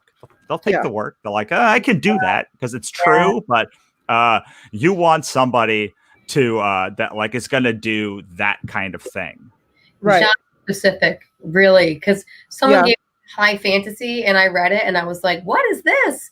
And I kind of made a few comments and she's like, no, this is like what I'm thinking. I can't think of the word. This is just something we do in this genre. And I was like, oh, sorry, I didn't know. And so it was a very good exchange between us. We both just said, oh, then I'm not a good fit for this. Because I just didn't know. And, I just was trying to do her a favor. But there are certain things that work in one genre and are accepted within a genre that aren't another. I don't know if I even agree with that, to be honest. I just like good writing. Right. I know there's some genres that tend to be very, rigid about it has to be like romance genre. It seems to have that. Definitely. But it is important. It is nice to have somebody who knows the tropes of the genre and can tell you whether you're straying away from it. So whenever I I don't worry that I'm going to miss a big trope that I like, or like do something completely to break it, because like I have an editor, like I work with an editor who I trust to like keep me honest when it comes to those things. Yeah. But